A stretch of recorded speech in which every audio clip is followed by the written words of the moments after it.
draft. there's weaknesses that Zaya can be exploited, and there are certain champion that unless you exploit her weakness, other champions just do better with what she can do. I mean, if you first pick the Zaya, it just doesn't. It doesn't have that level of oomph in laning phase because you need something. If you're Zaya, if Hmm. you can find ways to get ahead, it's really good. But if you're falling behind, you don't really have that same catch-up method as the other ADCs. For instance, just like CS and getting regular gold feels far more impactful on something like Jinx or Zeri, where their champions are auto attack and generally just really easy to do damage. Hmm. And this Zaya's all of her damage is really centered around her E and her ability and her recall of the feathers, but they don't. But if those can whiff, and if they whiff, you've just burned your two. Generally, Like assuming you've burned your you're ult all already, that's yeah. two of your most crucial damage dealing abilities, and now you're stuck with just auto attacks. Hmm.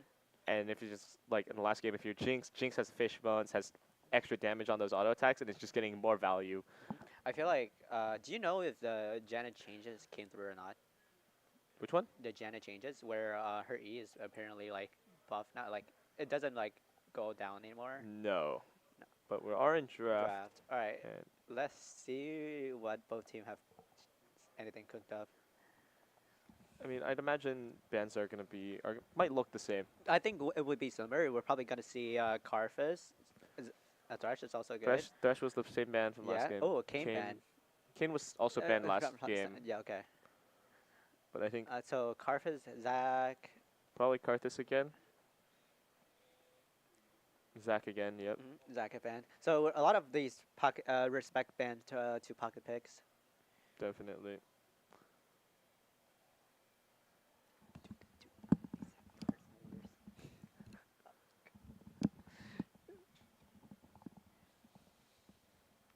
Putting some deliberation into whether or not they want to, but they will. Karthus ban again. And their last ban, oh, they The- were respecting the Braum. They will. They recognize that the Braum was actually a massive issue. Yeah, the until Braum now. was just so much peel for this Yeah. for the Jinx in that last game. And Because Kasante banned from Red Side. also probably another ban from that last game after seeing just the How- Kasante did work, and in a lot of those team fights, he was the last man standing, and he Mhm. was getting those cleanup kills. Yeah. First pick So Oriana, first pick Oriana. So Oriana, no bans on Oriana. So first pick Oriana is really the same NCSU here. is almost certainly gonna pick Syndra. It's gonna be Syndra. There's a lot of options that a rigger can employ. NCSU. I mean, Ruckus is probably trying to get Jarvan on Yeah, B2. Darwin. Definitely Jarvan B2, maybe Rumble on B3, but I doubt it. But I know, but for fact, NCSU is almost certainly picking Syndra here. There's no way it's not Syndra. So it's gonna be Sejuani and like probably we can see something like Renekton, maybe. I'm expecting Syndra. I know it's gonna be Syndra. I have that feeling. It's gonna be Ori Syndra. Yeah, it's gonna be an Ori Syndra lane. It's like just the standard thing that everyone defaults to when they see an Orianna pick. Oh, Jace is really good. Jace is really good. Both mid and top, and the Yeah, Sejuani can also fill it's a in for flex. top. So Yeah. it's two very just powerful flex picks from NCSU. So right here, I think you would want to take away the Kaisa, and maybe Maokai, I would imagine. because I wouldn't want to give Jace or Maokai to NCSU with Jace already. I mean, with Jace already, you can probably afford to give Maokai, but Jarvan's gonna get locked in. Understandable. locked in You is want also that. good, yes. You want that just team fight, just power from the Jarvan Cataclysm with the Shockwave. Ruckus is probably taking the ADC here. I I- feel like it should be an ADC pick. I think Ashe would be fine. Ash would be I fine. think Ashe would be there's. fine. I mean, like you could try and You can also go for Jinx here, I guess, with Oriana and Jarvan, and you have an amazing you can team definitely comp. opt for. I think maybe like Aphelios or they will take the Kaisa as you said. So over this side, they already have Sejuani for jungle. Maybe a support pick. I think Rakan is fine here. I think Rakan. It feels a little too engage heavy. I mean, there's some peel here for NCSU, but if your sole peel is the Sejuani, it's not the greatest. I think Rakan. Oh, Not Ezreal. Ezreal. Not Ezreal. Not Ezreal. Okay, but Alright, listen. it is Ezreal. I think Ezreal is good into both Jarvan and Oriana's. Unless there's a direct die threat onto Ezreal, Kaisa can jump onto Ezreal, I think Ezreal can be untouched with the amount of range they have right now. Yeah, but like Ezreal to me just doesn't do anything. This Mhm. champ, this champ just feels like he doesn't do anything. I mean, like it's a thing, but I don't like it. I really don't like it. I think NCSU is just gonna take their support here, so we're just gonna Karma ban, remove the Ezreal Karma lane. Mhm. I would imagine that they ban. I mean, if they could, if you're at Rutgers, you could ban Sindra here with the last Mhm. one. I Try and If I was regular, I would probably ban Rel.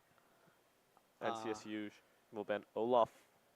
The top matchup that they tried that they didn't want to play last in game one, NCSU banned Olaf again. uh, so what Poppy Poppy? makes sense. Jarvan Kaisa just want to remove that, and then the Poppy top Jace mid is understandable. That Poppy could get locked in for So NCSU. right here, what I would love to see is just a handshake control mage, It will be the or Rakan. it's gonna be Yeah, Rakan. So I'm thinking that Jace is going mid because usually R5 is safe for top. I mean R5 here. The fact that Jace is a flex pick is why NCSU can wait on R5, and why they're fine taking Sejuani this early. Hmm. I think if you're Rutgers, you could take the Rel, although but Rumble is open. I you can take both Rel and Rumble here, but I think that leaves you a little Too too heavy on AP heavy. AP. We'll take Maokai Maokai here. again. Could be a Maokai Is top. it another Maokai top? So I'm looking forward to see how. Oh wait, it's So it's Maokai Maokai support. support. It's definitely Maokai That's support. Maokai support. I think I like the idea here. I think they just really value that I mean the amount of CC they can have on Rakan. NCSU, please, just take Gragas. Take the Gragas. Take the The Gragas, Gragas yes. is just such a good It's matchup such a into good this matchup Jax. into Jax. Just take the Gragas, please. You know, it can also be spicy and go Graves. It could be Graves. It'll be Or Ornn. I like this. I like this Ornn. I don't think it's the greatest Ornn angle, but he provides so much scaling with those masterwork items.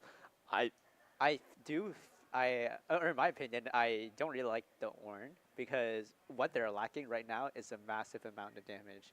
Like, if this Jarvan, Maokai, and Jax walk up, there's not really anything that can instantly friend them. Like, we have Jace Ezreal, that's not a lot of damage.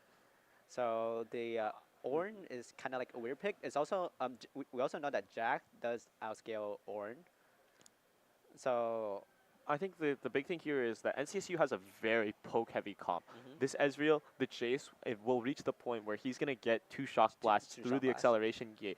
That is a lot of poke, and Rutgers has to navigate all of that in order to start their team fight. Because if Rutgers is chunked to half HP, maybe more, before the fight can begin, I mean, then this Jarvan, it just gets blown up the moment he tries to do the Mhm. engage. The shockwave is going to kind of whiff at that point. The Maokai possibly can be the carrier for the shockwave if Jarvan dies early on in the fight. But at that point, I mean, you're already down a member. These the five NCSU members will mostly be untouched, which means I think that they're just gonna have all that much more power Power, and yes. pressure.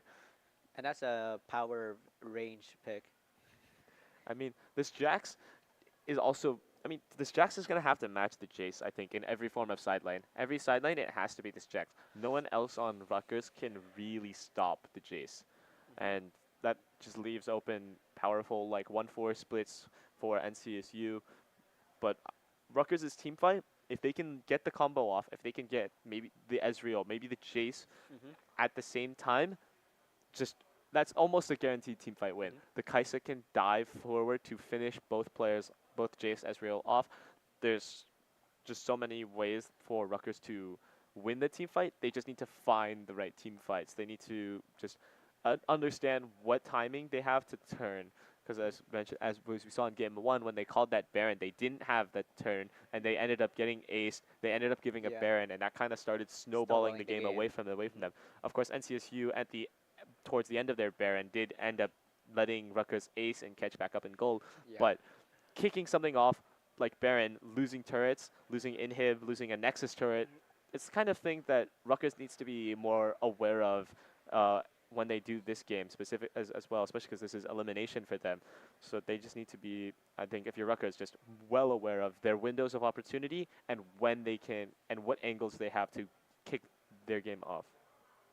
Oop.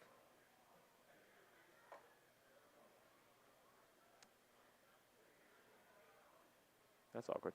We getting a Discord call from an anonymous person. Mhm. And I mean, this lane, if you think about it, this it's probably I think the key takeaway from draft is going to be vision is the key to the game. definitely. As NCSU, you would want a massive amount of vision while also controlling your own vision. You cannot allow this jack to have a good flank onto your carries. It's going to be detrimental. You would have zero damage to kill the jacks, but also the amount of follow-ups that Ruger have can obliterate your team comp. But what important is that if you manage to have vision over to Ruger, or vision advantage over Ruger, they're basically walking in blind into Ezra Qs and Shock Blast. Very much very focal point for this game, especially with the because it's a poke lane, and I mean in laning phase, a lot of this is going to be dictated very early on. If this Jace and the Jace Ori matchup is could be one sided. I think it favors Ori slightly because of the amount of buffs she's been getting. Her early game is absolutely like monstrous. And I mean, if I'll say this again. I think if there's an early gank mid, if you Mhm. can burn the The Jace's flash. flash, if you're Jarvan, you can burn the flash. You could maybe get a kill depending on how far pushed up, how close your Ori can be, and if you can predict the flash, you can flash with the EQ, and you can interrupt the Jace's flash itself. Mhm. You can force these opportunities to let your Ori dominate the lane. And if you're looking at the rest of these matchups, Jax Ornn is going to be a most very quiet lane. It's Mhm. this Jax is just gonna get the CS. The Ornn is just gonna get the CS. Neither of them are going to Be ever really interacting. kill each I other. mean, not before Sunder onto Jax. Yeah, not before Sunder. But until that point, it's gonna be a very quiet lane. And even after that lane, there is still probably Limit. going to be extremely Yeah. quiet and less kill heavy. And I think that if you look at the bot lane, it's also just a deadbeat. Yeah, Debbie. It's Uh, the Kaisa Kaisa and Ezreal. Maokai. They they can get there. They can get onto the Ezreal Rakan, but it's gonna be a slog, and then they're just gonna get chunked. Mhm. Qs, the I do just think Ezreal would probably get some priority down the bot lane. I feel like, as like you said, ganks onto mid are not commonly seen, but I also think they're like as you said, extremely underrated. If you can manage to burn flash from these mid laners, the moment the support go Mia, like there's an intense pressure. They're both non-mobile characters. If any of the CC lands, most of the time without flash, they're probably dead. yes.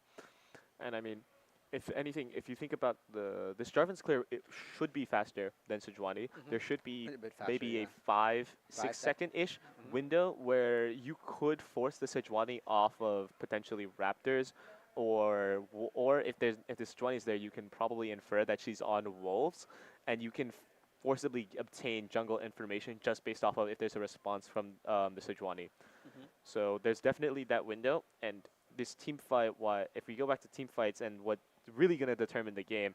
This Ornn could be huge.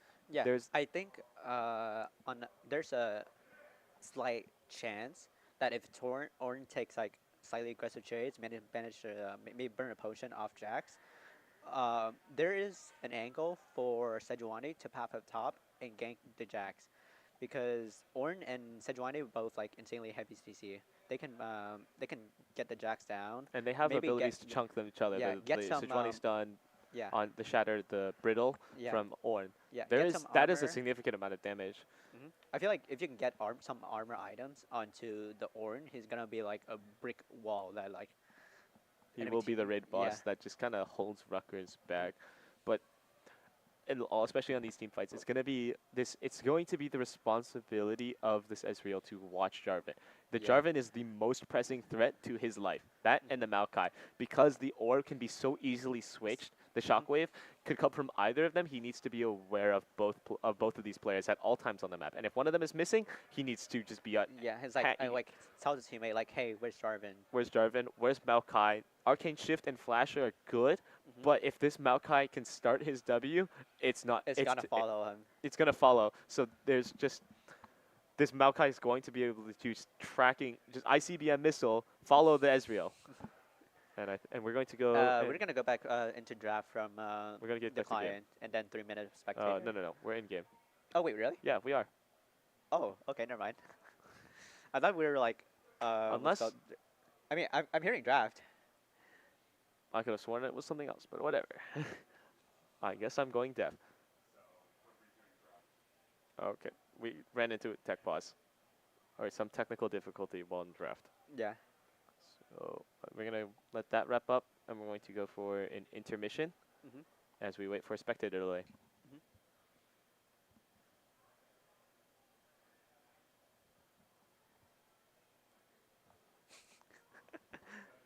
Yeah.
And we're almost done with spectator delay.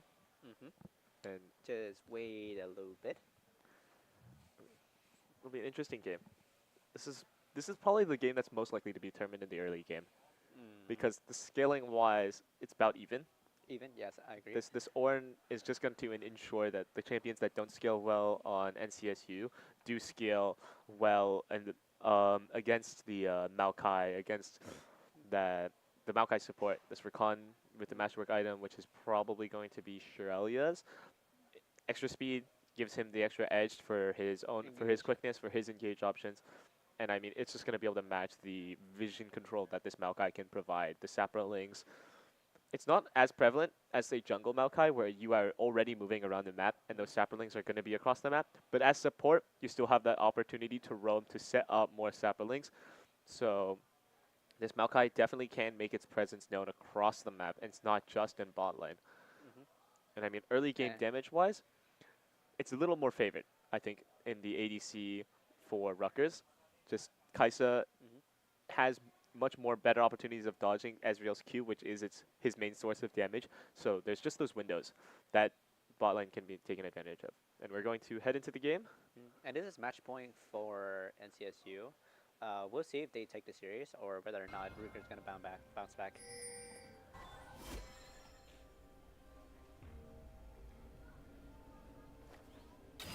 I'm probably gonna expect another 5-point, no cheeky invade. Wait, hold on, they're stacking.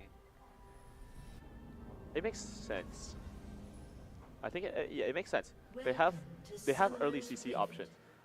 Well, with Sedge, Rakan, The Sedge Recon, but if the Sedge does start E, it's well, if she starts Q, it's a really bad clear, and if she starts E, the clear is fine, but you need someone else to set up. And Cynical is gonna see Red Quinn, so I do like NCSU has to back off. I do like the cheeky attempt right there. Like NCSU was looking for something like maybe a late invade, kinda a cheeky ward. But I mean, they did get the ward. I think Red Quinn was trying to anticipate that there was a player in the bush and trying to kick something off, burn an early flash, yeah. or I mean, the early recall is basically an irrelevant source of waste of time. Oh, like some early advantage coming from NCSU. You can see like 2 vision onto the river and onto enemy raptors. And Jace did get some money from Stroke Strike too. And this is not face rush Jace, so if Jax or Jarvan does get into him, he's gonna be in a bit of trouble. But once he gets to that late game scaling, his shock blast is gonna hurt way more. Definitely. And once again, same thing as last game. Both tops are going to leash their junglers, which means both are going to clear. That's a knockup, and it seems like Ezra is gonna dominate in this 2v2. But this Maokai is just Early tanking. kill and Ignite. Kaisa did not manage to break her mark. Overall win for NCSU, and they're gonna have the An lane important advantage. note: Jazz also hasn't burned his potion, so Jazz still has a potion available for. And we have a pause. Oh, We there's have no sound broke. on A Ezreal. summoner has disconnected.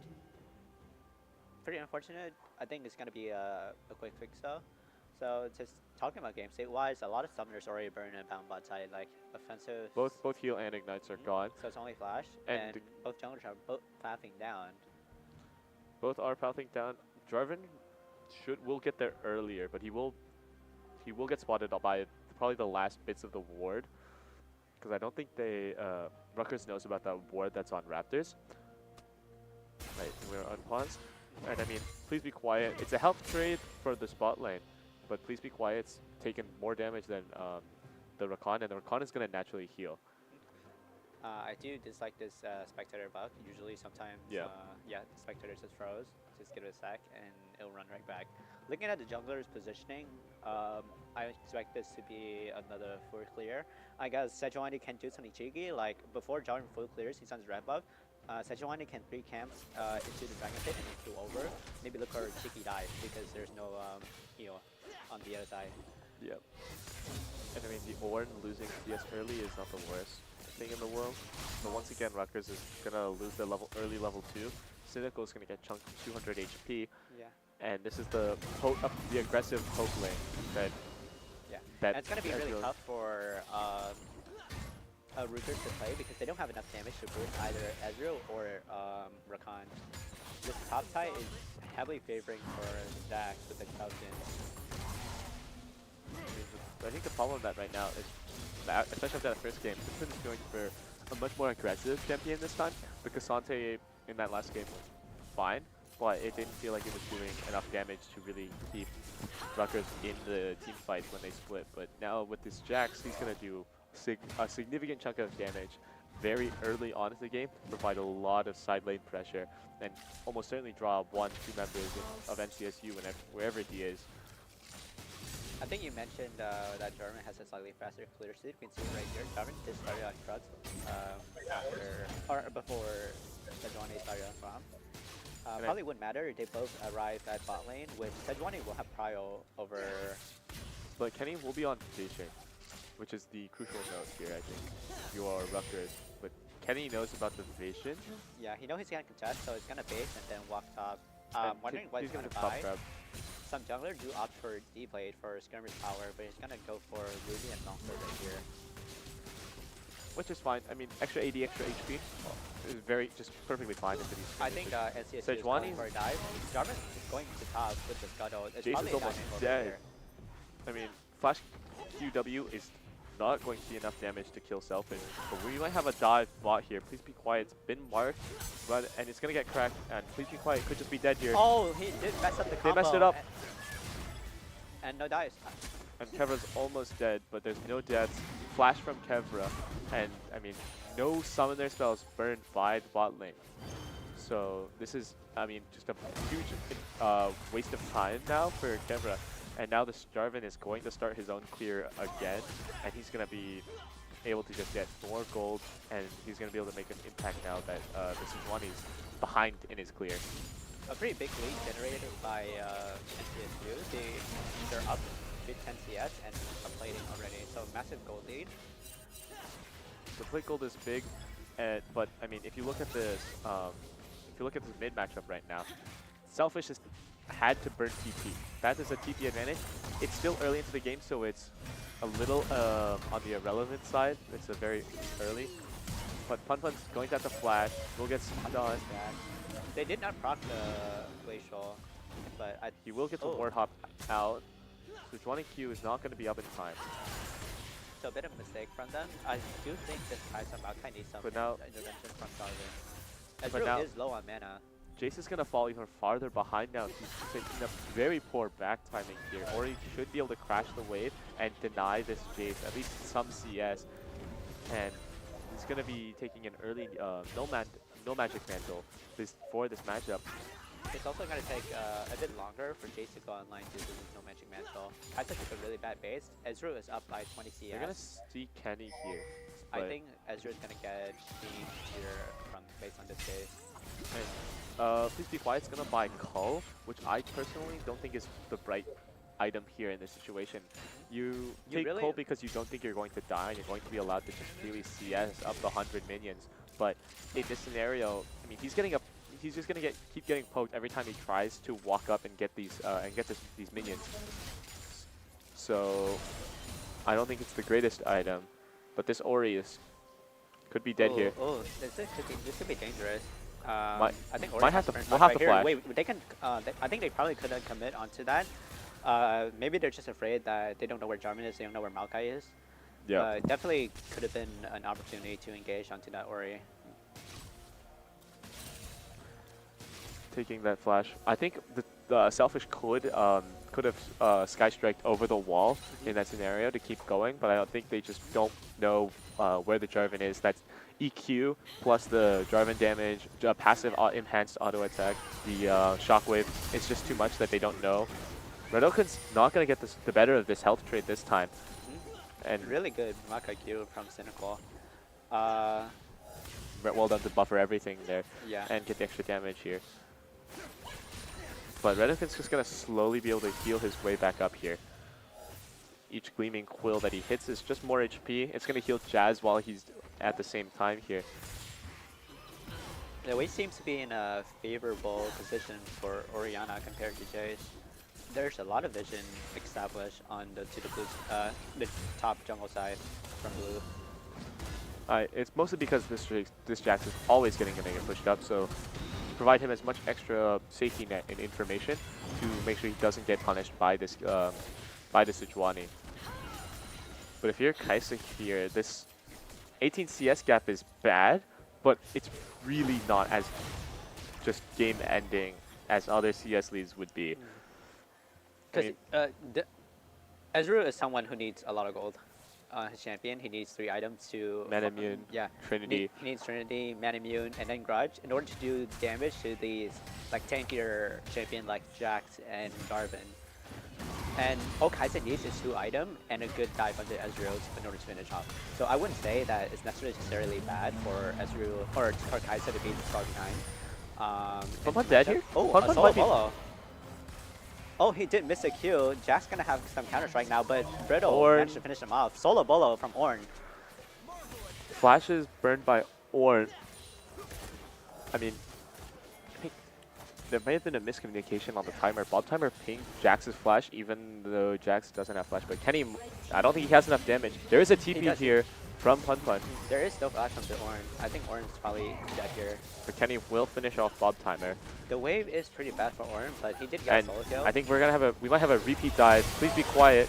Good reaction. It's gonna sacrifice Kaisa. Cynical. He's not gonna die yet.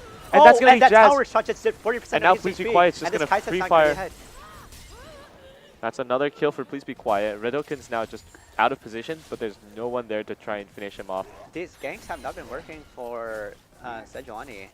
I mean, it's just a beautiful flash heal by Please Be Quiet. He didn't even use his primal Hunter's Instinct, which is just another tool to as a way to dodge another skill shot. And Jazz not being able to finish Cynical, taking that last tower shot. That did massive damage. I'm pretty sure that was like that 500 literally killed him. Yeah. It literally killed Jazz because I think the Maokai Q knocked away the Sejuani resetting tower aggro onto Jazz, which is just the most important thing. Bob timer here with the Bomby Cinder here with the rushing of the. We can see how strong tank matchups goes into Jax before Sunder. The amount of extra HP, the amount of extra armor, Jax can't really win these kind of trades. But once that Sunder comes through and he has that sustain, we'll be starting to see Jax trading blow for blow. As of right now, we do have Dirk onto Jade. He can do some damage with his QA onto Orianna now, so she should be careful. But other than that, I don't see any. Really, I mean, a lot of these early game now things are, but yeah. NCSU with a massive coverage of Vision down in the bot side of Rutgers.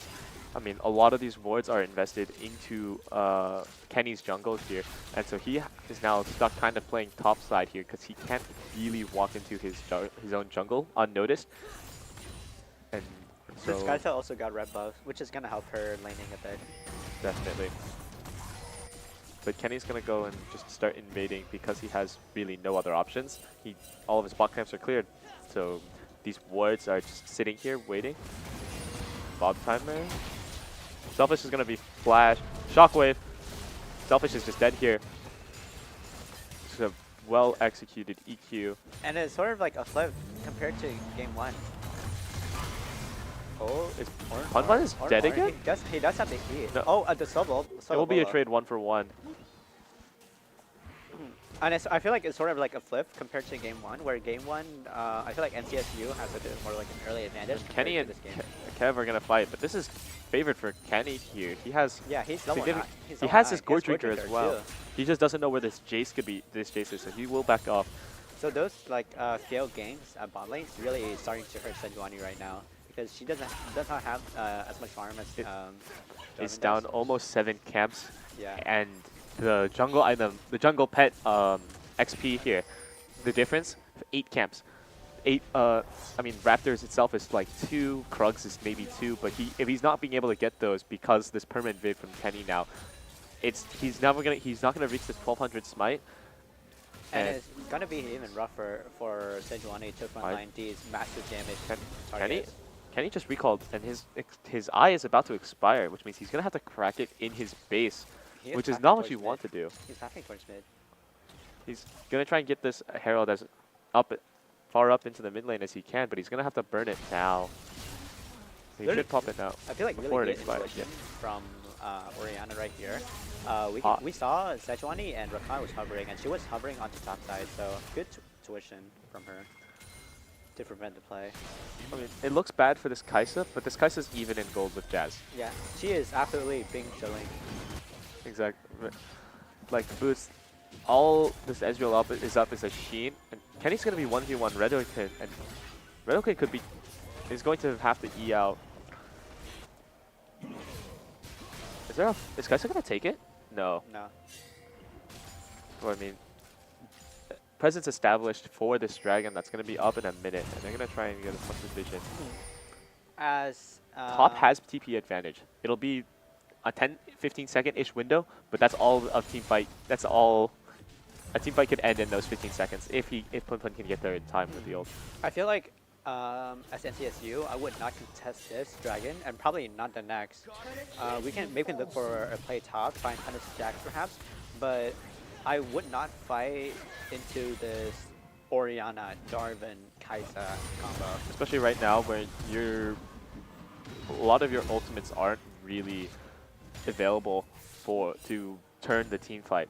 I mean, Selfish is relying on his regular QWE. Jazz's True Shot Barrage leaves him a little open and a little vulnerable for these team fights. Redo he very likely could just get exploded the moment he tries to use the quickness, tries to set something up.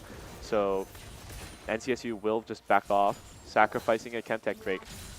And Tenacity here, the Tenacity from this Chemtech Dragon could be a major factor in some of these upcoming mid-game team fights here. And that extra. It's the what's it called, Hextech Dragon, We which will is have the best possible dragon for Kaisa. Definitely honestly, Kaisa. for any team, this is probably the best dragon in the game with the amount of stats it gives. For all of Ability these. haste, attack speed. And also, I mean, Just Jace, slow. Ezreal, Jax, Kaisa are all going to take massive advantage of this. Yeah. They're already reliant on auto attacks and weaving in spells, and this is just more power for them. It's not going to help all the other rest of these champions as much, but Sejuani could use this to get maybe an extra E off after her stun. Jarvan could possibly use it to just extra damage. So Pun Pun here is just going to play it safe. The Rift Herald is spawned here, but it appears neither ADC will be going for this fight, but both supports will rotate up. And Pun Pun, Jax has no he jump. could 1v, he might just 1v2 this.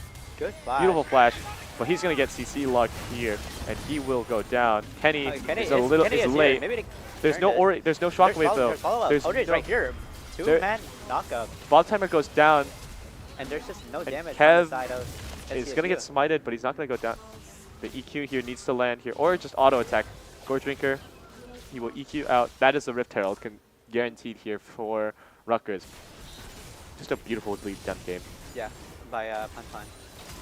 And this Ezreal, he's left alone in the bot lane, but he doesn't have the wave clear, he doesn't have the shove capability that this Kaisa has, and so he has to just crash the wave and base. He doesn't even get any chip damage on the turret. I feel like as NCSU, I would not fight for this objective. I feel like going for Jax is correct, but the moment you see the follow-up coming from the other side, like you see Jarvan, you need to back away like immediately. There's no world where you can win these team fights with not enough items on these carries. Ezra is not there, there's no damage. Topside, you have Ornn, Sejuani, and Rakan. There's no damage there as well. Kaisa hasn't sold the Cull yet, most likely because he isn't Probably in range. there's no good items for him to build right now. Just probably because he can't actually get any item off of it, Yeah. and he'll just take that extra healing for the extra damage against minions here, just as an extra bonus stat here. A pretty heavy CDR build on Oriana. Not the most high damage, but team-wise, her teams already have enough. I mean, this jungle right now, It's- 50, just 48 CS up, basically. Yeah, I mean, and it's As gonna be worse. I mean, Sejuani already was just kind of a util, and just that was it for the Sejuani.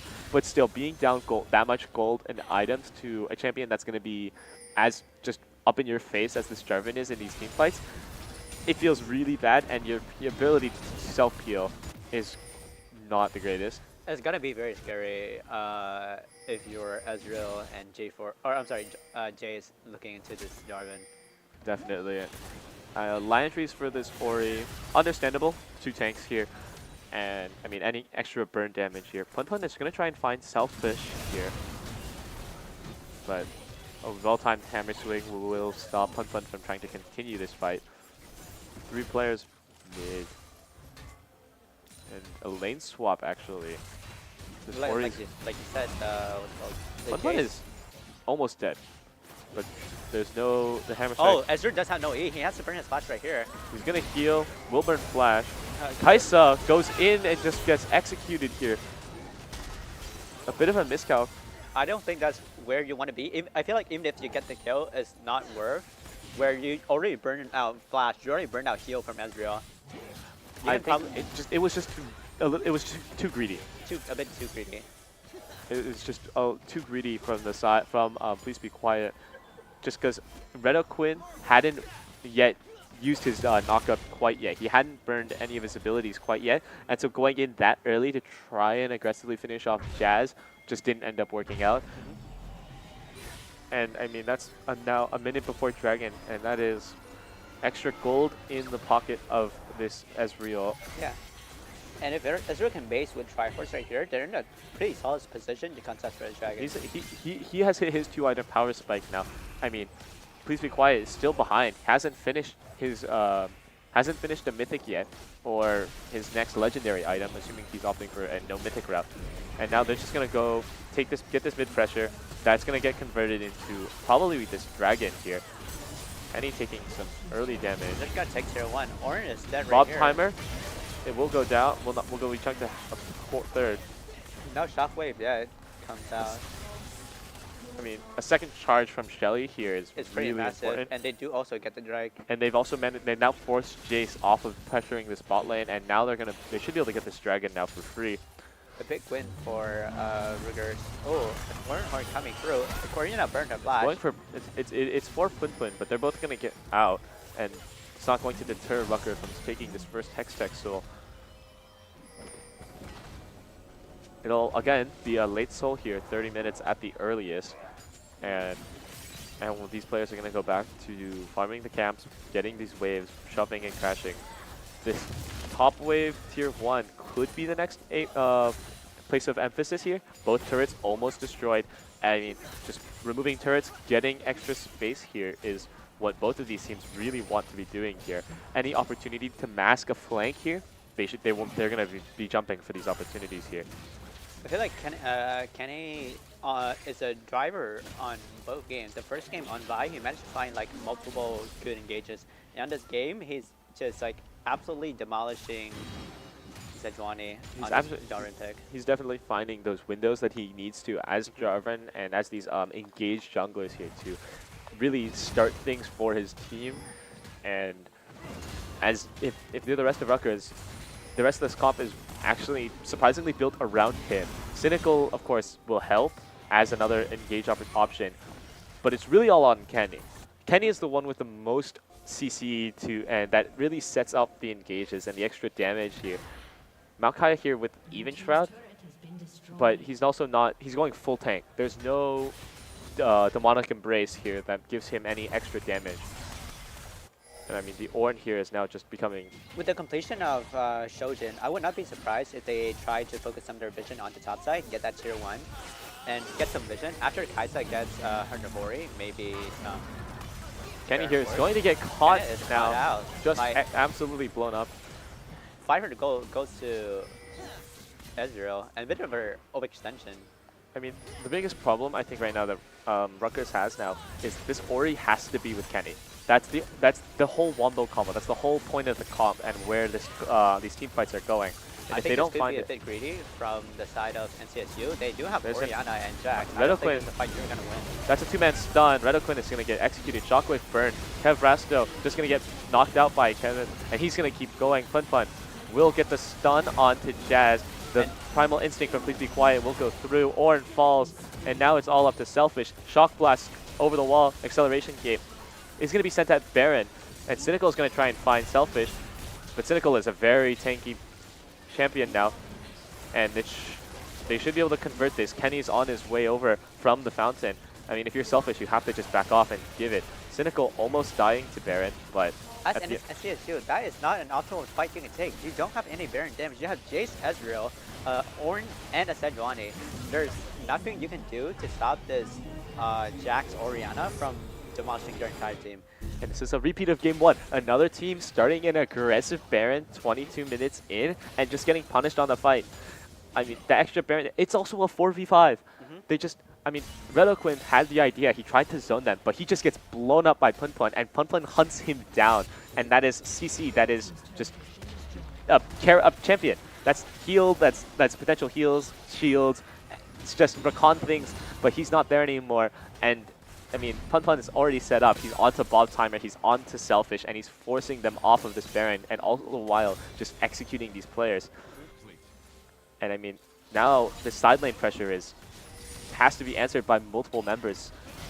This Ornn, I don't think, is capable of 1v1ing. He does have Abyssal Mask. He has 3 items. He could 1v1 this Jax, but it's going to be a very ugly 1v1 if this Ornn does win. And it's going to attract too much attention for it to be a consistent thing. So this Jax permanently shoving top. Orianna permanently shoving bot, and all the while these players have to keep... NCSU has to keep moving around to answer these players. I mean, looking at the positive side, at least now we have the 2 items by coming out of both Jace and Ezreal, so those poke gonna start hurting a little bit now.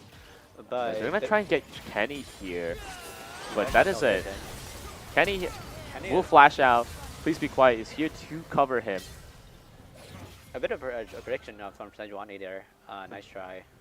And also, this is the flash. There's 30 seconds on this dragon, so Kenny with no flash means he doesn't have flash cataclysm ideas. He can't do anything. They're relying on Punpun to attract more attention from NCSU. We can see Jazz beginning to rotate up here. At NCSU you would fight for a drag. I think you should look for a top side, maybe punish the Jax for overextending. Get some vision. Get that top tier 1 for the turret bounty. I mean, Punpun here is going to stay top here. He will get as many players as he can to ensure that they get this the second Hextech Dragon and put Rutgers on Soul Point. And I mean, NCSU can't contest these Baron empowered, the possibility of these Baron empowered minions taking a turret. It's too much. NCSU can't afford to sacrifice that space, that extra protection that turret provides. And I feel like the game is just moving further and further away from NCSU. It is. I mean, almost 7,000 gold lead here for Rutgers. Kenny is going to try and just... Siege down mid with their... That's the idea. They're going to get the turret now. And Kenny has the orb. He could try and get a shockwave play, but he's just going to put the flag down, do some damage, and the rest of Rutgers is just going to walk away. Kenny is disconnected now, but there's no punish. The rest of NCSU is too busy in the mid lane to really punish Kenny for going up towards Raptors. There was an angle. You saw how those power jump just absolutely nothing. We have a fight kicking out. Resto, everyone is on the Ori. The Ori doesn't get the shockwave damage, but Punpun now going to... But Bob Timer gets a 3-man stun. Kenny, 3-man lockdown in the Cataclysm. And the Kaisa is absolutely demolishing the team. I mean, Bob Timer here, I think, is just going to get...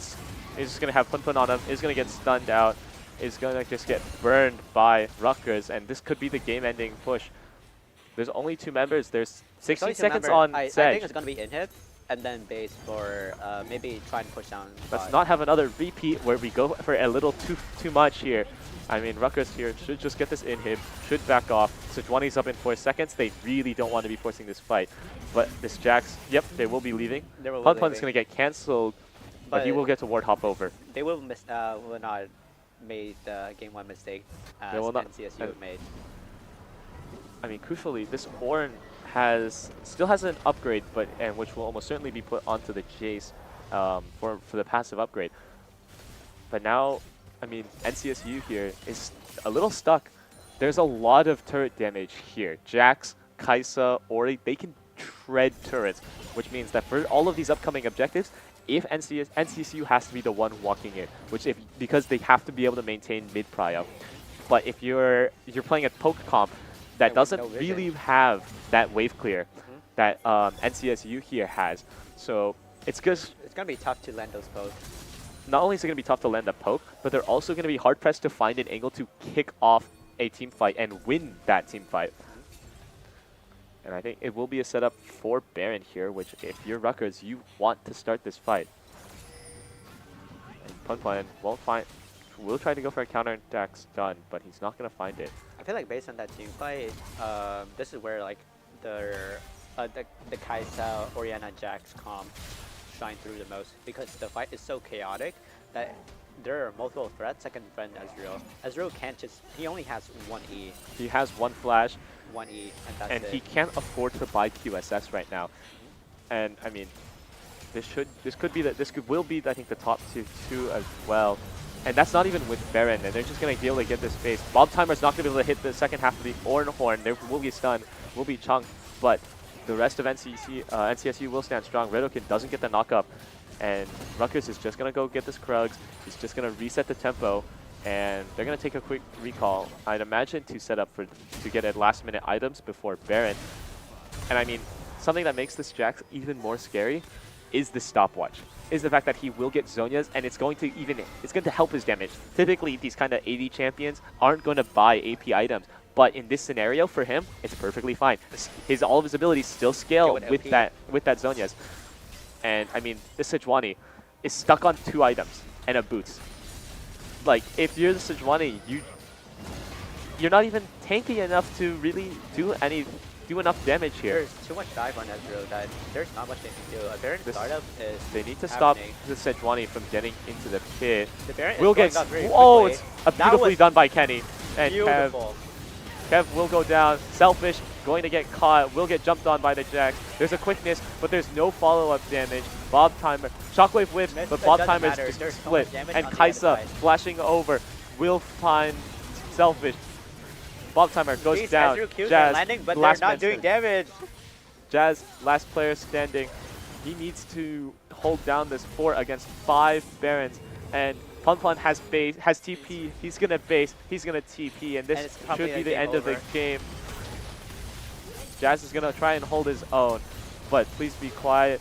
The Q, the blind trees burn. That is a game 2 for Rutgers. And we are going to go to game 3. Series. Yeah. Really exciting game from Rutgers based on their game 1. Their rotation, everything just looks way better. They looked on point. Their engagements are perfect. Kenny Nguyen just popped off. Kenny, just absolutely nuts. I mean, but now for game 3, expecting Rutgers to take blue side again, which means Rutgers. Remove that Jarvan. NCSU is going to take blue side, and I think it's all up to Rutgers has to play this red side again, and find a solution for a hyper carry. The possibility of Jinx again, maybe Aphelios getting locked in. We don't really know how deep the NCSU is going to pull for their first pick and their for B1, maybe B2, B3. So it's really up for draft. And this game, very well done by Rutgers, though. Yeah, I agree. All right, and it's time for intermission.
With the bass so low and the mix so sick, you can wake up, face plant down in the gully, man. I'm a scummy man, beats on a running man, hard to the bargain, hard man, running plan. These bars hit hard like a train, I'ma leave you locked out cold in the rain. No pain, no gain, no same old, same old. We got the beat locked down in the chokehold.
With the bass so low and the mix so sick, you can wake up face plant down in the gully, man. I'm a scummy man, beats on a running man. Hard to the bar, get hard, then cunning plan. These bars hit hard like a train. I'ma leave you locked out cold in the rain. No pain, no gain, no same old, same old. We got the beat locked down in the chokehold. So low when the mix so sick, you can wake up face plant down in the gully, man. I'm a scummy man, beats on a running man. Hard to the bar, get Hard to the ball, get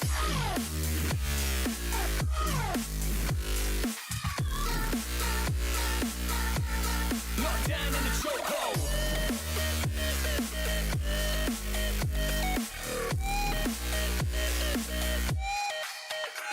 With the bass so low and the mix so sick, you can wake up face plant down in the gully, man. I'm a scummy man, beats on a running man. Hard to the bar, get hard, then cunning plan. These bars hit hard like a train. I'ma leave you locked out cold in the rain. No pain, no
everyone. We're back.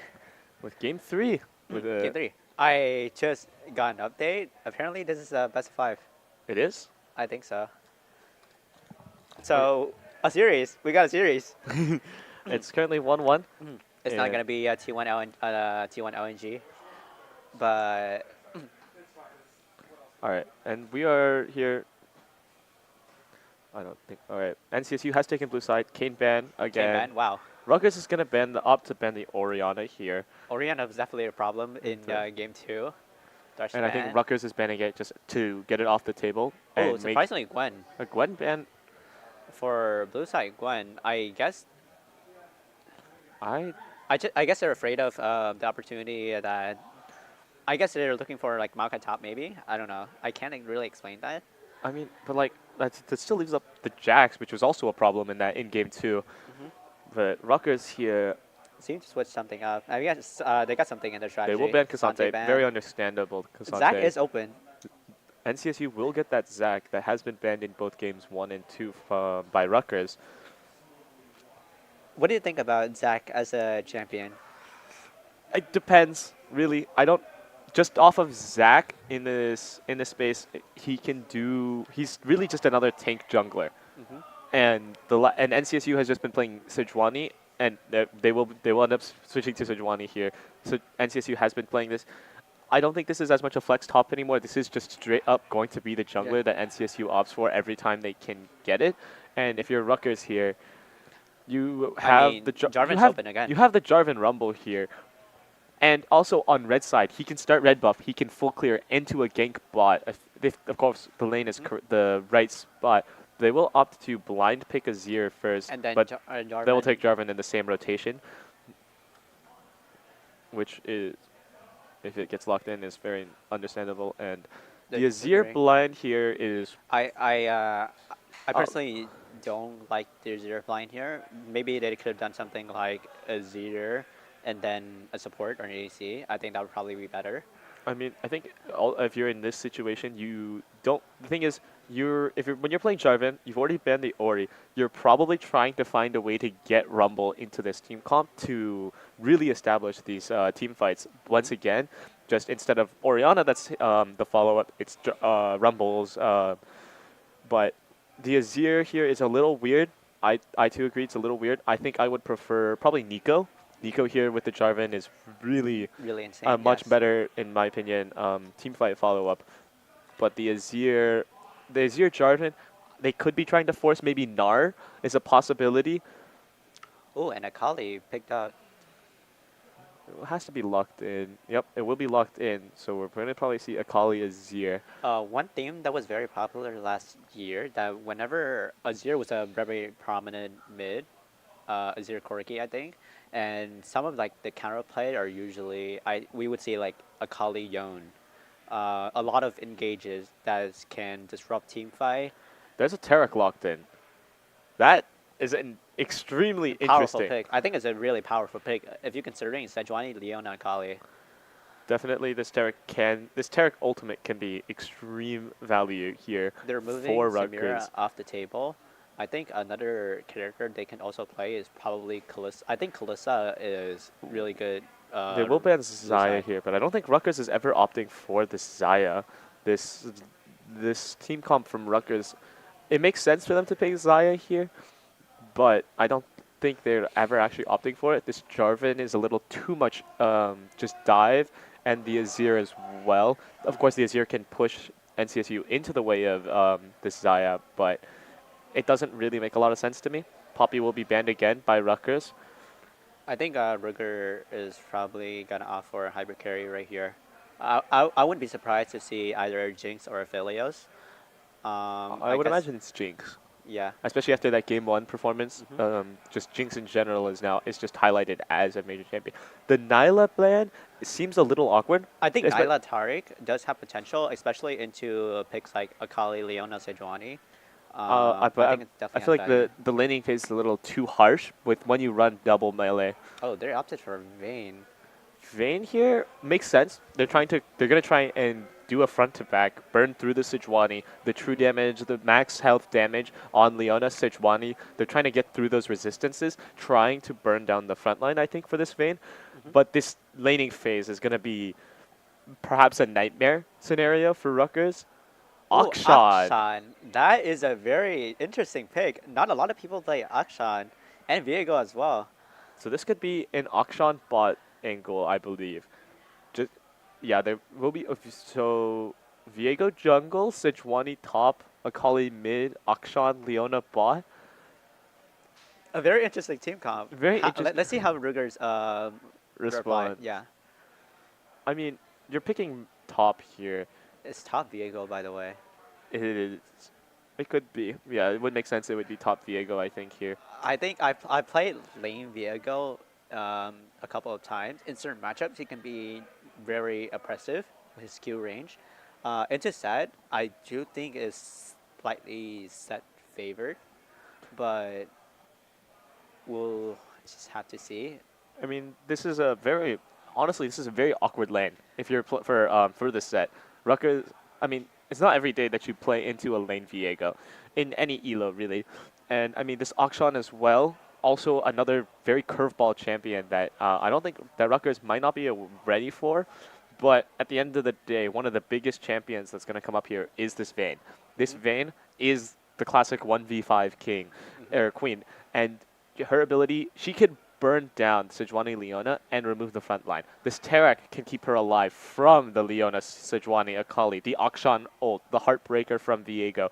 There's just, and the set can just dunk someone away from the Vayne and apply damage. It's just, Rutgers, I think, has a lot more A lot options. leeway. They have a lot more leeway in case this Vayne makes mistakes. There's terrain, Azir's shuffle is a wall, the Jarvan Cataclysm, all opportunities for Vayne to condemn someone, to get the stun, to get the extra autos off. And I mean, the slipperiest champion here, this Akali, is the problem. Is going to be the most concerning champion if you're from Rutgers and you're looking at NCSU's team comp. Akali's going to be the most scary, and then the Akshan. This Viego, if anything, should be fine. Will most likely get front to back by the set. But if you're NCSU, there's a lot of options. Of course, the Sejuani ult, the Leona in general is a CC machine. The Akshan ult can snipe. The revive, how impactful this revive can be, is open to interpretation. It's up in the air because they do have silent pressure with Akali and maybe Viego. Just looking at the team comp right now, I think is favored towards the Rugger, but I would not count NCSU out due to how explosive their team fight could be, especially with Akshan and Viego. As long as they get one kill, team fight can look very differently, especially on maybe like important targets like Taric, Jarvan, like even Vayne maybe. But Ruger does have a lot of ability to deal with that explosiveness. Vayne has a lot of mobility that can avoid DCC. Most DCC are not point click. Leona's, she has a Q, but she has to be in range for that Q. Sejuani, she needs to be on top of Vayne, and her R is a skill shot. Not a lot of things they can do to dissuade Vayne from team fights. They also don't have a lot of AoE damage, which is Vayne weakness. So I really like Ruger's draft. I mean, I wouldn't count NCSU this out. Vayne, I mean, could opt to take cleanse, could opt to take QSS here. A lot of extra tools. Probably a little thing that's hairy for Rutgers to deal with is the Taric's cast time. It is a 2.5 second cast time for this ult to apply that invulnerability. But there are 2 circles, of course. There is plenty of lockdown. Jarvan ult, of course. Sejuani can dash out, Leona can dash out, Akali can dash out. This Akshan could be also take advantage of the Cataclysm, of the Azir's wall to use his own maneuver to get around to the Vayne. But I don't think it might be enough. But it literally, I think, will once again depend on this early game. Can this Akshan reach items where he can just burst down the Vayne before this Vayne gets to start applying those 3 stacks, applying that most likely the Kraken Slayer bonus true damage on autos. And a lot of this is going to be about positioning. It's going to be a very big game on positioning in these team fights, in these rivers, where these choke points, where this Azir can just get a big Shurima shuffle into a Cataclysm, just so much damage that's just off the jump. And if you're NCSU, there's just less wiggle room. You have to play out these fights perfectly. This might rely for NCSU a lot more on individual skill. This Akali has to be able to one-shot this Vayne through the Taric ultimate, the Taric stuns, the set ult, and every other peel tool that Rutgers could buy, QSS, Cleanse, and the Flash. And there's just not, if you're NCSU, I personally don't think this draft is that great. There's just not as much space that you have to work with.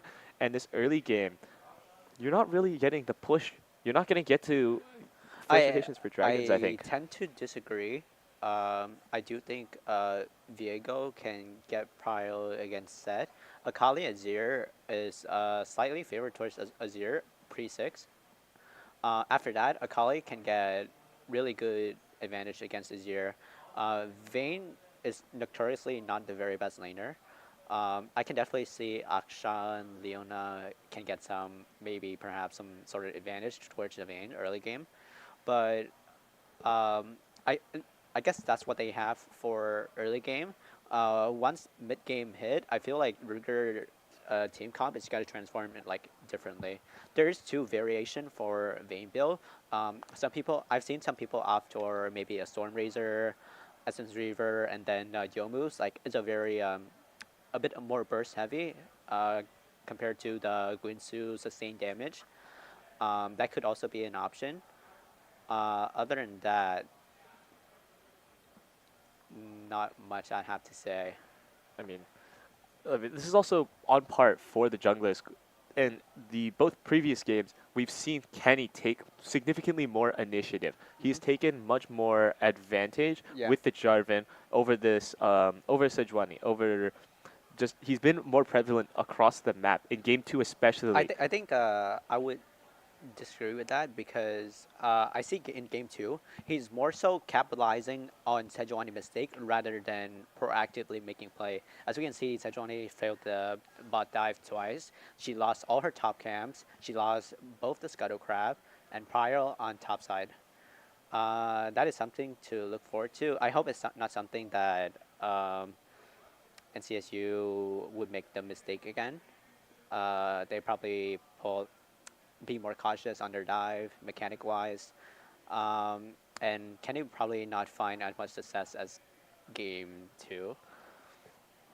Yeah, I can see that, but at the end of the day, when it's a matter of decision making here. If NCSU and they opt for more clear heavy and less gank heavy, as in like those dives, they opt not to take those dives. They're sacrificing their pressure on the map to farm. And as Sejuani, power farming till 6 is fine. It makes sense. Early ganks is also it's doable by the Sejuani, but if you power farm to 6 and you keep power farming, you're really just kind of lacking on the map. Yeah. And that's the kind of decision making you have to decide. Are you going to opt for sacrificing your early game in order to try and get your lanes ahead? Or are you going to power farm to 6 and have to start hitting the go button and sacrificing your CS in the mid game?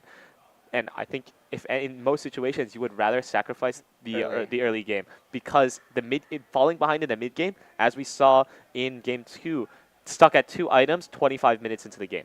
This is the kind of room that they need to play around. And I think we're gonna. And I think we'll go to intermission to wait for. Oh, never mind. All right, we are in the game. We are in game. If we can pan to switch to that.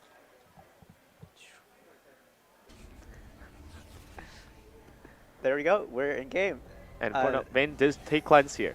Vente cleanse with call start. And there's an exhaust as well from Taric, almost certainly for the Akali. And they're actually going to be playing it as Sejuani top, fascinatingly. Oh, Sejuani top. Okay. Into Set, which is, I think, Set's favorite still. It's favored towards Set, yes. It's definitely, I mean, but Bob Timer is very used to, actually, I should say, to playing for weak side. He's been on Maokai, he's been on Ornn, and now he's on Sejuani. He's very much fine with playing weak side, as has been demonstrated by both previous games. And now it's really this Viego. This Viego is still has to make his presence known in the early game here. I I don't lo- think his clear is as good as Kenny's, but it is significantly healthier, I believe. I love their little dance at mid. It's like a dance battle. I love whenever players does that. But certainly this Akshan bot lane is going to be very interesting. Yeah, it's gonna be very interesting. to watch- I'm really interested on seeing how this bot lane plays out. It's very much, I think, this bot lane and then this jungle. Looking Because- at mid, actually, what's called Azir opted for Hail Blades. We've seen this variation of Azir on. I've seen Chovy does it on some of his solo queue game. It gives him like a lot more powerful onto D Shield second wind user, where his rotation are more damaging. And crucially here, they're going to know that Jarvan is starting top side. Mhm. Whereas Viego is- Rutgers doesn't know where NCSU is starting because they can tell because of Pun Pun leashing and therefore inferring that Kenny is starting on his red. And Viego here, no wards, no one knows where he could be. And it looks like he's going to try and possibly do a level 3 gank by starting Raptors into red and Yeah, he did for Raptor Krugs. red into probably Krugs into gank. But I don't think the lane is not really set up for this. So he's going to end up actually sacrificing a lot of time here. Bob Timer here, getting a decent trade here into Pun Pun. This is really, for this top matchup, Conk versus Grasp. This Grasp is going to be much better this laning phase, but Pun Pun's going to have a significantly better fight capability here. Selfish going to take a bit of chunk damage here from the Azir's zoning. But Pun Pun now is going to find 2 autos and nothing more. Very even health there. It's very common to see Vayne getting shoved in bot due to her wave clear. Her single target, very focused, wave clear. And I mean, but the rotation timers here. I think what NCSU wants to do is they're gonna try and bounce this wave. Viego's also opting for full clear. But this But towards Jarvan top here, side, the question is about this ward in the river here. Will I think spot Kenny as he tries to potentially do the spot gank. Pun Pun's walking towards blue buff right here. He spotted out the He Viego. knows that Viego's here now. Sejuani's walking down as well, I don't but think he will be. I don't think Pun Pun is in Sejuani any. does makes it towards. Will make it, but I don't think Pun Okay, Pun yeah. had any intention of fighting there. Just getting that information. They So- know Viego's top side now, and Some- this wave is going to slow push out now. I feel like there's some positive trades in the mid lane. Azir ended up burning 1 potion. And I think they have spotted Jarvan on the Scuttle Crab. They will trade crabs here, and that will be Jarvan is up 1 camp. because Viego hasn't done Gromp yet, which is Mhm. what he will do now. I can definitely see a dive down bot lane right now. And Jarvan, We have the wave stacking up They've right seen now, Jar- and Jarvan's bot side. they've seen Viego do the crab and walk back to Gromp, so Kenny's just gonna Yeah. get to punish and take these Raptors for free. And this is kind of that a little bit of decision-making error we mentioned before we got in here, is how is Kenny going to be able to take advantage? Because Kenny right now has all of the tempo, really, all of the ability to play proactively. Oh, a dive top perhaps? I feel like I'm kind of disappointed that Kenny didn't go for or attempt this bot dive. There's a massive wave shoving in. Akshan is half HP with no potions. I think he's Uh, inferring to take the Krugs, but I think he will lose his... With but main, this with is- main single targets, I definitely see an angle, but maybe he's opting for top because he see this dive But attempt coming from. He knows he should know at least that his Krugs are taken. And I think, yes, he should have probably taken that dive. That dive looks significantly better than... And we have a fight here. Really just- good engage coming from Redokin. But the Vayne single target burst, this Auction doesn't have that damage yet. That doesn't have that same single target damage to follow up onto Cynical. Akshan doesn't have that kind of burst yet. Not into his first item. But he definitely will get there. And Akali- Selfish Akali is will pushed use out the with both Shroud. shrouds. will attempt to use the Shroud to get out. Kenny Just flash the EQ should flash. be an I'm saying EQ. right- Oh, And a amazing beautifully combo. EQ flash. But Selfish, I she think, lives. will get out. The cooldown? flag is not going to come up in time. The Really good pickaxe doesn't protection. give him the CD that would have probably given the kill. But burning the Akali flash, and if you're Jarvan, and that's a good trade. I mean, this is here now has I think that's fine even more because pressure. she would have less kill pressure on Azir on 6. I think I personally would have preferred that Azir maybe walked up a bit more, try and look for some more damage. Maybe that could have made a difference. But I think burning a flash is good enough. And there's Diego's there's engaging onto three fights going on. Kenny will disengage from the Viego. The bot scuffle ends with very even health bars now, and the top fight is just a trade now. Redokin, I think, is still trying to get these these Qs in. Will get stunned. Jazz is dead, almost dead. Please be quiet. Did not expect the burst coming out of Leona. And just please be quiet. Trying to go for, I think, the flash, but he didn't have Auto. the stacks onto Jazz to get that extra true damage. And Jazz is gonna get out with the shield from proccing the passive. And I mean, Rutgers not getting the better of that 2v2 bot lane. I think they just miscalculated damage or the healing from the summoner spell. They definitely and didn't. That's what they lost. And I mean, the other thing is, Please Be Quiet opted for Cull Start, which is also another thing of note, is because that doesn't give you AD. That doesn't give you the same AD. It just gives you 5 extra damage to minions. And so that's not the AD that you need to actually take that fight, especially that early. When you buy Cull, it's because you want to just farm. So it's really interesting that they decided to try and take that fight. When Cynical, I think, could have just flashed out. Akshan has some slight advantage now with cloth armor as well. That Cloth Armor will help, but of course, true damage on Vayne, so it's not a perfect answer. And now Sejuani is looking for the fight right here. Sets the flag. he's gonna get stunned. He's gonna get. He needs to flash. Can he trade 1 for 1? He will get He didn't trade for one for one. And He might be able to look for this 2v1. And Pun 2v1 comes out on top.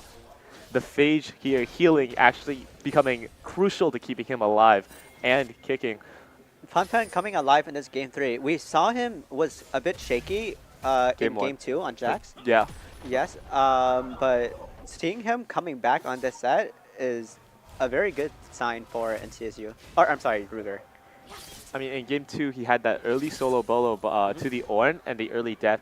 But I mean, in this game, he is confident. He has an Iron Spike with and Phage. This may be the sign, I think, if you're Ruckus, to just start playing for top lane, trying to take advantage of the set. He's gonna always be. He could be up in CS. Cynical's gonna get rooted, but that's tower. Leona ult for Taric. But Taric doesn't have his ult yet, so there's a interesting window here. If you are Rutgers' bot lane here, there's plays you can make. But I think they're just going to opt to farm this wave. No early dragon take yet.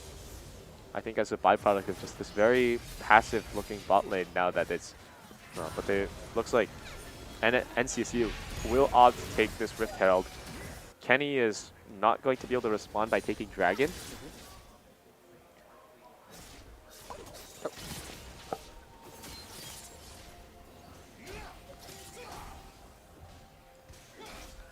A bit slower, or a slow early game, in my opinion. Definitely. I mean, the early gank fails, the 2v2 bot lane doesn't inspire confidence if you're both Rutgers and NCSU, so I think they're just going to try and play to their scaling. And in this instance, I think Rutgers' scaling is slightly better. Slightly better, yeah. They have just so much more They have later the game insurance coming out of Azir. I mean, Plum Punch is going to get stunned, will get hit, but he's just going to heal with that Phage. And I mean, he's going to get this Gourd Drinker soon. I think he should probably get it off this base. It should be on the space that he will get it. Yep, we'll have Gourd Drinker 10 minutes into the game. But NCSU is going to be getting these neutral objectives, and I mean that's kind of the unfortunate thing when you only have top prio, is that you're losing objectives. They could have contested Rift, they didn't. I think I think them not contesting Rift is due to the bot lane. We saw Akshan and Leona base. They knew that there's a possibility that Akshan and Leona could be on that Rift Arrow, so they opted not to fight that. A lot of these objectives are coming from the advantage coming from bot lane. I do think they're gonna drop a plating here. But no one will get the gold from that plating. Hmm. So, but Akshan will have a completed Kraken Slayer. And this Vayne is just going to be almost a full item behind at this pace. I do believe that that is a fork on Vayne. Ooh, Kenny will get it. Bob Timer. Bob Timer is opting But to there's fight. Pun Pun is in multiple the players here. Bob Timer is going to slowly get chunked. Pun Pun trading both with are on Diego. different level. Pun Pun could be in danger. He has He W and ult. I mean, but the the Pun chain Pun, CC is coming up through. he is just going to get burned. He doesn't get the opportunity to use the face breaker. And Kenny now stuck between will just get shot down by Jazz. I feel like a bit of miscommunication between the two players. Kenny was focusing on Sejuani. Meanwhile, Pun Pun was focusing on the Viego. I feel like if they focus on one target and perhaps try to use their burst on them, maybe a positive outcome could have happened. But I feel like very good rotation coming out of NCSU. Yep. I mean, this early game definitely on the weaker side for Rutgers. They just aren't getting the same looks that they are. But Pun Pun's going to try and take Laz. Will get him to half, but he needs to get this Rift. He will kill the Rift Herald now. I mean, these are all... Rutgers is starting to play a little greedy, I think. I mean, I think Pun Pun tried to... Didn't have... Or I think he had ult. I don't know what happened. He did have But ult. he didn't use it to probably try and kill the Viego or help move the Sedge out of the way of that rotation. And they're just now 2 kills down. And Sedge is opting to get Heartsteel now. Heartsteel first, which just makes sense. I think he probably didn't expect the rotation coming in out of NSU. NSU have been having some really good rotation, as you can see in Game 2, Rift Herald rotation. The CC coming out of Leona is probably what stopped him from ulting. I mean, this has been a very quiet game now for this Azir, and this Azir is one of those team fight. Has the ability to transform a team fight with any good shuffle, any good opportunity to look for a shuffle. A bit of a slow game coming out of here. Not much is happening. There's a lot of grouping up on mid. Kenny is just Kenny going to get is found, caught is off. going to just be executed now. His body will be taken over by Kev. Cynical will be able to get the invulnerable, but won't be able to get out for much. And that is 2 more kills for NCSU. Worst gamer whiffs messed on up the the shuffle, and shuffle, that's and going to I think be he has to his pay the price death right here. as well. A lot of mechanical blunders coming out of the side of Ruger. Kenny is being caught off guard from these Leona Akshan rotation. I mean, And- that's one of the benefits of Akshan, that perfect invisibility. Yeah. And also, I mean, there's just the vision difference here. There's Like- so much more vision on that NCSU has across both sides of the map. Looking at the river, there's 2 control wards near the area. There's 2 deep vision onto red side. So it's making it really tough for Kenny to be able to do anything. Like, we can also see some blue side ping coming out of Jarvan. They're just able to track him so well with all of these wards in Kenny's blue jungle. And, I mean, if he can't make these rotations, he can't walk safely around the map. And as the jungler, if you can't walk safely around the map, you're kind of useless. And I feel like in this game, Azir should definitely opt for Crown as an option. There's the targets on the side of NCSU are quite swishy, and they have a lot of dives, so Crown is a really good option here. And I mean, this Vayne will reach the point where she can make up for that lost damage if you do opt for Crown. And I mean, if you're Rutgers, it just needs to, I think, just start trying to find these neutral objective windows where they can either trade them or convert the loss of a neutral objective into something that they can use. Currently for this dragon, I definitely do think with good rotation, they can fight for this dragon, but they're probably gonna opt not to. This is a Cloud Dragon, not very much necessary. That is a very sacrificial one. However, it does mean that NCSU does get that dragon stacking. It does mean that they're going to get ever closer, and it's going to get even harder for Rutgers to get to soul themselves or pressure their own soul point. And the Sex Dragon, the best dragon in the game. And this one just really benefits NCSU here more than it will Rutgers. Rutgers takes the advantage naturally, but this Akshan, this Viego, I think are going to be significantly more find more value than this Vayne is, and the Azir. I love that Redo Kyun is finding a lot of success on these Leona roam. He's giving his jungler a lot of pile. But they are gonna TP onto mid and maybe try to contest or trying to get something. Kenny doesn't really have the backup. Will take a bit of damage. did TP down bot. This is an opportunity to fight. Viego Jazz is has gone on invisible. Herald. A bit of indecisiveness, in my opinion, from Ruger. I mean, but Rutgers is finally starting to claim that space, getting their own wards down. And I mean, 3 autos, that's a third, that's a nearly a decent chunk of Bob Timer's HP, but they're going to lose their top turret. And I mean, they're just getting, these kind of macro decisions that NCSU are making are really starting to pay off for them. Top tier 1, this bot tier 1 isn't going to get taken. Please be quiet. A Heartsteel stack, you'll take that. The wave is going to push out, and now Selfish coming to reinforce. There's just really good macro rotations and decision making by NCSU here.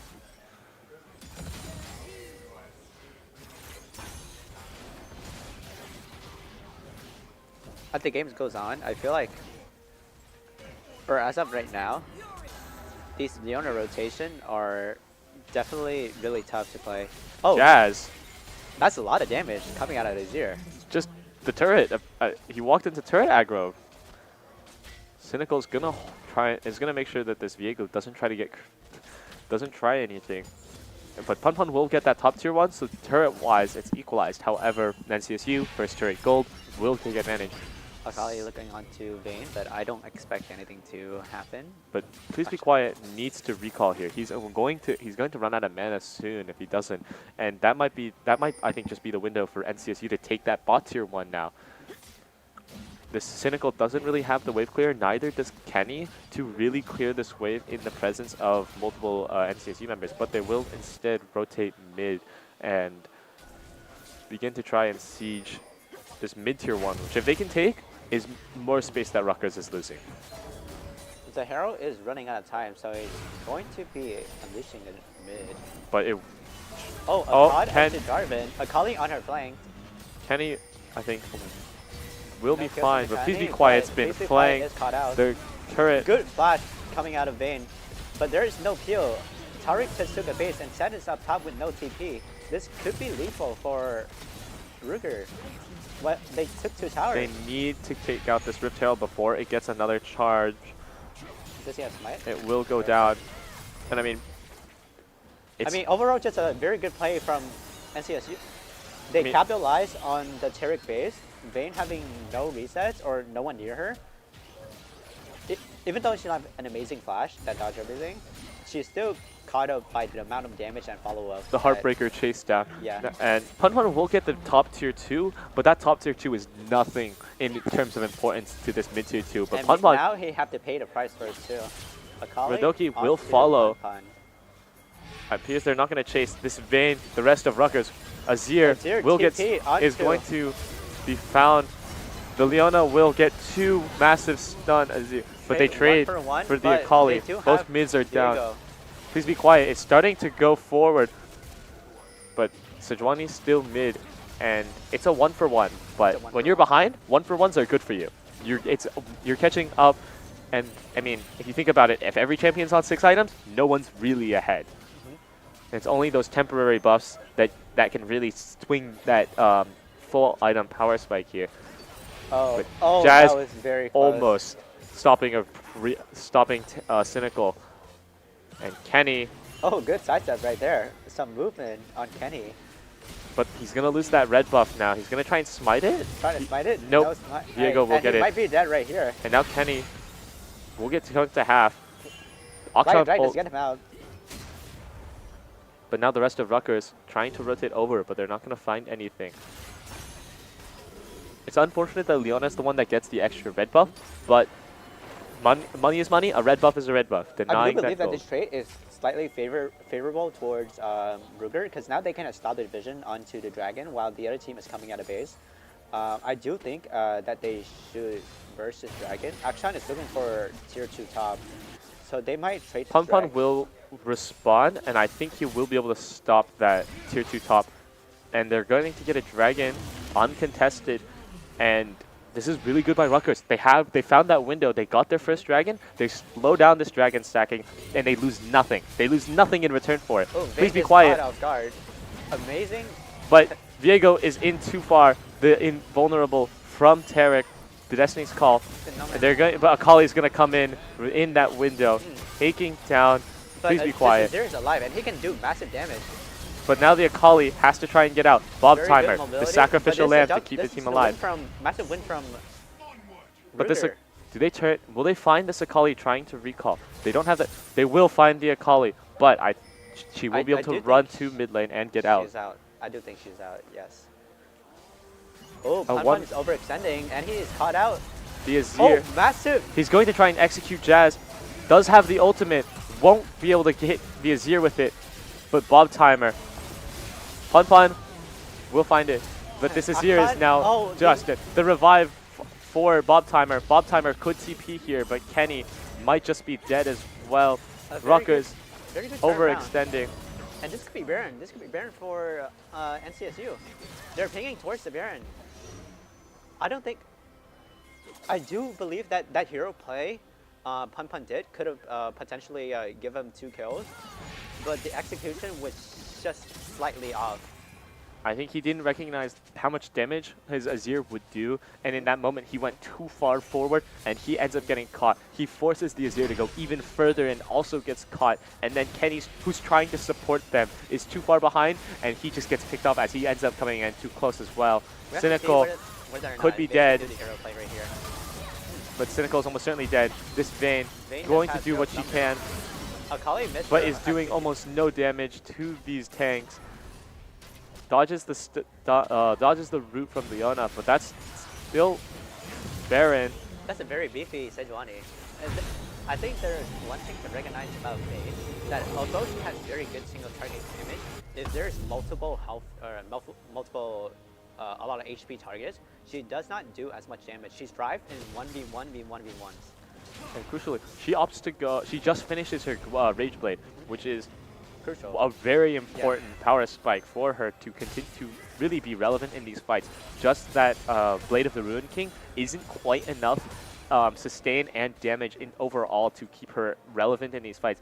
Now that she has this Rage Blade, she represents a significantly higher amount of damage because of her increased attack speed. This Akshan, Gale Force, he's building his Rage Blade, but he has Gale Force, not Gale Force, his Kraken Slayer and his Blade of the Ruin King. So still, this Akshan is very much ahead, but there are windows. Rutgers is finding these windows. They had that first dragon. They're going to lose that bot tier 1, but I mean, that's the kind of thing that you can't really stop them from taking that bot tier 1 because you don't have any pressure across the map to drive members away. Azir almost gets caught there, still loses a decent chunk of his HP there. Kenny trying to do what he can, but there's 4 members with Baron. Bob Timer is slowly getting chunked down, but it's not quite fast enough. They need to kill this cannon minion. Kenny goes in, but he has to flash out. I mean, they have to find a way to get this cannon minion. Azir's going to get stunned, and that's going to be the rest of NCSU. Almost gets it. Kenny locks in Kev, but Kevra is just going to get all over them. Pun stuck in no man's land, trying to get multiple members. Selfish just gets in, gets Barrett, gets Vayne, gets out, and I mean NCSU is just starting to dominate this game. And what an amazing off-vision play coming out of Leona. Her ult, due to the lack of wave clear on their team comp, they cannot contest turret against Azir. But because of that play, they found a window where they could engage, Viego opened a window for Akali to engage onto the carry and demolish her. And based on that play, they just got 3 towers. And they're not going to be able to get these inhibs. But, I mean, this Sejuani is going to be a nightmare. She has Frozen Heart, has Heart Steel, is going to be a massive HP tank, is going to slow the attack speed of this Vayne, who is their only real way that Rutgers has of killing the Sejuani. This Azir Liandry's ticks aren't going to be fast enough, and now she has Abyssal Mass, so now she represents damage as well. I mean, the rest of... I mean, the game is just looking like out of Rutgers' hands. I mean, it would have to be a cataclysmic toss for NCSU to even really feel scared about this game. They will get this. They will get to Soul Point off this Hextech Dragon, and I mean, 2 inhibs are open. Rutgers is in a very just terrible spot. Shojin completed for Kenny, but that's CD. That's not really that much extra damage, really. And I mean, Baron in 2 minutes. If NCSU manage to find these 2 inhibs, I don't see it. And Kenny gonna get rooted. There's going to be the follow-up from Bob Timer. Kenny will get out, but please be quiet. Still alive, still trying to do whatever extra trip auto damage. Selfish can take that Shuriken flip. And they burned Glacial Prison onto Jarvan, which is one of the crucial. Oh, massive. But beautiful flash. Azir will have it tanked by the Taric. And now, but please be quiet. Just Kenny will find an ult on 2. They do have number advantage. The Taric ult is massive.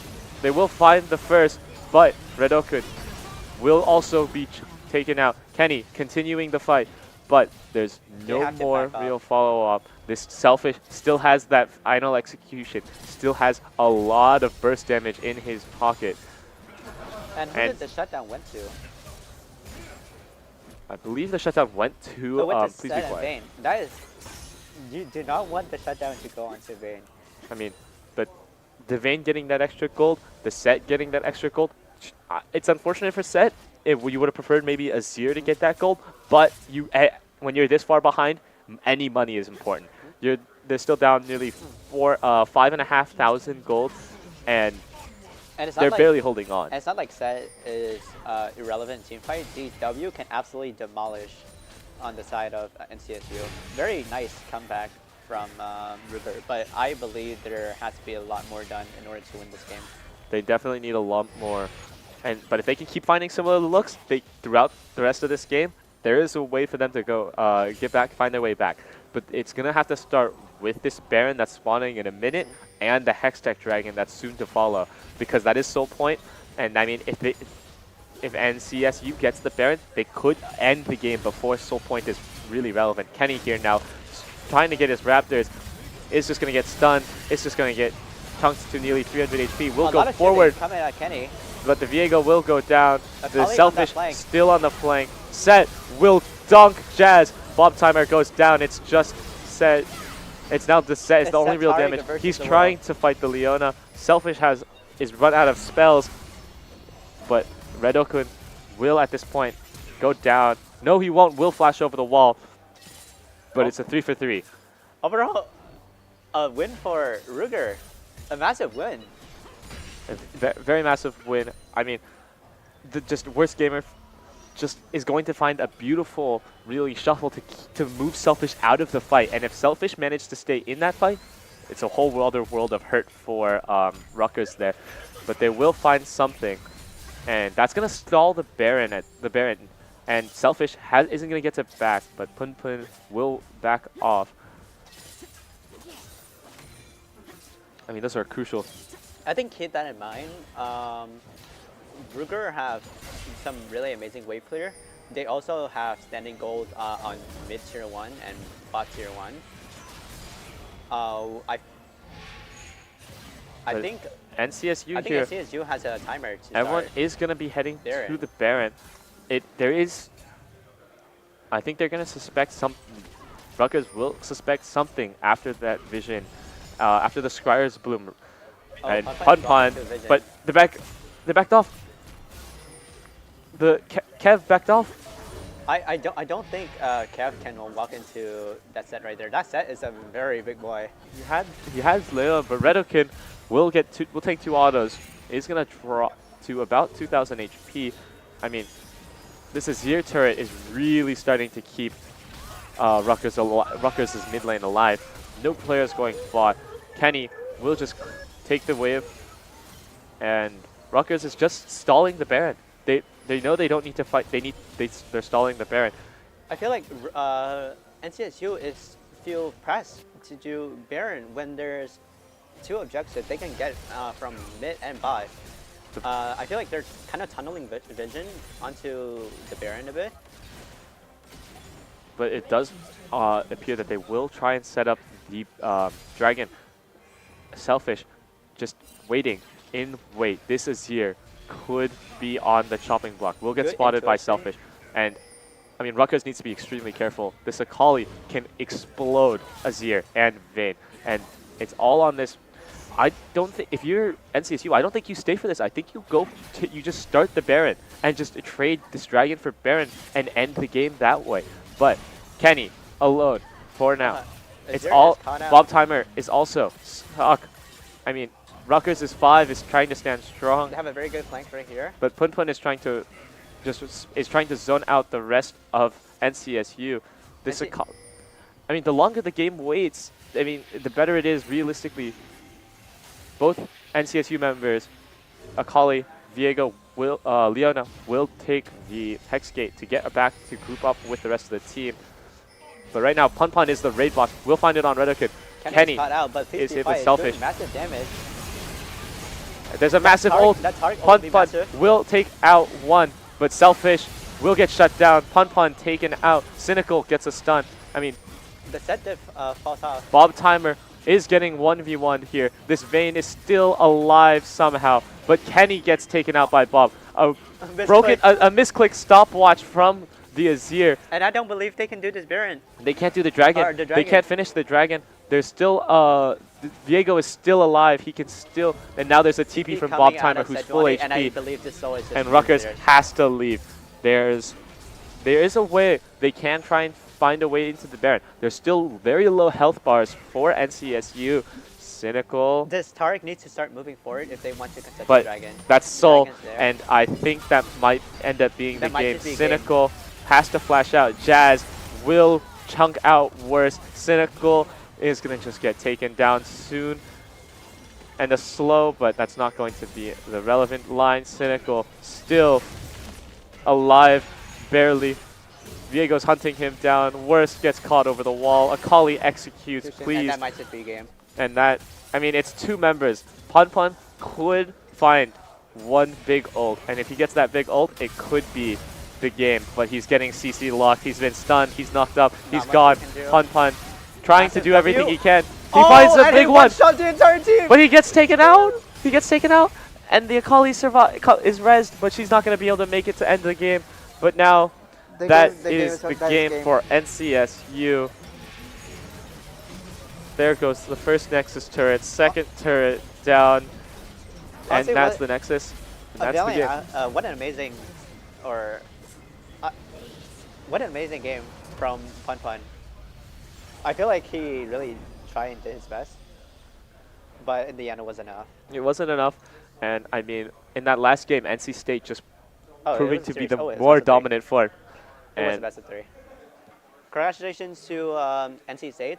They'll be going into finals till later today, Mhm. and we will have a brief intermission for a team change, and we will be back with Vespa versus ODU.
welcome back to League of Legends Beltway Battles. We're about to start our second semifinals game between ODU and Virginia Tech.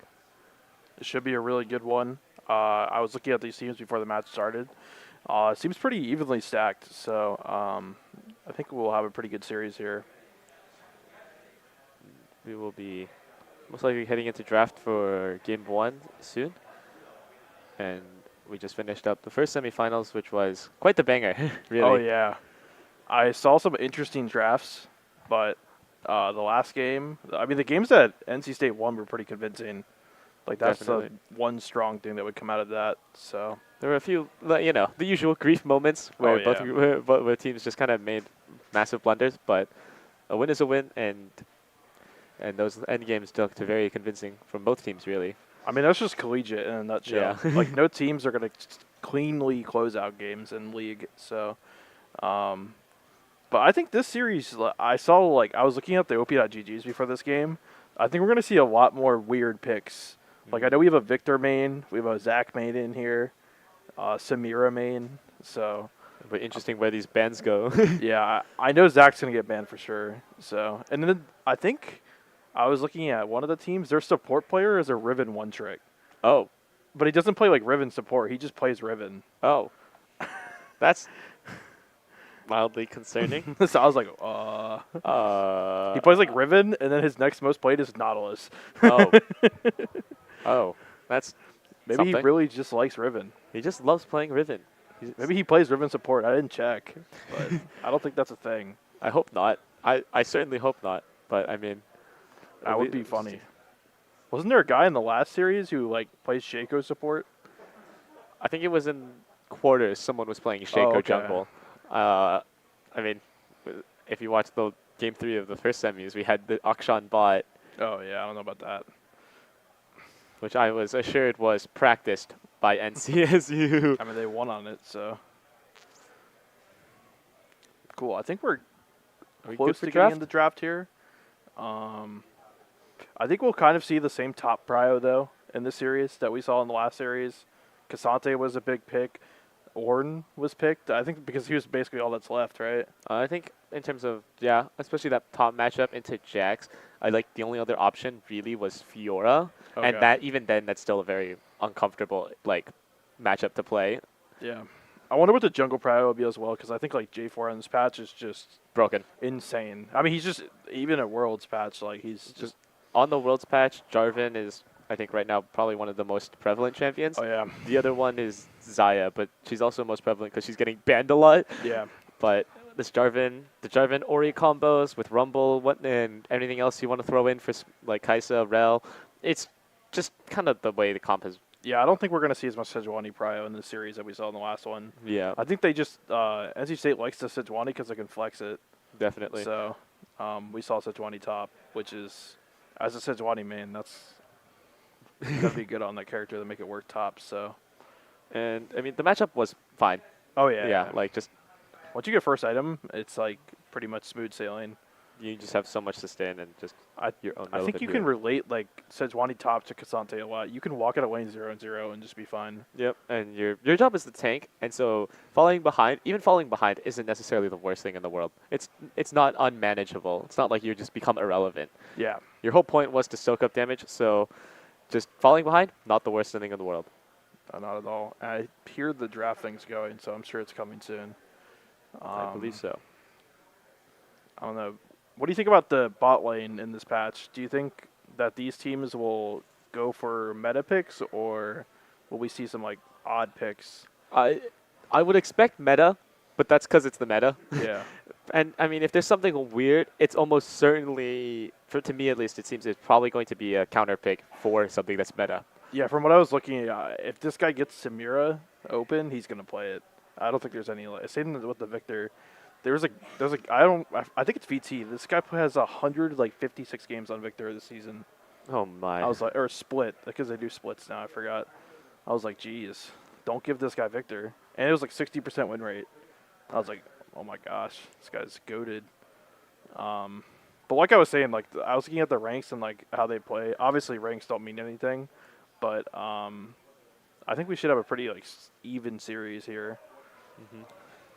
I mean, Victor, like, it's just a lot of these champions. Victor, Samira is surprisingly strong Yeah. if you're caught unaware. And I mean, Victor is very much leaning into that control mage matchup that happens in mid. Like, just picking Oriana into it is perfectly fine if Yep. you're if you're playing against this Victor. And I mean, if Zach is unbanned, I don't think it's that bad. Like, Oh, yeah. there's so many. I mean, like, you could play Poppy, you could play any number of other things to just deny this Zach. Yeah, I don't from- think you pick Zach. I mean, like, if you picked Zach, I could see it if they go down like 0-1 and then they're like, oh, Zach's up. Just let me try it at least. But like first game, I think we're gonna see like a lot of just like safe picks. definitely probably more testing of just what happens in these lanes is, I think, the big focus for this game one. And we enter draft. And VT is gonna be on the blue side here, so They will ban the Samira. And ODU. I mean, I guess you would say it probably Samira, Zach, then Victor bans. yeah, I think I this is bad of me. I don't remember. Garrett. Okay, so VT's top laner plays a lot of Garen. He's also GM. So Okay. He's a Grandmaster Garen Syndra player. ban. I mean, I think this is Vespa trying to open up Ori. Ooh. Cassante ban is also. And ODU just hard banning towards top. What? Why would we ban our Ori? Okay. Maybe he's trying to get Victor. The probably opening the Victor angle, yeah, makes sense. But I mean, I think at that point, like, just Galio becomes a thing for ODU if Virginia Tech does take the Victor now on B1. Nope, Victor's there it will be is. banned. So I think that's the Zach is open. Varus. First pick Varus. Oh. Okay. I think this is designed to try and tell ODU to not play the Zach, Yeah. because this Varus full AP is just gonna one shot the Zach. And ODU was going to is gonna pick Kaisa. I think that's to follow up with probably Nautilus or Rel, and this Rel can be flex jungle as well. So J4 is up. J4 so- is up, but the classic follow up in this Oriana isn't. Yep. So I don't think you're actually pressured to take this Jarvan because you don't have that follow up. Any Rumble players? I would love a Rumble player, but I don't think it's happening. Nah, I don't Unless think there's so some Rumble mid player here. I don't think any of the top laners are going to willingly pick it. Graves opting for 2 marksmen off the jump. This is probably Graves jungle. And it's just going to respond. Lilia? When was the last time I saw Lilia? either. Yeah, I haven't seen Lilia played in a long time, so this is very interesting. Yeah, I think we are seeing some odd picks here. The Graves isn't too surprising to me. I'm just wondering what they're going to play in the top side with this. I think as for your Vespa, you just pick support here. Yep. We'll take the Thresh, which is fine. I mean, I think Nautilus is strictly better, but Thresh has a bit more saving potential. And they're going to go for Leona. It's going to be a hook. It's going to be some form of hook champion. Yeah, I think we're going to see the Nautilus here. It's Nautilus or Oh, it's Thresh. Thresh. It will be Thresh. And Kaisa will take... Yep, ODU will take the Nautilus then. And I'm guessing ODU is going to probably ban more top. Unless the Lilia Definitely is a top top bans. flex. He could play Lilia top, but super troll. Yep, I think it's probably top bans from ODU, and Vespa's going to probably focus mid bans. I mean, the mid pool is already cramped as is. Tristana, mid ban probably. Lissandra, yep. This mid pool is getting really I was cramped. gonna say there's going to be nothing left. I think I guess there's Nico, Azir's still up as well. Azir and Nico. Akali's up. Silas is also up. There's some options. There's not a lot that really give you a good lane matchup at this point. And it doesn't help that ODU's forcibly Xerath. Xerath banned, so I think that means Azir. Yeah, Azir is going to take in before ODU can just take the Azir. which really I think leaves Akali Silas. Oh, Talia's, forgot about Talia. Talia's, Ari. LeBlanc's up as well. I don't think we'll see a LeBlanc. Nico. Ziggs. I don't think Ziggs is bad here. It's just Ziggs isn't such bad. a front to back. But I think this leaves them a little too squishy, Yeah. especially considering Casante's ban. Nico will be probably locked in response. I wouldn't be surprised if BT just locks in Aatrox. Yeah, Aatrox definitely has an angle here. Yeah. I mean, he has. I mean, Jax is up as in for ODU if they take Aatrox now. I don't think they can play Jax with this. I think they need to play some like Ornn. If Vespa will take the Ornn from the looks of it. I mean, I'm guessing ODU takes Aatrox then, because, I mean, It just lead into the full damage. they need some kind of sustain, and their comp is like super front to back. So I mean, there's a decent follow up for this Nautilus hook, but it's not a lot. It's not as much as I think you'd like. And this Thresh, I feel like this lady is not gonna do enough. Riven, there's the no Riven. way. I don't think this this comp is gonna be so all in. I mean, if ODU, one Varus empowered Q, I feel like just Yeah. ends ODU in every way imaginable. One Nico ult into a Lilia sleep. Like, I think ODU just is too squishy for this. Oh, Fiora. Okay. I still don't like it. I think they needed some kind of. I think Aatrox is fine there, but Aatrox, I think, is fine, but it's not. it does kind of suck in the Ornn. It's not the greatest matchup into the Ornn. It's also not what's the word I'm looking for? As I guess split pushy heavy as this Fiora is, and also this Aatrox can get kind of stuck in no man's land where he's just getting poked out and he doesn't actually have any way in. Yeah. I think that's the problem with picking Aatrox here. The Fiora is gonna be fine in top lane. Is gonna have immense split pushing pressure. Yep.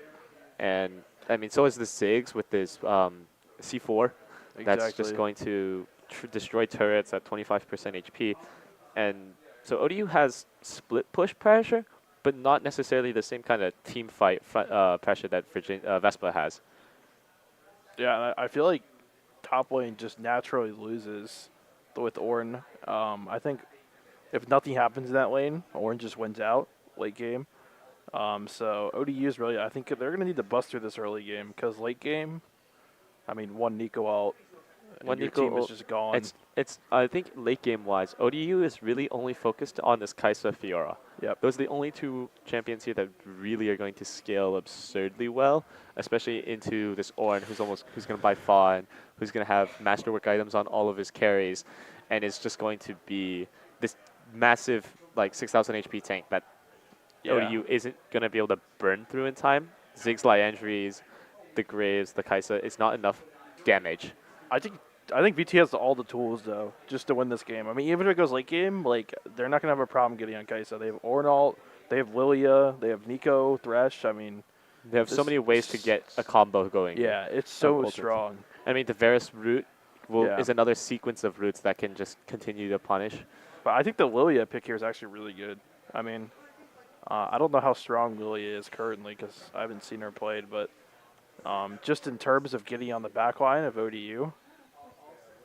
I mean, if you're Nico here, I think you're also probably going to lean into Everfrost as your mythic Yep. instead of anything else. Maybe Crown if you're that scared, but I don't think you need it. But this Everfrost extra follow-up CC, and I mean, it's really going to be, I don't think this Graves is going to have that early game pressure. I still think Ziggs just gaps Nico in lane though. It's gonna be rough. That's probably going to happen, Yeah. but Nico, at the very least, I think will be able to hold her own and isn't going to fall too far behind. At least up to Herald, he'll win. So At least up to 6 and probably the Herald. yeah, it but- depends what happens at Herald, which is gonna really determine like if ODU has a lead at Herald, then if they force a fight at Herald and then they win, I feel like they can snowball this game and like finish in 30 minutes. But anything past that, it's all up to Fiora. Yeah, you got to really rely on your split push, but I mean, you have a lot of bursts as well. I mean, Ziggs, Kaisa, Graves, I mean, you're dead. Yeah. Like, if you're walking, like, yeah, I think Vision will be a big deal here as well. Sounds like we're getting into the initial picks. They're going through the chimp select process. But I mean, so we'll have another 2 minutes. yeah. I mean, this thrash is probably the biggest thing. Is probably the thing that's going to make a difference in this early game, I think. It's if he's rotating and his lanterns, because this Varus is trying to poke everything down, and which is a bit of a non-bow with the rest of Vespa's comp. Is this Varus trying to poke while Lilia, Nico, Ornn are trying to set up everything else? Yeah, do you think Varus and Thresh are going to try and all in, like level 2? I would imagine so, Yeah. but I think they lose that into this Yeah. Kaisa Nautilus. I was going to say, I think they lose. I think they lose it, especially because, I mean, both of them are going to have Ignite and whatnot, and heal probably. But, I mean, I think bot lane is going to losing the early levels guaranteed. Mid is going to be just a even push in mid in the middle of the lane, and then top is just going to be the classic snooze fest that is top lane, especially into this Ornn Fiora matchup, where there's like neither of these champions has an opportunity to kill the other. Mm-hmm. This Fiora has to do some weird creative thing with the Ornn pillar that comes up from the Q maybe to set something up, but this Graves doesn't really have much of an angle in any lane except for bot lane. Yeah, I think both these teams have a plan going in as well, because they picked the Graves and they picked the Lilia pretty fast. Mm-hmm. So they definitely had a plan on what they were going to do or what they were going to respond to. The Varus first pick is super interesting to me. I didn't see that he played a lot of Varus, but and I didn't see Lilia either. So it's definitely going to be super interesting to see what they do with these comps. I'm not really sold on the ODU comp, but I got to see it in play first. Definitely. That's just how I feel about it. This is just what you like first impressions when you see these champions put together. Yeah. But like once you're in lane and once you're in the game, you realize there might be some new like pathing. Something we're missing.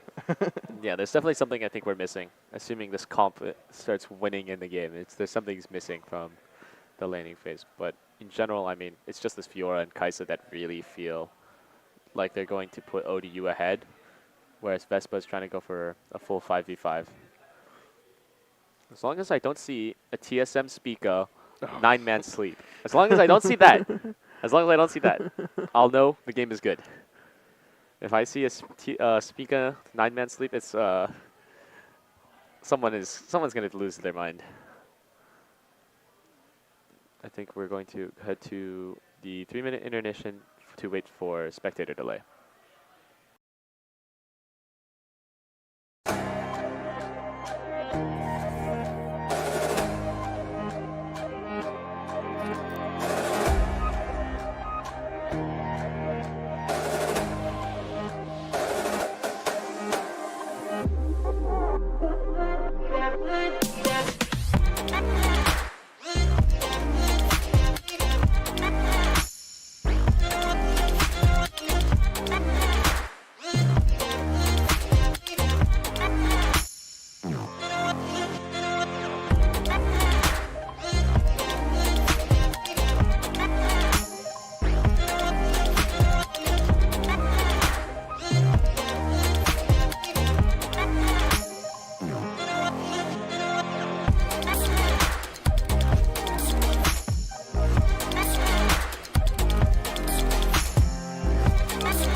We are into the rift. Welcome back, everybody. We're getting into Game 1 of Virginia Tech versus ODU Esports. Some interesting level 1s coming here. Looks like we're going to be doing a 5-man bot from VT, right? Yeah, VT. I don't think they're going to get anything done here, but They're going to try. I don't think they're going to actually push forward and try and actually invade this early level 1, though. Yeah. is that guy's name actually HP Gamer 7? There is no shot. It's like the default laptop name. There's no way this guy's name. That's also the guy who's like GM. Yep. Imagine getting top gap by HP Gamer 7. Like, it sounds like a LAN setup name. Undead Falcon. Dude, we got some interesting names in here. Camper on Duty. We got Damwon. Team okay, is failure. It's gonna be just a normal, regular one. Clear both junglers here. They're both starting top, both probably rotating. Gonna try and do something bot lane. HP Gamer is gonna get the vital. Did not get the vital proc. Undead Falcon did not get the vital proc, but HP Gamer misses the Q, and now he's just trading auto attacks, and that's just perfectly fine with Fiora. Vital proc.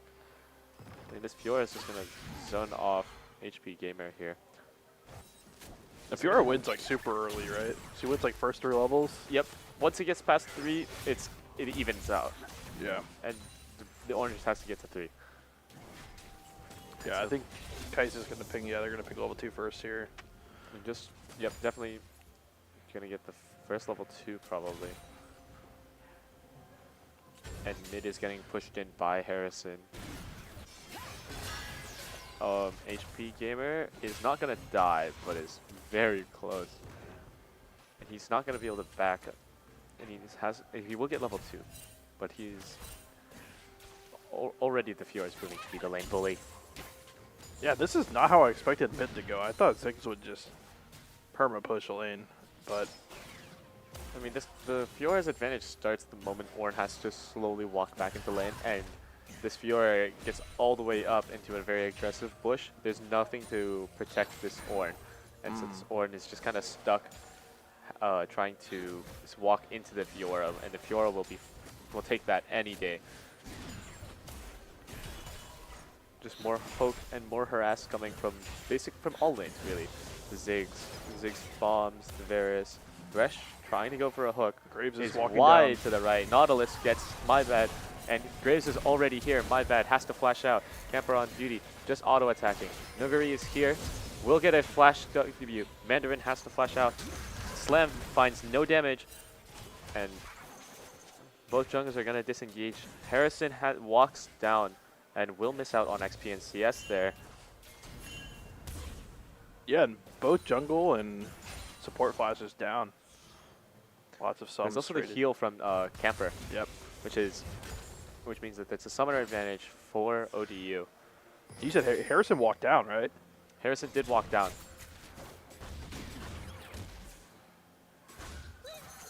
All right, looks like Ornn's kind of getting back into it now. Ornn has definitely just He can feel a Fuck. little bit safer walking up.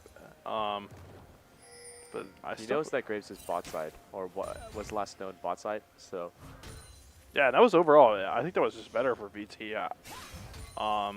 The Lilia got the full clear. I think Graves left his Gromp to walk bot. So he had to walk back. So he's going to be down in CS now for that. Not the biggest of deals, but also got the quicker back. So we can see what they maybe use off this timing advantage.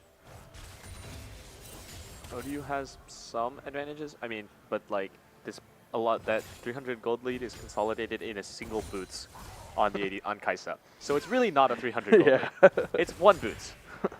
Hey, those And boots are going to if win them the anything, game. the Lilia is ahead. The HP Gamer isn't going to be able to walk through. Isn't going to get through that parry. Oh my gosh, look at Graves this! is Look at here this as wave. well. It's big wave team. Yeah, The Graves is going to be here, but it's not going to account to much. Harrison is gonna try and get the last of those minions as he's going to recall now. Most likely, and TP back. Big hook from my bad. And T1 Camper is just gonna get a massive chunk on the Mandarin. I mean, it's just a very harass-heavy early game. My bad is just gonna score a goal between the two ODU players. So he's gonna get these souls, and that's at least some scaling, some extra armor, some extra AP. Ult doesn't always goes a long way here. The arrow from Camper will tag Mandarin further, but he does have the shield. Vigorous is just going to get chunked by to a 2/3 HP. And I mean, this oppressive Varus Thresh lane is really starting to pay off for VT. Grizz is bought, but there's no presence. Yeah, I would say there's really nothing ODU about. They can't really do anything against us. Yeah, the Kai'Sa's a little too short range. The Nautilus melee champion, he'd have to hook in, and that would almost certainly get him killed. And I like what VT is doing. They're basically just leaving Orn on an island, which they should do. And they're just focusing all their presence towards bot, playing for bot lane, because they just Orn can just sustain this lane. Like I said before, if Orn walks out of lane 0-0, you're just passively winning. So, and the unfortunate thing here, if you're ODU and you're Undead Falcons, you just notice that your wave is frozen, basically. You have frozen the Orn this far up into the lane for him to CS. But your jungler isn't ever going to you to help you try and convert that against the Orn. This Orn is 6 now. He has his ult. The Orn Horn is just enough CC where he could probably just... And I mean, if we look at the items, Orn might be down 18 CS, but he has a Bomby Cinder and a Cloth Armor over this Fiora. This Fiora cannot back because he's freezing the wave so much. And he also... The Fiora can't push. Undead Falcons can't push HP Gamer off the waves. So he's just stuck in this limbo land where he really needs Graves to show up and force HP Gamer to back off. And I think Undead Falcons is now trying to set that up. Lilia will get the early first dragon. Extra resistances for the team, always useful. Not ideal, but certainly useful. And now it should be a contest with Herald. The support will rotate over. Harrison has been noticed on the ward. Will take a decent chunk. And HP Gamer here. Grand Challenge issued by Undead Falcons, but he's not going to finish the last proc. We'll go to half. Both top laners at half now. But I think VESPA will be trying to... Thresh is in the top. Yeah, but VESPA will probably sacrifice this Rift Herald. My bad hooks the Rift Herald. Plays the Mandarin, but the Mandarin has the shield, and that will be Rift Herald for ODU. And ODU getting early game objectives. Flash hook by the Mandarin, that's not a good feeling. Beniko will find 2 with the ultimate, but Harrison will get hit by the massive bomb from Cloth. Another hook from my bad, it's a cleanse. The sleep will put him down vigorous. However, team with the collateral damage does find my bad, I suck. It's hard to say. But it's an even 2 for 2. And first blood does, I believe, go to VESPA. So that's a bit of extra gold for them. I think it went on the Thresh, though. Yeah, that's unfortunate. Yeah, but so I do think ODU kind of wins out in that. I think they get the push mid too as well. So they get the Herald, they get the push mid, they get 2 kills. But if you look at our bot lane, Kai'Sa has rushed Umbral Glaive. Oh, I'm confused. yeah. The Orn will use the ult to clear the wave, but he's not going to get the CS from it. So he's trying to, I think, find a timing to back here. He's got he both has no Thornmill and Bomby Cinder. Really trying to stop this Fiora from just His first back of the game. his first back of the game, and he already had 2 components before getting there. But this Umbral Glaive is really interesting to start off on the Kai'Sa with. Normally you see it on Senna. Yeah. When you see a Senna top lane, you typically will see Umbral Glaive start for Senna, but not Kai'Sa. A few of the Kai'Sas Worlds. It will find Vigorous. Vigorous just gets exploded immediately. The death charge will knock them up eventually, but Team is Failure getting burned down. It's just the Ziggs right now. Can't has to flash forward into the Mandarin. Will get finished off by the Mandarin, but Cloth the Goat gets taken out by the Nico, who walks down. My bad, I suck. Almost certainly going to be able to land this hook. Does, and that is Nuguri going to collect another kill. Mandarin burning. Does this guy miss his hooks? I think that was 3 hooks in a row. Just Someone check his PC. yeah, Someone, bang, bang, bang. someone Wow. get the VAC ban out. I mean, just a 4-for-1 really, just from VESPA here, taking advantage. And Lilia already has a LAN freeze. Now, of course, the Graves does have Yomus, but so does the Varus here. And this Varus has a much more fight impactful item than the Kaisa, who has just Umbral Blade. Yeah, and like we said, we thought ODU was going to really have to just kind of run it down early or get a really early game advantage, and They're just not finding it. they Vespa Uno reversed them, and now they're just running at them. And the second Drake will spawn in about 2 minutes, probably. But really, right now it's about this Varus and this Lilia. Both of them are coming in absolutely big in these early skirmishes, these early fights. Rift Herald will be sent mid to secure some plate gold and at least try and catch up in part for ODU to catch up to Vespa. But Drag is spawning in a minute. And Yeah, Zix should have Mythic on back. We've seen Fiora finish the Bloodthirster. That's not Bloodthirster, that's Gore Drinker. I can't see. And he's, I mean, Camper on duty. He's just getting every single opportunity he can to hit these arrows, and he's just getting insane damage off of them. And this Orn, an HP gamer, just gonna start fighting Undead Falcons. Will do a decent chunk, but Undead Falcons still has his grand challenge and will be fine. But this Orn has had to delay his mythic significantly by buying Balmy Cinder and Thornmail, or not Thornmail, but Bramble Vest before getting to his mythic. And he's not even gonna finish his mythic, as he's gonna get Sunfire first. Yeah, and he's still a level down, so on top of all of that. So, but I think this is fine.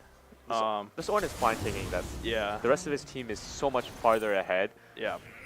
I mean, the Varus is almost matching the CS diff. The kills on the Lilia and the extra CS, the extra camps that the Lilia has over the Graves is making up much of this gold lead that we're seeing. Yeah, and we see that ODU's a little bit down right now. What do you think would be the win condition for them? They need a pick, but it looks like Nuguri is gonna at least chunk half of Cloth. Team is Failure is gonna go down. Is gonna go chunk.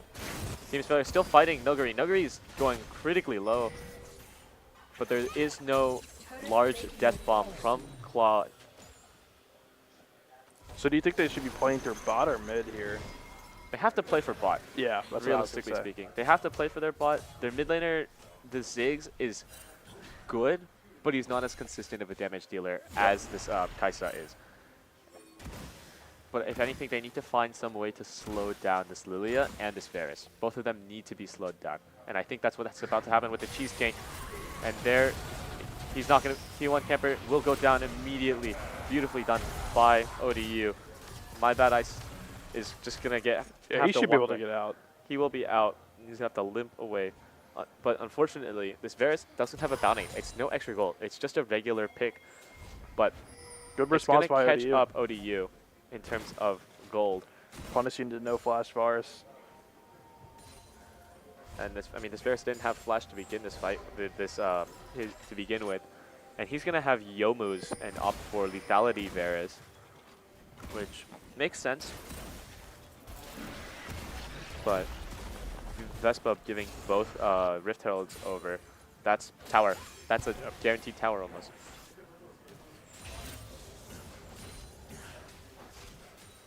And Vespa's not going to get anything in return. They already are dragon stacking though, so they're going to play for that win condition. And I mean, just keep farming. There's really nothing else you can do when you're just going to try and take as much damage on this bot turret.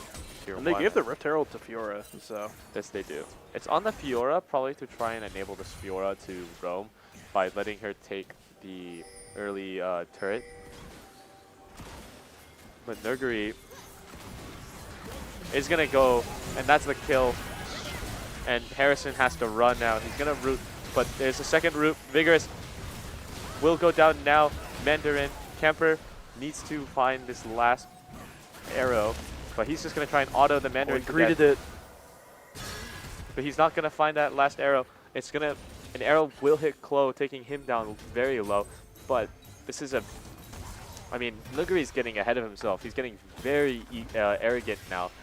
And now he just got punished for it. 2 for 1 for Yeah, ODU. Huge punish by ODU. Very it much just in the collapsed. benefit of ODU. And I mean, Camper, I think, just stuck on cooldowns. Did not get that last crucial, and either spell really, his E or his Q, his either the Blighted Arrow or the Hail of Arrows to kill the Mandarin. So it's a 2 for 1, and he almost dies in the trying in the exchange. And this top tier 1 is almost gone without even the Rift Herald. And that's just another point of conflict that VESPA has to now respond on the side of ODU. Yeah, they definitely went in too early. I think Camper and my bad, I suck. We're trying to get the tower. Oh, Klo has to burn. That's an early flash. Undead Falcons will continue to advance forward. Maybe he thought the arrow was ult. Maybe.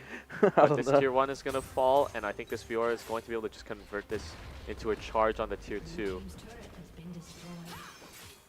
Still about a minute and a half on the eye, so definitely still some time to wait. Maybe drop it mid and crack that turret open as well and continue to open up the map for ODU. Another arrow hits on Vigorous. Dragon is in a minute, and so all of these champions, both teams really are gonna base and get their extra items. Duskblade for Kaisa. So it is lethality Kaisa and lethality Varus. Interesting. Yeah, next dragon should be coming up soon. I think they're gonna try to fight over this. I think ODU has really good item completions here. I'm not sure if they're gonna try and give up soul point here. But VESPA definitely trying to get any last minute poke they can as they try to work their way into the Dragon Pit. Fiora will burn the Rift Herald, and someone is going to have to respond it. That could be a tier 2, possibly a charge, be and an maybe a inhib. tier 3. Yeah. That could be an inhib turret for ODU. They're gonna get the mid tier 1. It's just Nuguri going to get the dragon, and the death charge will spawn T1 Camper. He's gonna go low. My bad is gonna get down, but Failure is gonna die as well. 3-man Nico ult, but there's no follow up from T1 Camper. And he's the important, and he's just going to get exploded by Vigorous. The Ornn finally answering the Rift Herald. Lilia is going to get the Cloud Dragon, but he's not participating in the fight. And he's going to try and run down Mandarin, finds Mandarin. Yeah, just really good. I think that's really good macro by ODU there. I mean, they do manage to get. Did they get the tier 3? Did they get the tier 3? They get 2 turrets and a charge on this tier 3. That tier 3, that top inhib turret is almost gone. And they're not far away from breaking through mid here. They do give the soul point, so that is something that they. It's Cloud Soul, right? It is Cloud Soul, and in this scenario, Cloud Soul for VESPA is actually really good. Yeah. Because it means they have the opportunity to rotate and cover this Fiora split push without losing tempo anywhere else on the map because of their increased movement speed.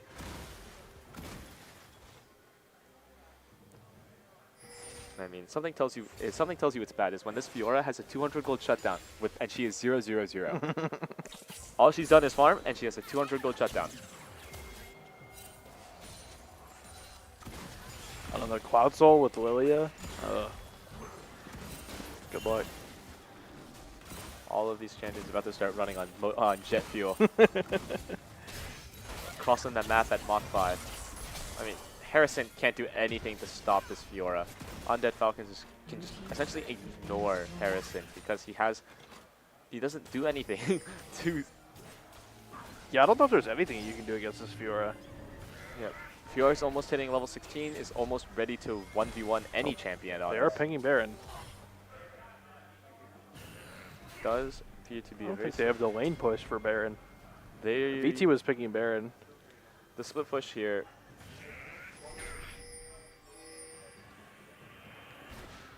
There's just so much vision now ODU has in this jungle. All 3 wards. I mean, Undead Falcons is going to steal a red buff.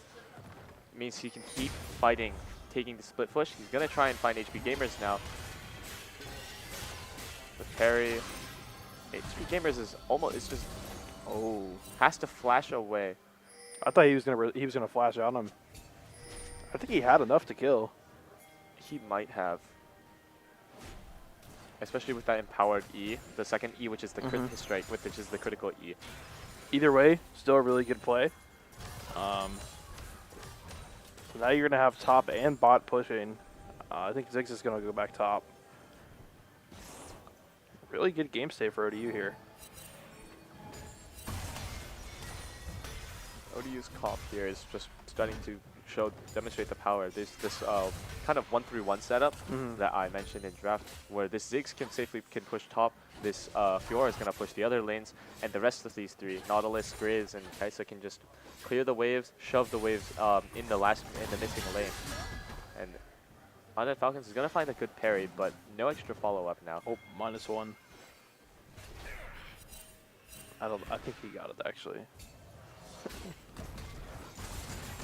This Varus is just starting to fall behind now, and this Varus doesn't have that same team fight follow-up for this Lilia, for this Nico, for the Ornn. It doesn't have the same one-shot follow-up that other champions would have, but he's making it work to some degree. What do you think about this Kaisa build? Other than the Umbral Glaive, I'm fine with it. Yeah. Other than the Umbral Glaive, I'm fine with it. I'm definitely not pulling out the Copium. I mean, I think if you're T1 camper, I feel like this lethality Varus was not the play. But he's going to try and get this last cannon. And Vespa's going to reset and just set themselves up again. But ODU, I think, knows the recalls. They might be doing, no. I mean, Dragon should be coming up here anytime now. It's in a minute, give or take. But I mean, ODU has such an impressive push here in this mid lane. And we see Ornn getting pulled. He's getting pulled and thrown back, but Fiora is just going to push through top. There's the Ornn Horn. It's going to find onto Team, but Team is going to get out. The Nico is going to take the center. The idea is there, but the disengage from ODU is perfect. But Team is going to get caught, and Team should go down now, but this Nico ult is going to whiff. The Lullaby is also going to whiff. Vigorous goes in. Vigorous almost gets Nuguri. Nuguri enters the stopwatch, but he should be dead now as well. Nuguri gets stunned. Mandarin onto My Bad, and Harrison going to die to the exploding grenade. HP Gamer just gets 1v1 by the Falcons. Falcons is in the base. The top wave is coming. He just has to get this. He just needs to break this inhib, clear the wave. That top wave, I think he can honestly just end now. Ziggs should be going to him. Oh. Okay, I guess they're not going to end. Ziggs is going to chase down My Bad, but he can recall and TP. But I guess they're not. Yep. Players will respawn on Vespa, but that was a 4v5. Yep. Oh, a 4v4. And then HP Gamer had to go answer Undead Falcons, and then Undead Falcons just straight up 1v1s him into their base. Cloud Dragon is spawned, but Vespa really can't contest the soul point. This Falcons has a TP, can probably TP top and just end the game if Vespa tries to get this. It's gonna be up to camper. They're picking it. An empowered arrow, could steal. It has been known to. It's getting charged. Oh. It will not be stolen. Smite, well done by Team. The idea was there. It just barely off.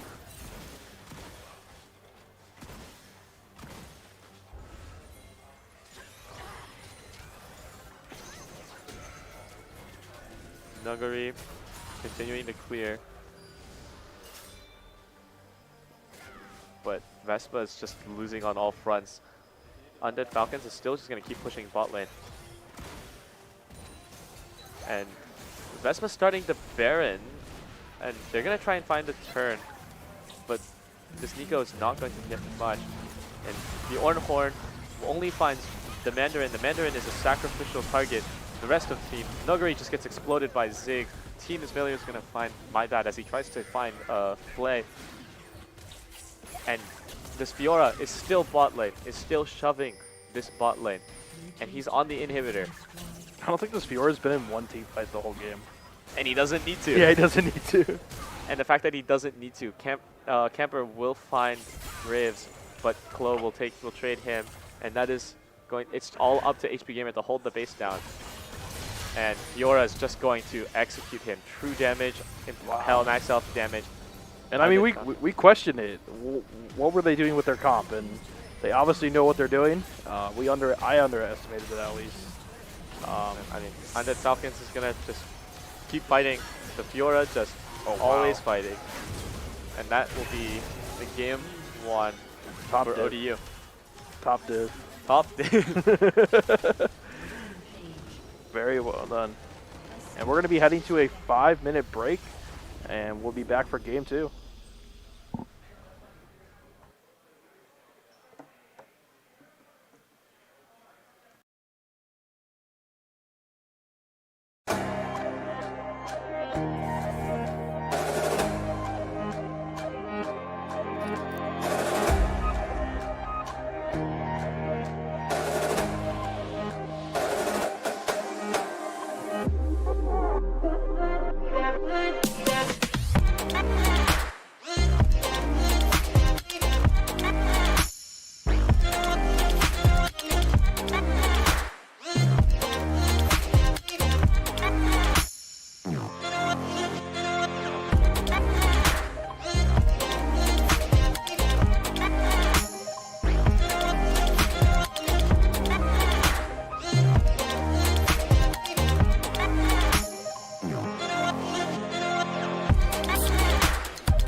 sides, mister.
With the bass so low and the mix so sick, you can wake up, face plant down in the gully, man. I'm a scummy man, beats on a running man, hard to the bargain, hard man, cunning plan. These bars hit hard like a train, I'ma leave you locked out cold in the rain. No pain, no gain, no same old, same old. We got the beat locked down in the chokehold.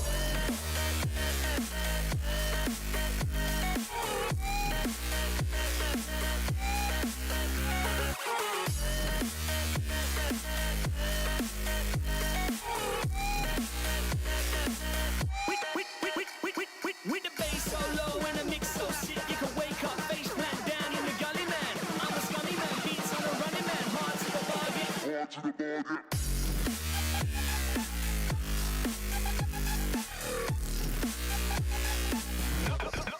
Down in the chokehold.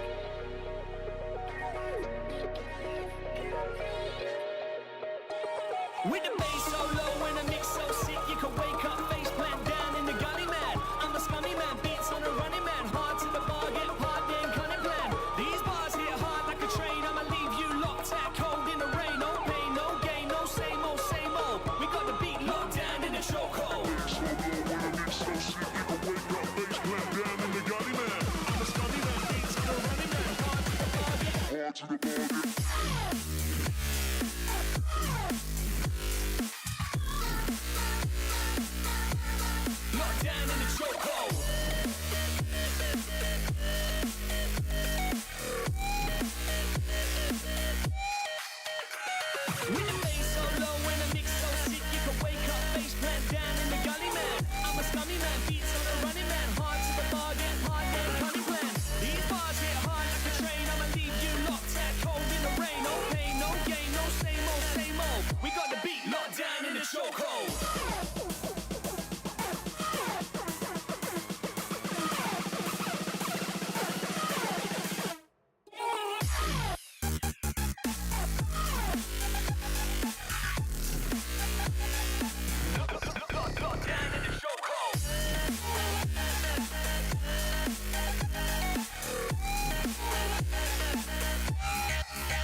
Welcome back, everybody. We're going to be getting into Game 2 of VT versus ODU at Beltway Battles. We have Jeff on the desk now. Did you watch any of Game 1? To be honest, I was kind of busy doing my chemistry homework, so I didn't watch it. I did took a peek. I see that there were some problems in the side lanes. The Fura was an absolute menace. I think he was up like 60 CS at one point. Oh, yeah. Yeah, 2 items, absolutely demolishing side lanes. He was down like almost 20 CS level 4. Level 4? Yeah. As a Fura? Yeah. Against No, Orn? as Orn. Oh, as Orn? Okay, Yeah. yeah, that's kind of rough. It is a known counter matchup, although I do think the other side have a very good team fighting comp.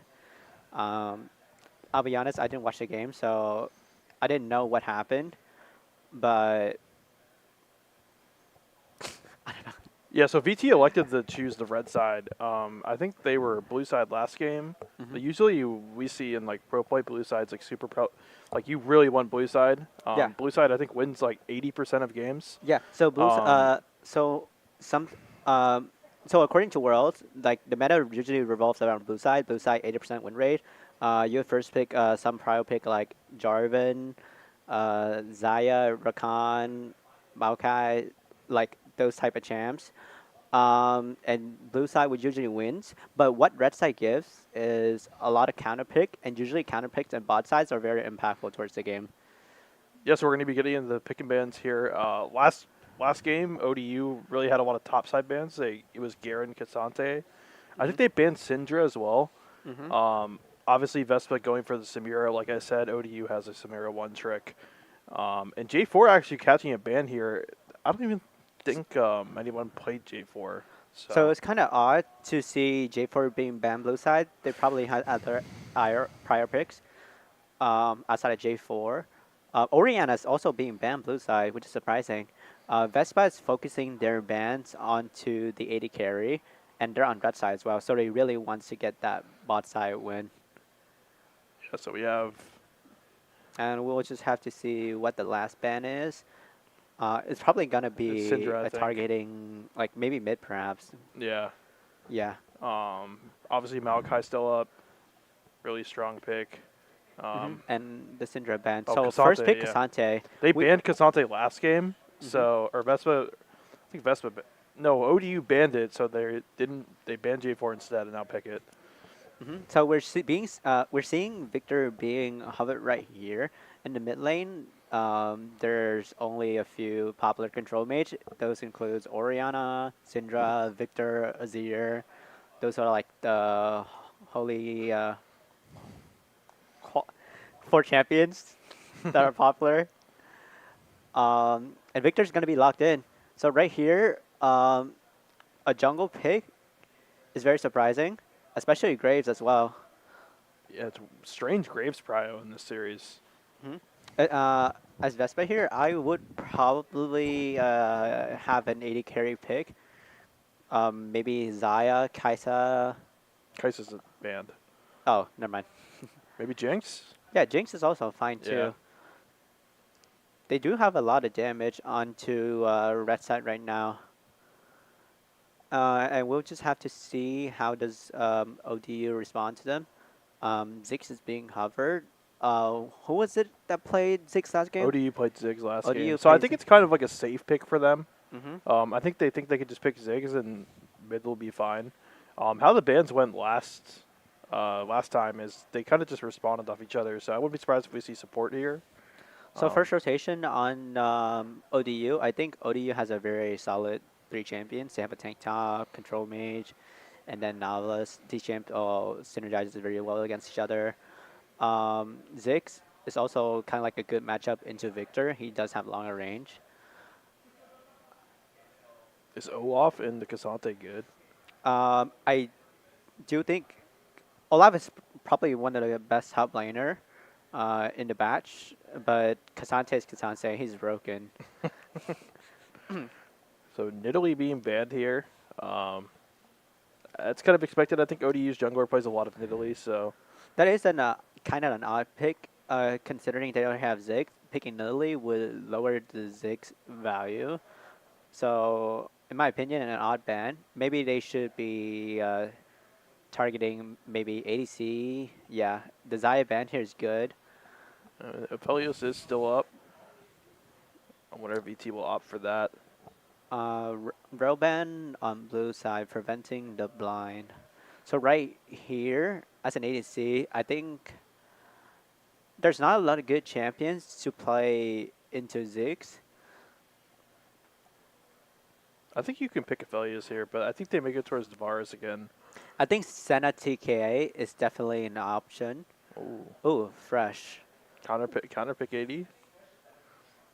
I kind of dislike fresh. I think Braum might be better if they're looking for POs.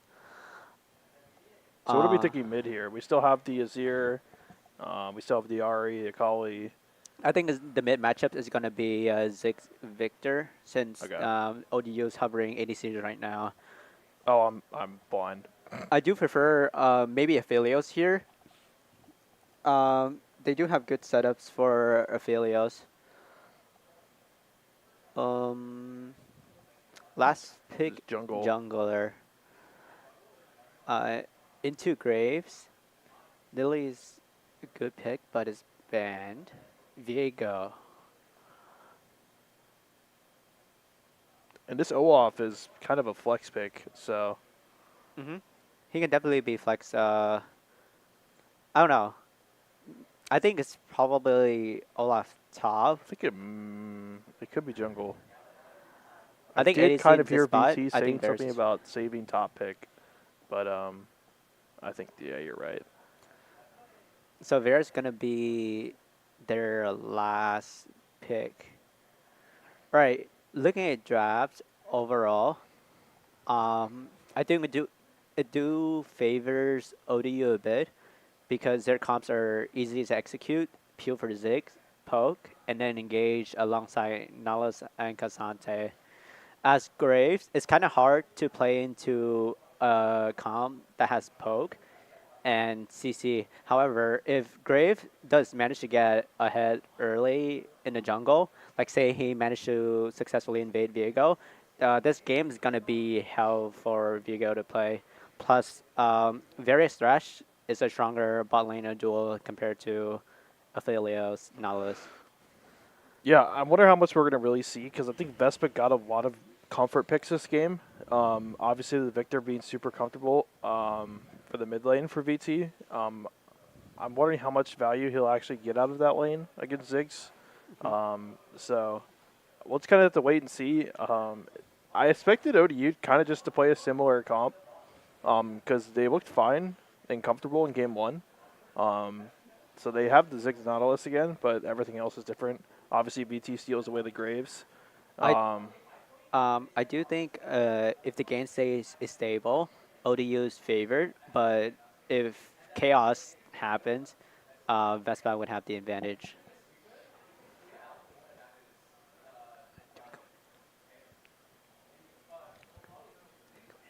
Oh yeah. We're gonna throw it to a break until we're gonna wait for the timer to go down, and we'll be back.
Welcome back, everybody. We're going to be getting into the rift here of Game 2 versus ODU and Virginia Tech VESPA.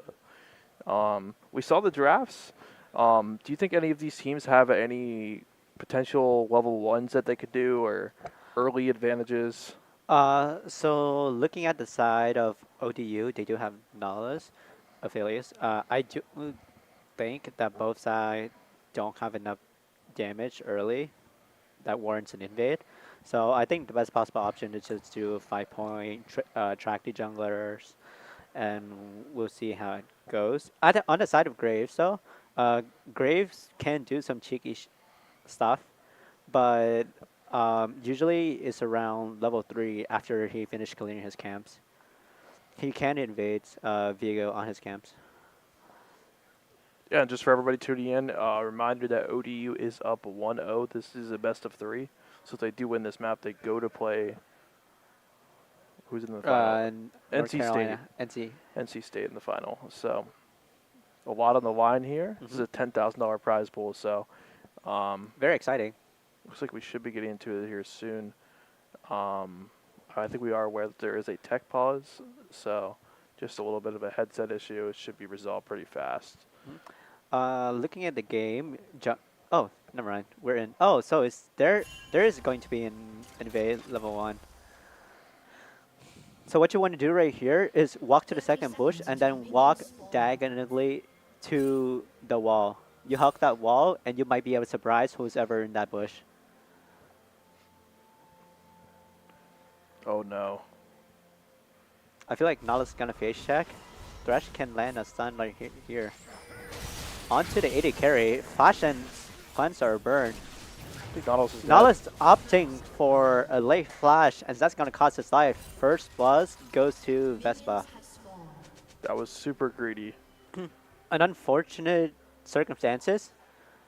And that's all of no flashes bought for ODU for the first. Yeah, and if Varus managed to get first blood and a base too, which is really massive for his lane. Considering Get a longsword. He'll get longsword off that, right? Oh yeah. This is a really massive considering Varus already dominating this lane. Mid matchup is a control mage versus control mage. I don't expect a lot to happen here. Gank setup wise is also very hard for both challenger ganks. So bot's gonna be the priority here. Graves is opting for a bot start due to the invade. He can probably path top, but I don't see any ganking potential wise. Massive hook land from the Mandarin, and they're just trading some HP. Yeah, in the top lane here, I think it's just going to be pretty stable. Olaf wins early, right? I'm sorry? In the top lane here, you think Olaf wins early? Yeah, I do think he wins early, but it's very hard to push Cassante out of his lane. He practically has 0 mana cost. Gotcha. So it's going to be really tough for Olaf to look for a solo kill. He does have Ghost Flash, which is a very aggressive summoner choice. A hook landed onto Aphelios, but not much follow-ups going to come through. Yeah, and even though that level 1 happened, I think ODU's not really playing the lane too bad. I think the trades are not bad. So they're landing some very good hooks, trading against each other. And keep this in mind, this is lethality Varus. He does not get well, but he goes very well into short range ADCs like Aphelios. A gank looking up mid. A flash is gonna come through. Very good movement there from Victor as he walk into the wave instead of just flashing immediately because Bio can follow him.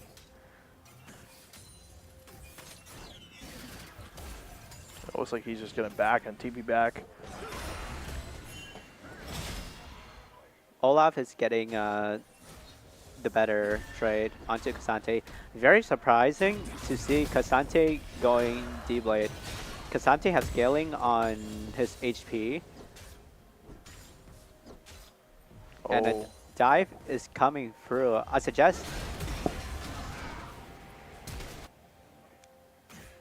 just a, overall clean dive.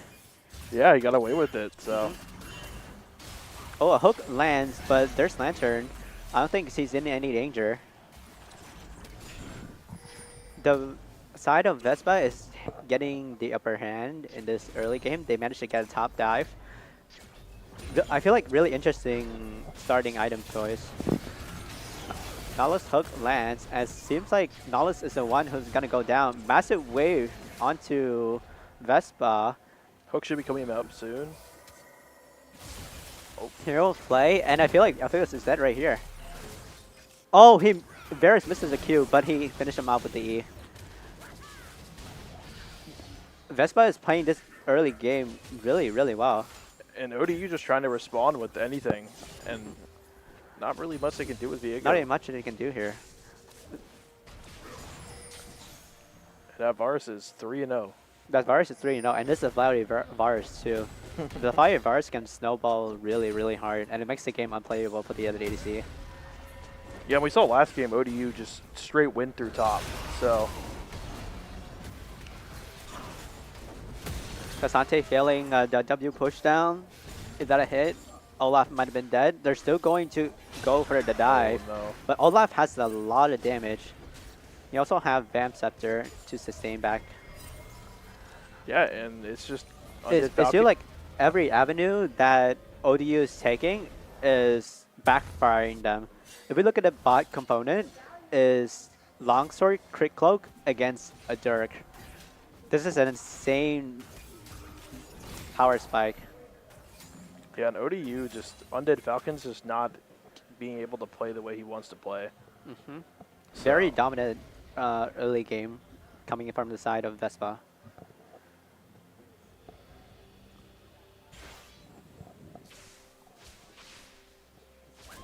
So Graves will be able to secure the first dragon, and there's a slow push coming from bot side. I don't think there's a dive angle. Graves just probably gonna oh no, he's pinging for the dive.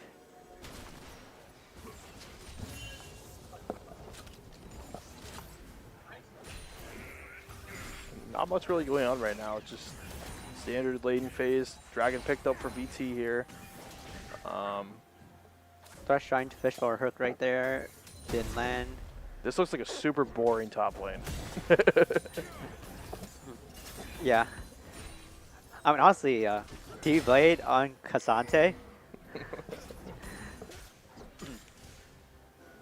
I feel like Olaf is doing a very good job in this matchup, though. This matchup is definitely not as easy as it seems, but I feel like Olaf's piloting his champion very well. Okay. What item does Viego go first? Huh? What item does Viego go first? So it's going to go for a really aggressive build. It's probably going to be Kraken into Trinity. Okay. Graves is probably going to go for maybe Yomu's into Collector. I feel like that's probably best in slot for Graves. A lot of early damage coming from the side of Vespa. You can see two Dirks. Dirks is the best early games items for ADs. Gotcha. I don't think he has the no mana on Victor. A gank attempt on mid, but there's no lethal. Oh my gosh. Massive damage coming out of Varus. And we can see how dominant Varus can be in lanes like this.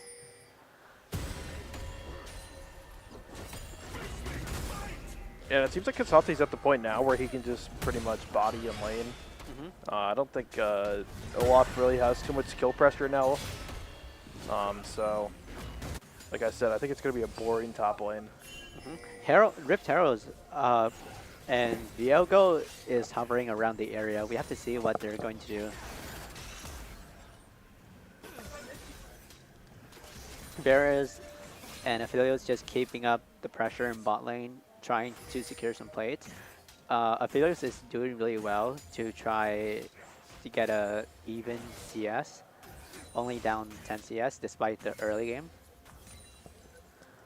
Yeah, and game one, Graves pretty much controlled all the objectives on the map, so it looks like Herald may be going over the VT here. Varus ended up missing the change corruption. If that landed, that probably could have been a cleanse burn.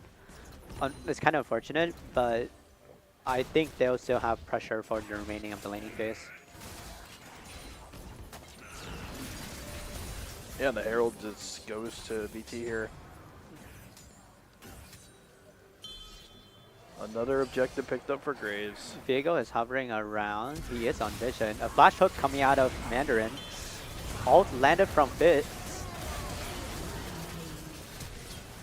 Oh, a massive lantern coming on the side of Thresh. But Varus being able to turn there and get one. Yeah, a really good Blastcon as well. Grave wasn't there to participate. If Grave was there, it would have been a massive wipe. Oh. And Viego just gets executed. Really convincing early game. And it from looks like they're Vespa. going to try and rift mid here. And Varus already have his mythic completed. That is very fast. A 10-minute mythic with tier.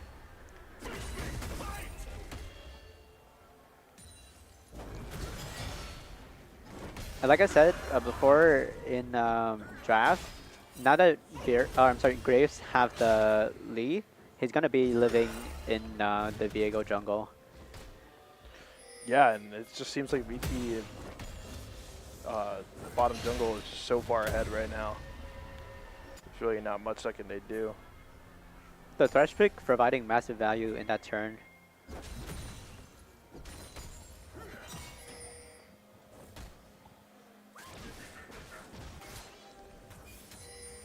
Mid is just a snooze fest between the two control mages. Mid is the top. Although now that Victor has his E evolve, he is kind of like regaining the power back from Ziggs. Early in game, we saw how Zig got massive laning leads. Chain of Corruption lands onto Anolis, but just some really solid poke coming on Varus. A dive attempt looking on the top, flash, and he lives. And that's unfortunate. ODU's just looking for anything. And as much as they can burn the flash off to, oh, that's a very interesting cue. But as much as they can do to burn the flash on Olaf, is highly unlikely that Cassante can kill Olaf.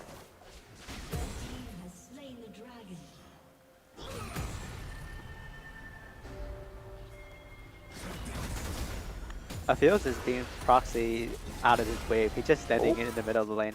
Oh, very nice solo bolo from Cassante. I guess the flash burn was really worth. And hopefully that can bring some motivation to ODU, because it looks like they're just dragging definitely. their feet in this early game. I don't think it's the end of the world. Most of this gold is just on Varus. So if they can manage to focus down the Varus, they'll have a window to maybe win the team fight. yeah, they have the tools to do it. So They do have Nala's ult, Fizz ult, and it's like I said, the comp of ODU scales really hard. So even if being behind like this, I don't think it'll be a problem for them to come back later into the game. Graves is hovering. Hook landed onto the both ADC, but it seems like Varus is gonna fall right here. Very close, but not quite. Varus managed to get out. Hook landed onto Nalus. And it seems like VESPA is gonna take the team fight. yeah, not much Aphelios can do at this These point. hooks are constantly landings. This Thresh is insane. Oh. He walked back into the ult. Thresh was 1 HP. And almost everyone got out. Almost. A huge team fight for VT there. Varus being able to pick up one more. I think Victor got 2 kills there. Olaf is just absolutely shredding this tower. And this is the real Uno reverse from game 1. Now you have VT on the split push basically. Yeah. And the other one. Oh, sound problems. Yeah, my bad. I suck. Said sorry. Someone said apology not accepted. Looking at team fight though, oh my god, look. Looking at team fight, they probably couldn't win even bigger if Varus didn't accidentally walk back into the Ziggs ult. Yeah. But I don't know. The game is actually looking out of hand. You think so? Yeah, because even though they have the scaling, it's still 5k gold lead on the side of Vespa. So you're telling me if this was your ranked game, you'd forfeit? Yes. I mean, no, not really. If I'm a Ziggs, I'm fine. Playing as Ziggs in this position, you're probably fine. Because you're such a massive threat to both Varus and Victor in the later stage of the game. But competitively, it's really tough to come back from this position. Especially when the opponents have stacking Drake, they're getting Herald.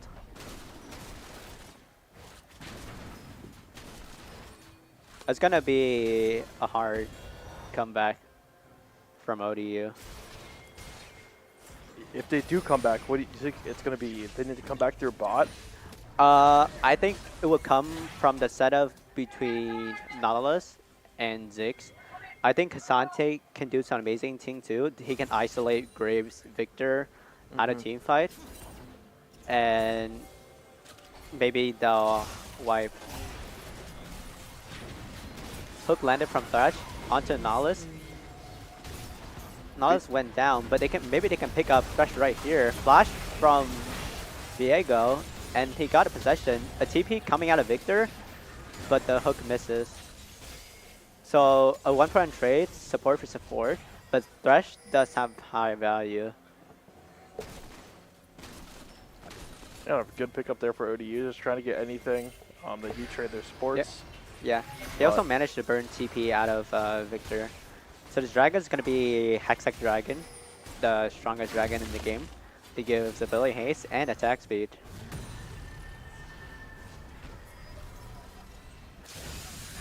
Oh, Victor seems like he's going to be caught off guard here. He does have flash, but let's see how he's going to play. Ult onto Ziggs, and it looks like he's running down Ziggs. No chance to outplay that, however, with the Nautilus CC. Yeah, another good punish out of ODU Yeah, right there. they're being punished. Bounties are up for them now, so They are bounties still like broken? yes, Yeah. I think they're really broken as comeback tools. Usually, you would see a team wipe objective, and suddenly the goal would usually come from 6,000 to like 2,000. Wow. And BT picking up 2 towers here. Aphelios almost goes down. Shelly managed to get 2 charges mid, and Graves. Undead Falcon's almost getting soul killed in the top lane. Ooh, a massive snipe coming out of Varus. Now this looks like a collegiate game. This looks like a collegiate game. Yeah. This is so scrappy. Oh my gosh. Like, it's kind of messy. Not a lot of team fighting compared to NCSU and Oh yeah. yeah. And I can't tell you how many times this game that ODU has been like this close to getting kills. And Yeah, and then Fresh Lantern Yeah. just like comes to Narnia. that's gonna be so tilting. And as far as just 2 items now, Edge of Night coming online. 2 item Edge and Knight, a very safe item choice. I would not buy that. I would be so aggro. I'd buy like, I don't even know. Yeah, but it's kind of understandable because the majority of the goal is onto Varus, and they have them isolating ults like Nautilus ult, Q, Ziggs ult. A lot of things he can help prevent. Had a VT on Soul Point now. The mid lane's completely open. Hook lands on Viego. The Thresh is not missing any This tower hook at is all. one shot. They can't dive this. Oh, he just walk up and out of the tower. You know, for someone named My Bad, I Suck, this Thresh is absolutely popping off. Yeah, and this looks like it could be a potential 20. And another hook lands. It's Kyrian Oh. Thresh. Okay, but it's kind of grief. Oh, the Ziggs almost dead. So ODU getting something back for that. I don't know if that's worth it, but this game is kind of just out of control now. Yeah, it seems like he got hooked into the momentum. One more team fight, or whatever we want to call this. I don't know if we even call this team fights. I mean, hopefully, ODU can still put off a fight.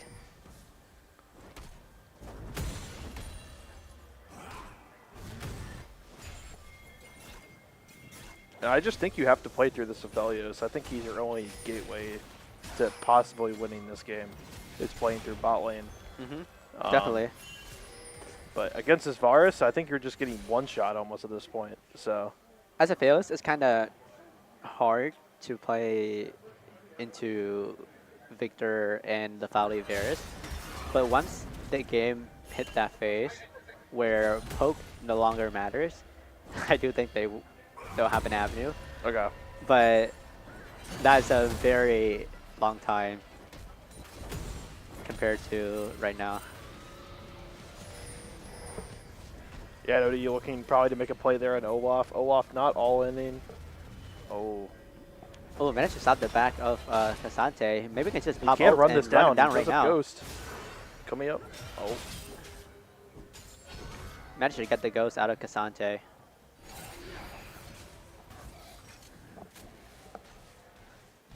And VT just actively looking for plays on the map. Trying to punish. They have such a big lead here. Oh my gosh. Oh my.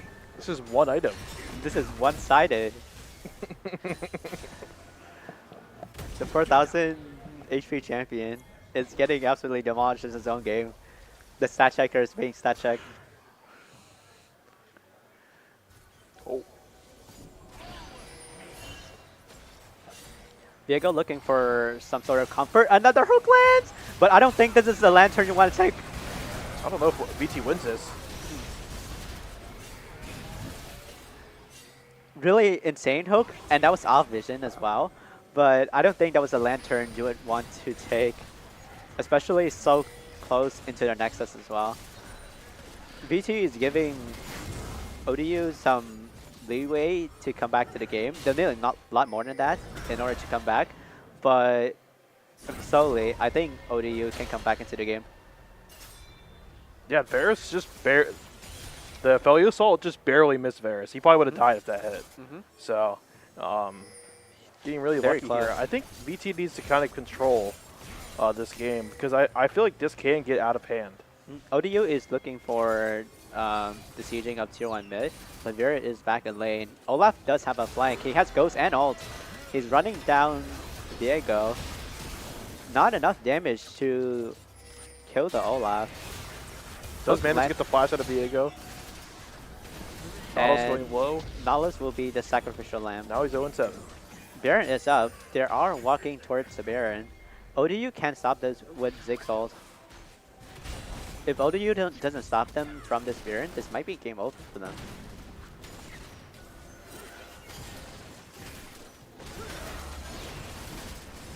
Not too much vision for VT here. We They need just have that one ward. to walk up. Kasante going in. That's a lot of damage VTech though. is turning. A lot of damage onto the Ziggs. They can't do Baron anymore. But ODU has no front line for the Ziggs. Oh, a massive flash hook come from Thresh. There's low mana on the Victor here. The slow is slowing down Ziggs. Good, another good hook. And Nautilus might fall down right here. No, the flash would save him. And it seems like they again have their eyes on the Baron. I don't think they have enough health for this. Yeah, they're just gonna take the safer option, base, and then prepare for the Dragon. Yeah. Fight. Dragon coming up here. Is Hextech Soul really good? The slow is more valuable Okay. than the other ones, but Okay, when we're looking at VT's comp, do you think this is good for them? yes, I think Okay. it's absolutely good because the value come from Hexic Dragon is not the soul, it's the stats. So Okay. for each dragon you kill, you would get attack speed and cooldown reduction. Gotcha. And it So- looks like ODU's just going to give this over. ODU's just giving it over. Yeah, there's no chance they can contest that. But they have to contest this Baron. If VT managed to get the Baron, it's really hard to stop their siege. Even if you have Ziggs on your team. So Katanji is going to be face checking in here. Thresh landed a hook. but it seems like he's just stalling.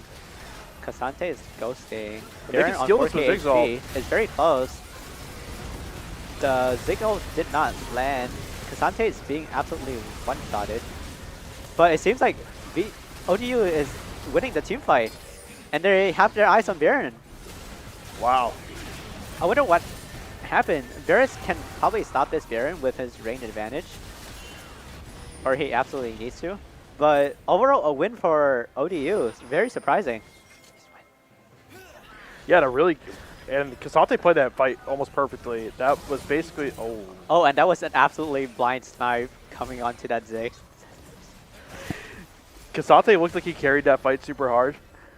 He had the engage, and he chunked like their team so much, and Zig's just doing Zig's things.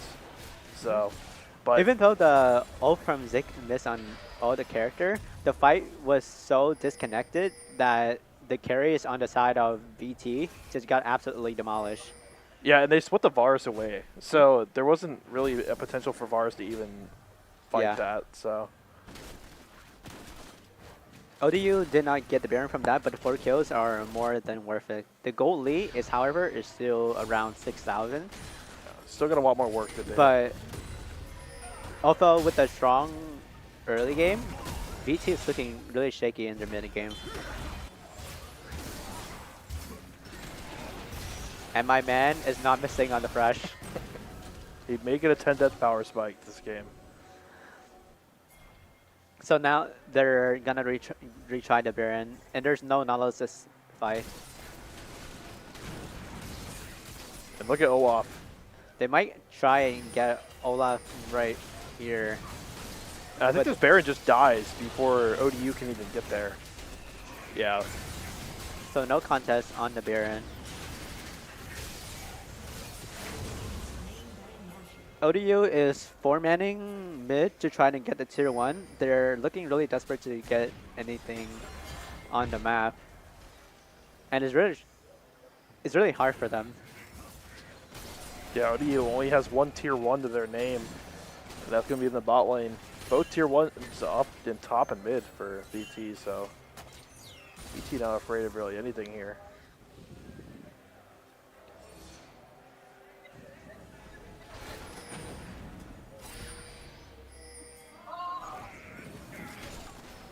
And VT picking that top lane, they need to push that lane out.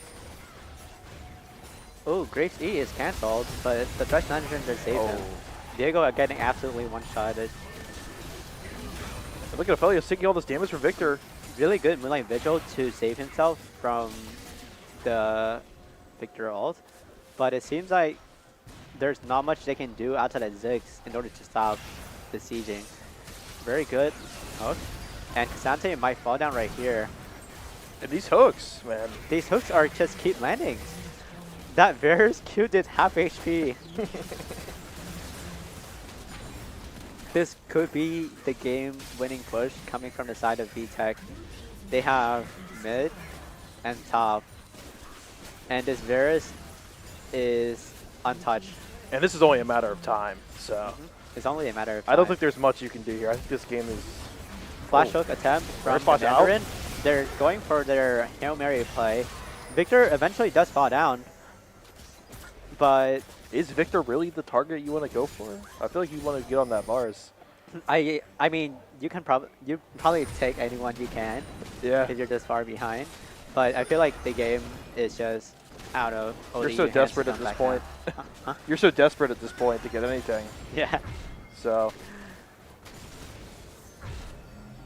I don't know. The game is really out of hand. and I think Elder should be coming up soon. If it's not already up, I can't see it. I think it's up. I think standing in the position of VT, I wouldn't want to flip Elder because looking at how far ahead you are, you don't need Elder to end the game. All you have to do is to group bot, mid and top will shove in automatically, and you just pressure them with 3 inhib. Another hook landed from Thresh, and Viego just taking down. Oh. He's still getting slowed. And like I said, this is just a slow death for It's just a ODU here. tough position for ODU to be in. They have triple inhib now. They have to force something. Kasante trying to make a play here. Rest goes down. They managed to take set. Both teams trading supports. But Kasante have no ult. Ziggs have no ult. It's gonna be really hard for them And to there's just fight too much for damage this. here. Yeah, they have way too much damage on the enemy team comp for ODU to do anything. Greatest throw the combo, it probably doesn't matter. They're just focusing on trying to end the game right now. And looks like ODU, oh, not much they can do. VT takes game 2, and we'll be going to game 3, tied 1-1. And the winner of that goes to grand finals. So both semifinals are the series. Yeah, It's kinda we were exciting. going the full length on both. So, and I think whoever gets Graves is won. I don't know if Graves has really been the big impact. Yeah, for both games. Yeah. It's a common denominator. Yeah. So, we'll be back in about 5 minutes for game 3. Stay tuned.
Welcome back, everybody. We're going to be getting into Game 3 here.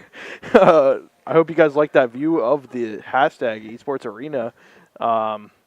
But getting into Game 3 here, we've seen a lot of like Graves prio this series. I do believe that ODU has selected the red side. We're getting red side prio in this series. So maybe they have some kind of counter pick juiced up. I think they'll probably end up banning Cassante again. Cassante was definitely a problem, even though he was dive under tower. He still seemed like a threat. And Fiora ban coming out of ET, so they don't want to play into that again.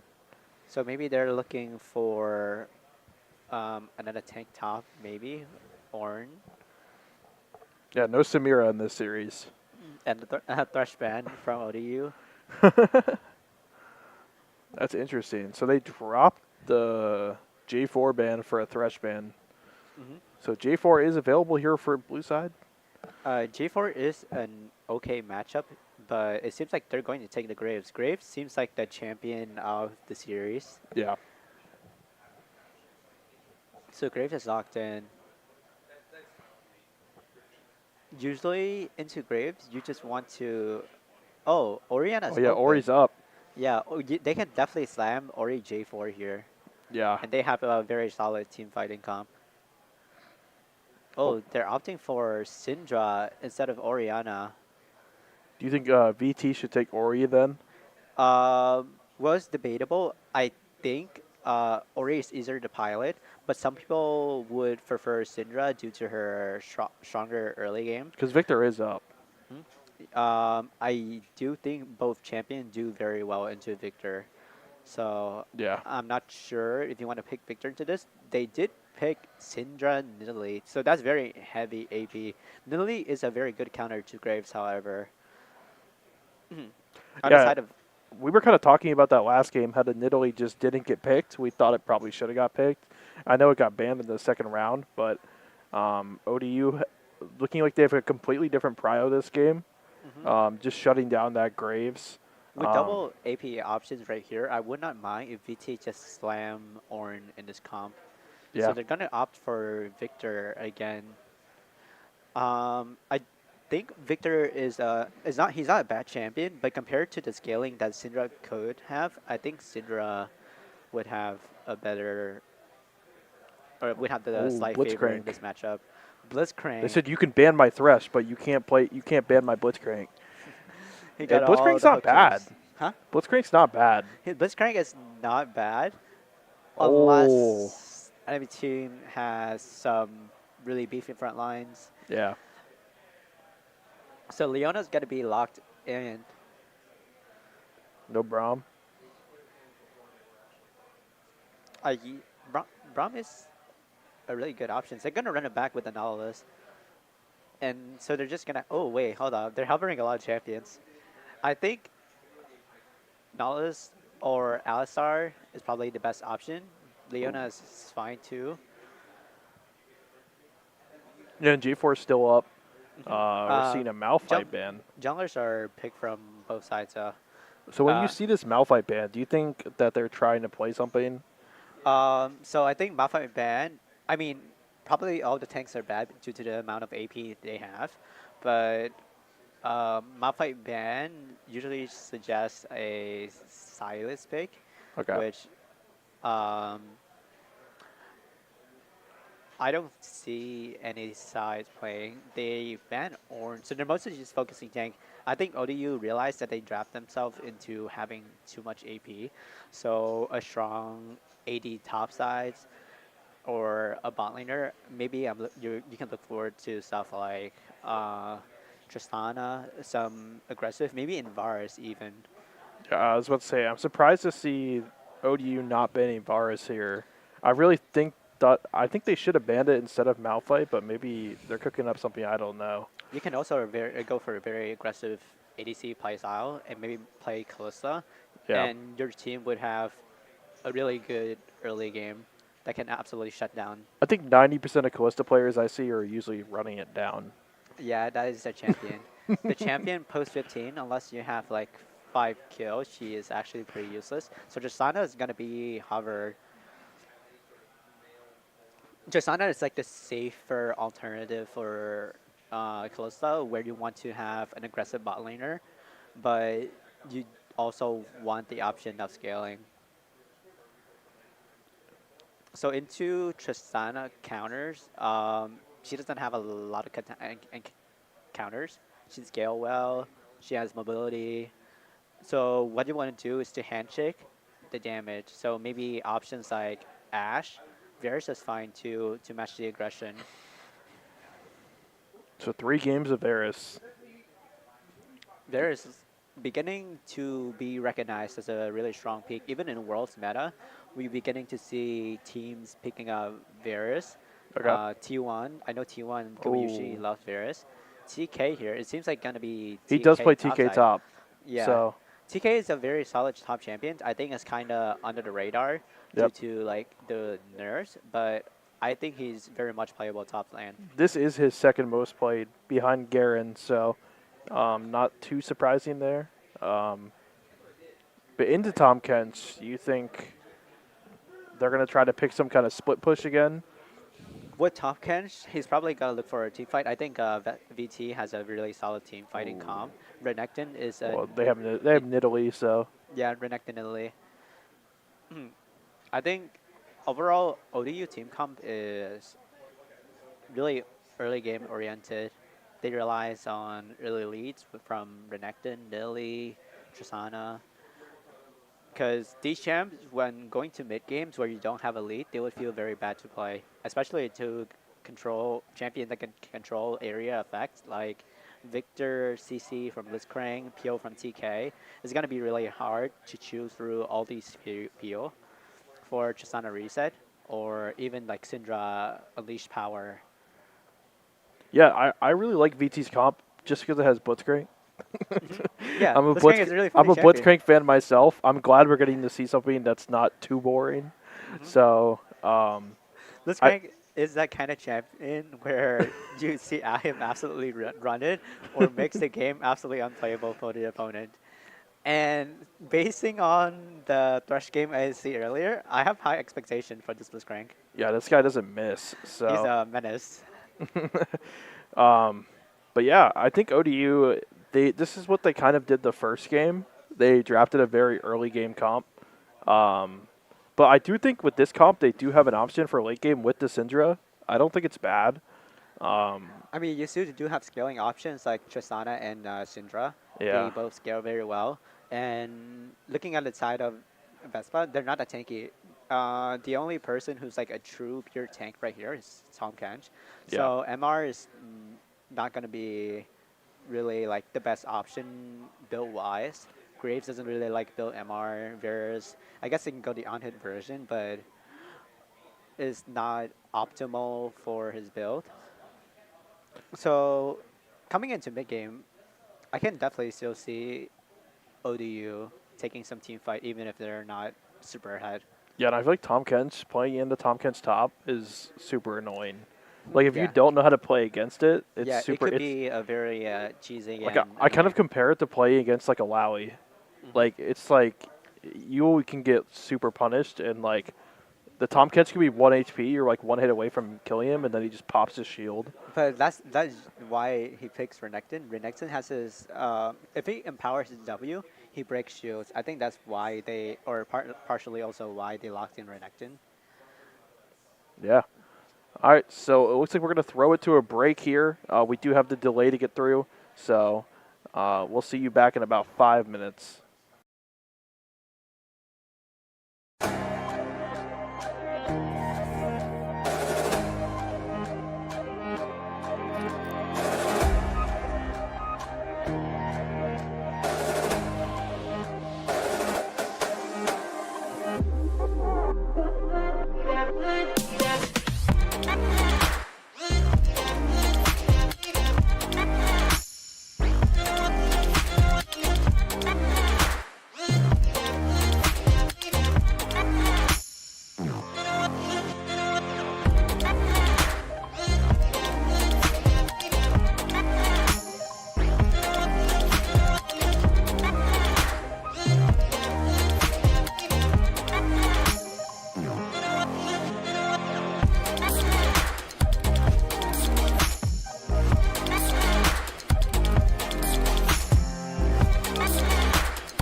Welcome back, everybody. We're going to be getting into Game 3, the game that decides the next finalist for Beltway battles. It's going to be VT versus ODU, looking to punch their ticket into a grand finals versus NC State. Looking here, it looks like A cheeky invade coming from VT. I mean, I would guess you would want to invade with Blitzcrank. So, So ODU is gonna spot out the ward.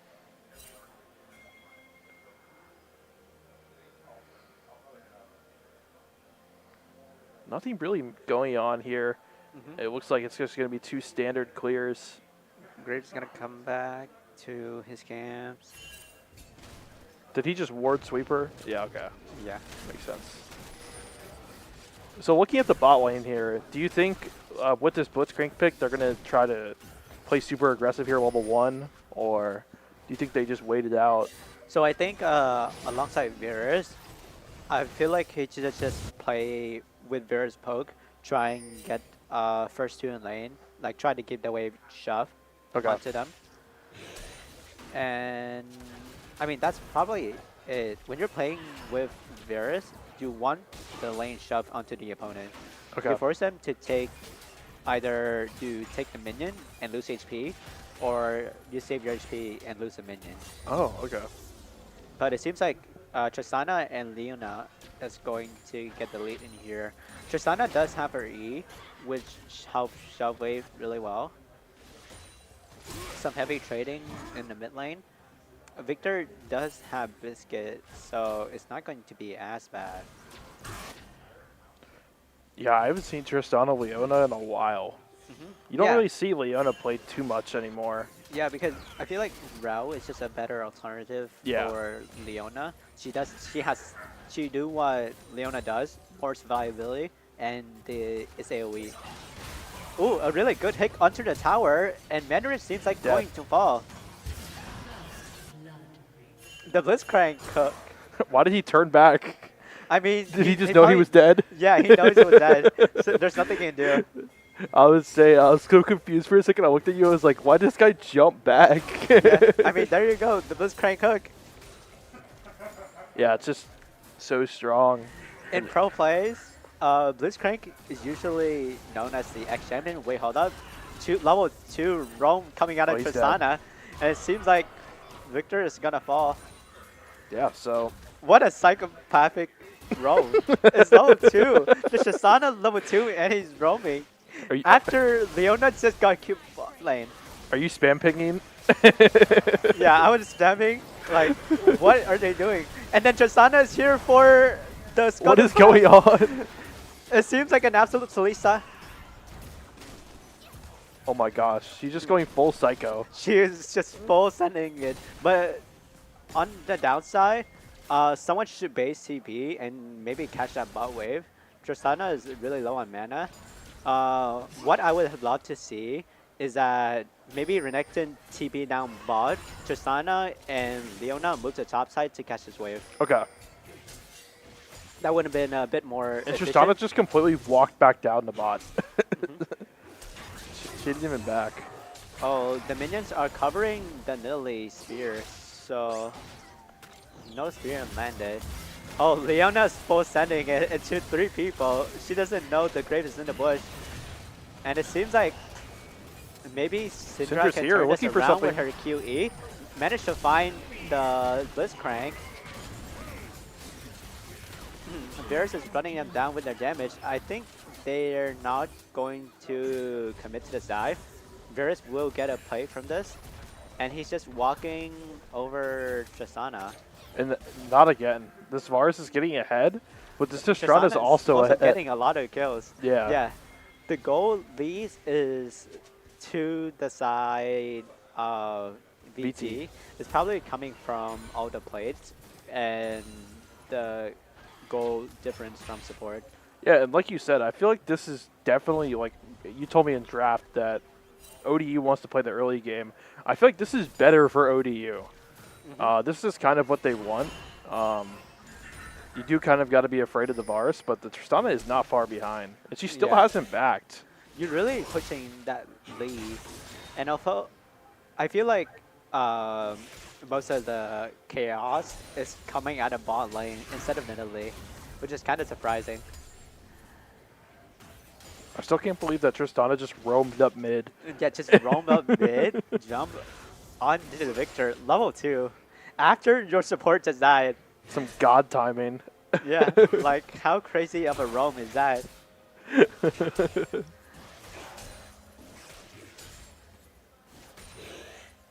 And it looks like pretty boring bot lane here. Yeah, Or top lane. Yeah, overall item wise, Dirk on Graves nearly seems like she's going for Night Harvester. Victor is gonna come back from base with probably last chapter.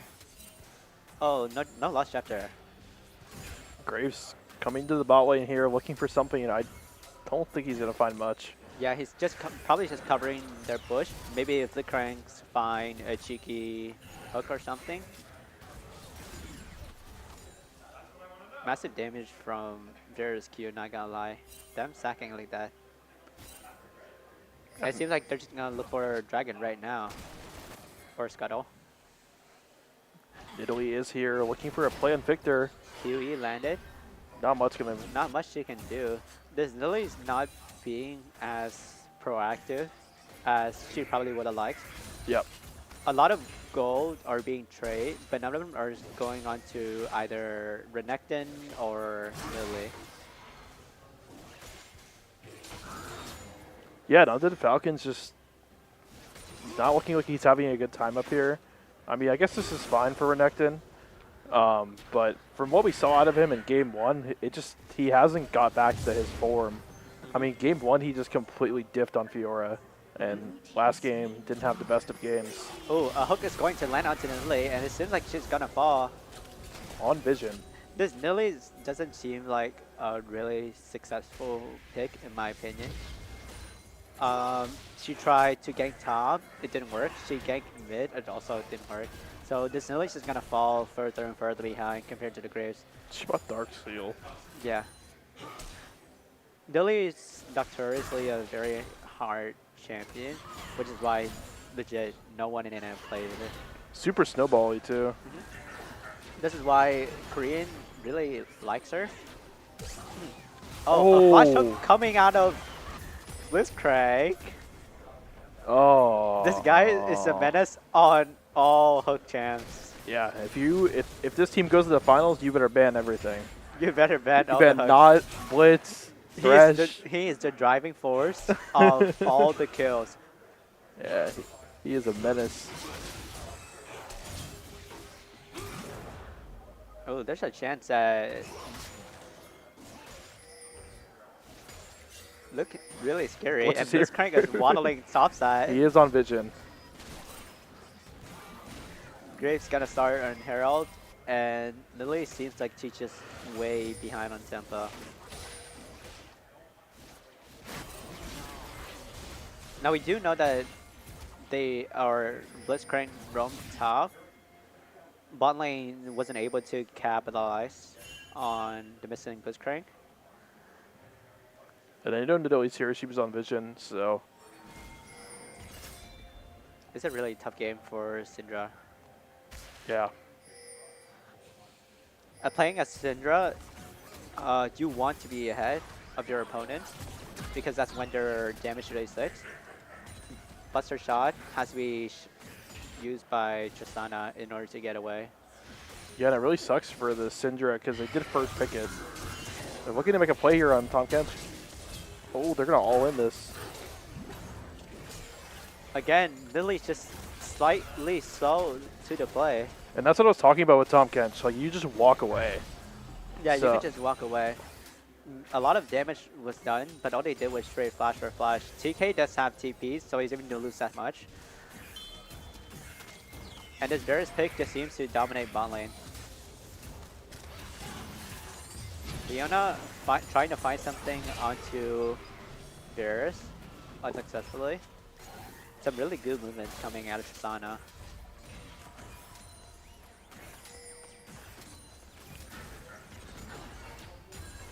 And it still looks like Nidalee is kind of falling behind here. She's just Yeah. looking for anything. It's looking like game 2 all over again, where the Varus just absolutely dominate bot lane. Leona E landed onto Blitzcrank, Oh, the but Herald's here. Shelly is coming out behind. And Victor is also here to support the shop as well. First turret goes to VESPA. Oh, Scatter the Weak hits Massive hard. Scatter the Weak. And they managed to find 2 kills in the back pocket. Okay. Some So- sign of life coming from ODU. A bit of an overextension coming from BT. Yeah, and that's what you want out of Syndra. You're just gaining stacks, and those stacks will Yeah. make Who her. is Syndra scales very well now. Back when before her rework, she was more so like a lane bully Yeah. who scales okay. But now with her new passive that gives her a bunch of AP, she's an amazing scaler. Yeah, it also gives her an execute, right? An extra Q, Yeah. yeah. Oh, TK is eating Renekton, who's just gonna E away.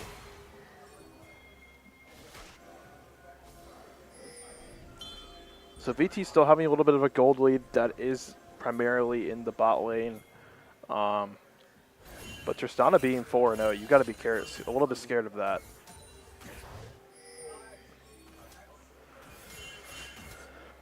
But we do have the best hook player, so in this game. Tristana doing an amazing job trying to levitate these leads coming from the Blitzcrank. Dragon is coming up soon with Syndra bot string stops a bot side. Some missing ping were spotted. An attempt of flying hook.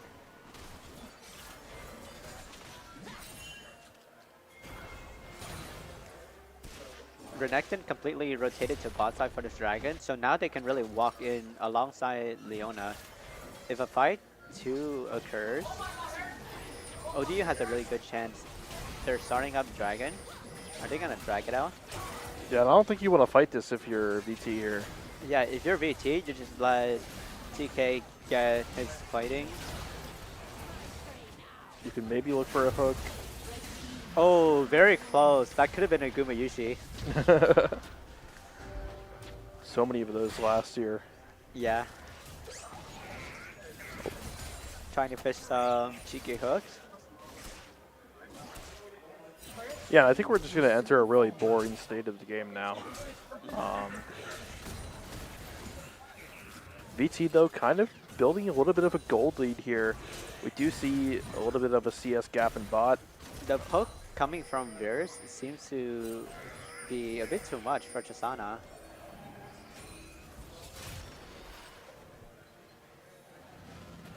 Overall, the game is quite even. 2k gold lead for the side of VT. But the game is still very much in ODU hand. Yeah, and I just feel like this Nidalee pick really hasn't come through yet. Yeah, she And- really haven't had much. She is running out of time, I feel like, because I feel like in the late game she's like super useless. Yes. So I feel like a better version of Nilly. I think Elise is a very underrated pick. Like most of the time, you would see like, Nilly Renekton, but an old school Elise Renekton diving your enemy at level 4 could always work. oh, I like Elise because Yeah. she has a stun. I think that can just go a far way in the late game. Yeah. And like, I mean, usually once the game goes late enough, Elise would just be E-bot. yeah. Yeah, she's a cocoon bot. Well, doesn't her little spiders slow people too? No, unless Oh. you build Rylai's. Oh, okay. Well, still.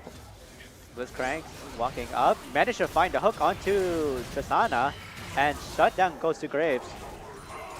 And they used everything for that. Marisol, Blitzcrank, I mean, that'll come Yeah. right back up. Yeah. And Renekton also ulted down on bot side. Didn't manage to get Victor Flash. It's just gonna walk away for free.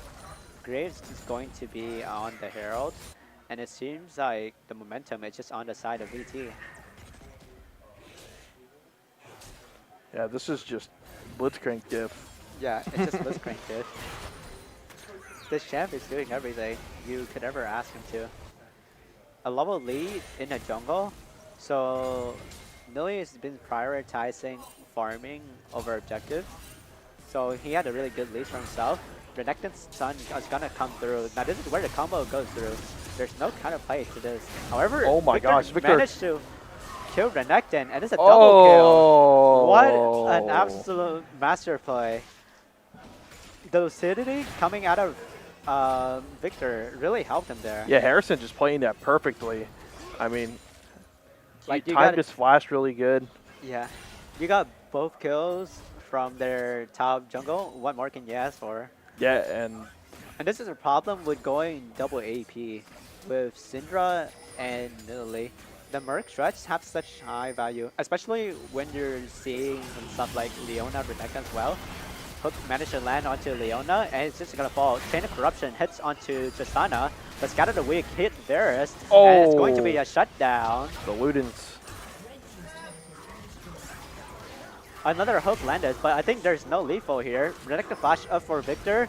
Now he's gonna chase Blitzcrank. Scatter the Weak lands. And Graves just ODO is fighting back. Graves just trying to get away. Engage trying to get away. The E cloud coming up for does help Renekton a here. bit. Oh, very good smoke screen. Flash comes out, and the Q doesn't land. Victor managed to find. Never mind. A good sequence. Yeah, honestly. Nidalee got 2 stacks. These Scattered Weeks have been really insane from Syndra. Yeah, this has been Syndra carry team fights, so. Syndra is landing these. Oh. I don't think there's any follow-up. No flash on for Victor here. Leona. Oh, a flash into the Tom Kench. Leona does not fall eventually. Oh. Oh, a massive snipe coming out of Varus. Oh. And now Rift Arrow is going to be dropped. I This feel is like, such a scrappy game. yeah, I feel like these Scattered Weeks have been really on point. But the synergy between the teammates are not there. They need to time their engaged timing a bit better. Oh, a flash hook and it landed on the Nidalee. Got the week coming out. Good damage, but I just don't think ODU has enough here. This is just ARAM. BT is a menace. This Blitzcrank is a problem. This is legitimately just ARAM. Yeah. It does look like BT is going to be trying to pick up the dragon here. It does kind of look like ODU wants to kind of fight this, but I don't think they can. No, they can't.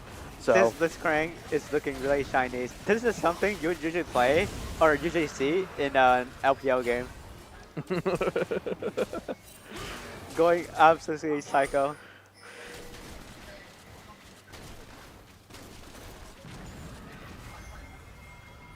and it looks like everyone's just going to relax for a little bit. Relax for a little bit. Yeah. I think one of the objectives that ODU can look for is maybe this bot tier 1. Have Nidalee try to hover Renekton and try to get that bounty gold. Leona is getting some vision onto top side. Keep in mind that VT Baron Rush is not very fast, so you do have opportunities to captivate. Yeah, because ODU has to win this game through the side lanes, so Yeah, it's going to be definitely. it's super. Nidalee Renekton is a menace in the side lane. Yeah. Oh But no. this Blitzcrank is just running at them. Oh, Managed to no. land. However, no follow-up damage. Victory call though. is up. Oh. Billy managed to get out, and it seems like this is very good for ODU. But Tristana could just turret here. Tristana jump into Buster Shot on 3.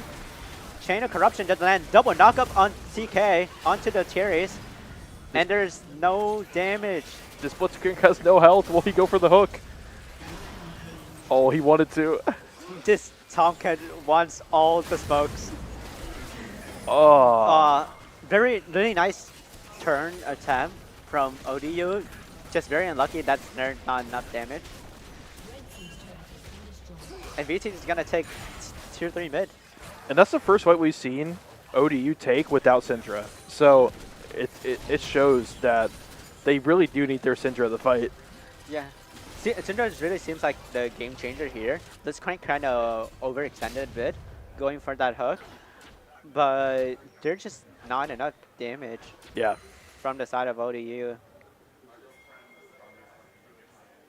Syndra needs a bit more time. Tristana needs her Mythic. It's just overall very scrappy. ODU still not out of it yet. There is a about 5K gold lead for BT here, but I do think ODU still has the tools to do this. I mean, they do have this Triss, they do have the Syndra, but it's going to be, they're going to take it one step at a time, obviously. They really need to focus all their damage into one target, because the majority of damage is single targets. Syndra, Unleash Power, Tristana, Renekton, Nidalee. They're all single target damage. Oh no, another hook comes out. And he just has to go in. This Leona is Double dead. TP coming from the side of ODU. Scattered the weak missed. It seems like Syndra's gonna fall. And there's nothing they can do. It seems Oh, like, and the Syndra gets that hooked. hook landed. Oh This my. could be the game-ending push. Flash, Tongue Lash from Tom Kench. This guy is a demon. He's a beast. He has 9 assists. This is insane. What an absolute performance.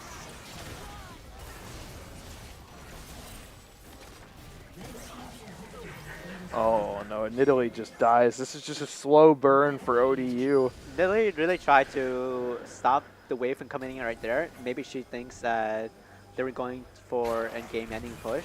That's why she did that. But Well, we're guaranteed at least one more team fight. yeah, So- one more team fight, and then the Blitzcrank absolutely pops off. Yeah. Have you seen like have you tried Blitzcrank and Nexus Blitz? Yeah, that champ is so funny. You just build full AP and you Yeah, just just one run shot around. people. It's actually insane. It is actually crazy for a VT because they did get really outplayed first game. So if they do manage to pick up this game, this is a reverse sweep Yeah, this is- technically. So yeah. I know people reverse sweep best of 3, but still, I mean, you It's do have to it's still a compose comeback. yourself. In a game like League of Legends, like you can lose your composure really fast. Yeah, So, and momentum really important. in yeah. Oh my, games he like went for the this. flash hook. And flashes on the carries of ODU here, not up. So, Oh, it seems like oh no. Crocodile's in a bit of a predicament. He decided to be used. Going for the solo kill Healing here. comes out. No lethal, however. Tristana's top side.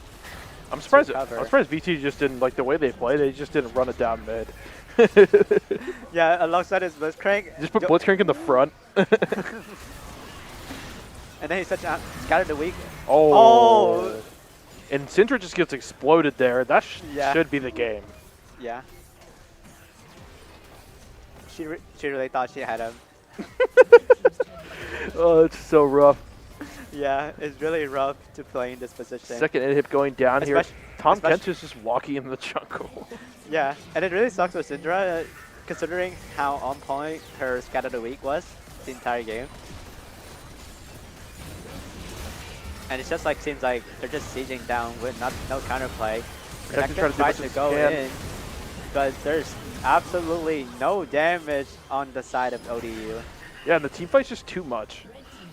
And GG. GG's everybody. And that's going to be BT punching their ticket to the grand finals. Good try, ODU. Really good first game. But Yeah. And I the just games- the Graves was just The one. Graves, that's crazy. Yeah. I don't even think it really had that much value, to be honest.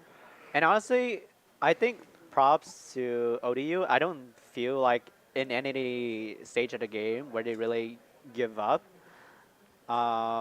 They just keep fighting back. Unfortunately, this guy's too crack on hook champs. Yeah, and like I said, that game 1 Fiora was insane. Yeah, that So, Fiora was insane.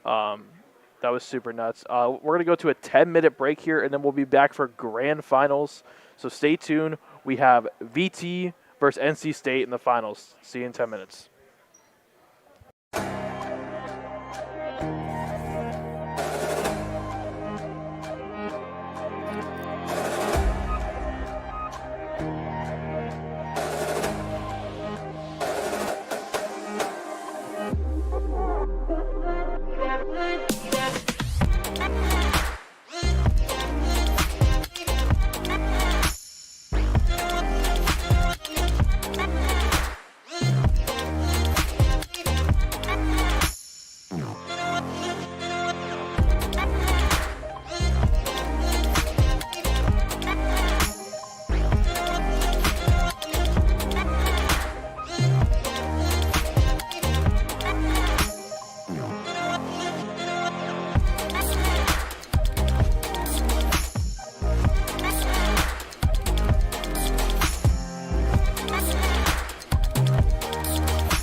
With the bass so low and the mix so sick, you can wake up face plant down in the gully, man. I'm a scummy man, beats on a running man, hard to the bar, get hard, then cunning plan. These bars hit hard like a train, I'ma leave you locked out cold in the rain. No pain, no gain, no same old, same old. We got the beat locked down in the chokehold. So low when the mix so sick, you can wake up face plant down in the gully, man. I'm a scummy man, beats on a running man, hard to the bar, get Hard to the ball, get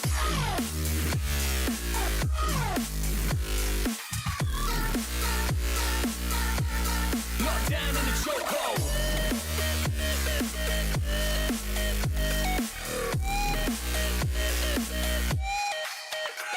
With the bass so low and the mix so sick, you can wake up face plant down in the gully, man. I'm a scummy man, beats on a running man, hard to the bar, get hard, man, cunning plan. These bars hit hard like a train, I'ma leave you locked out cold in the rain. No pain, no gain, no same old, same old. We got the beat locked down in the chokehold.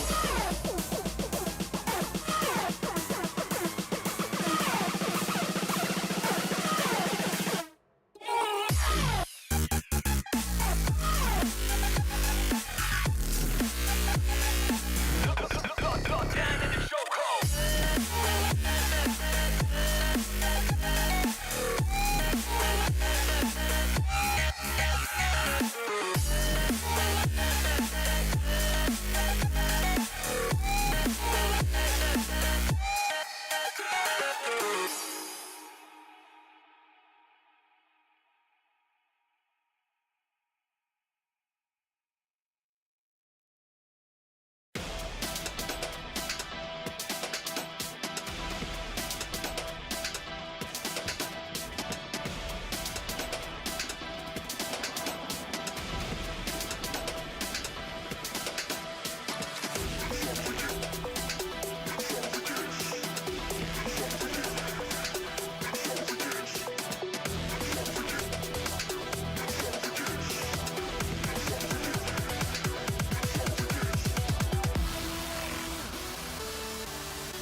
Welcome back, everybody. We're getting ready for grand finals here at Beltway Battles at hashtag Gaming Arena. We have Virginia Tech versus NC State.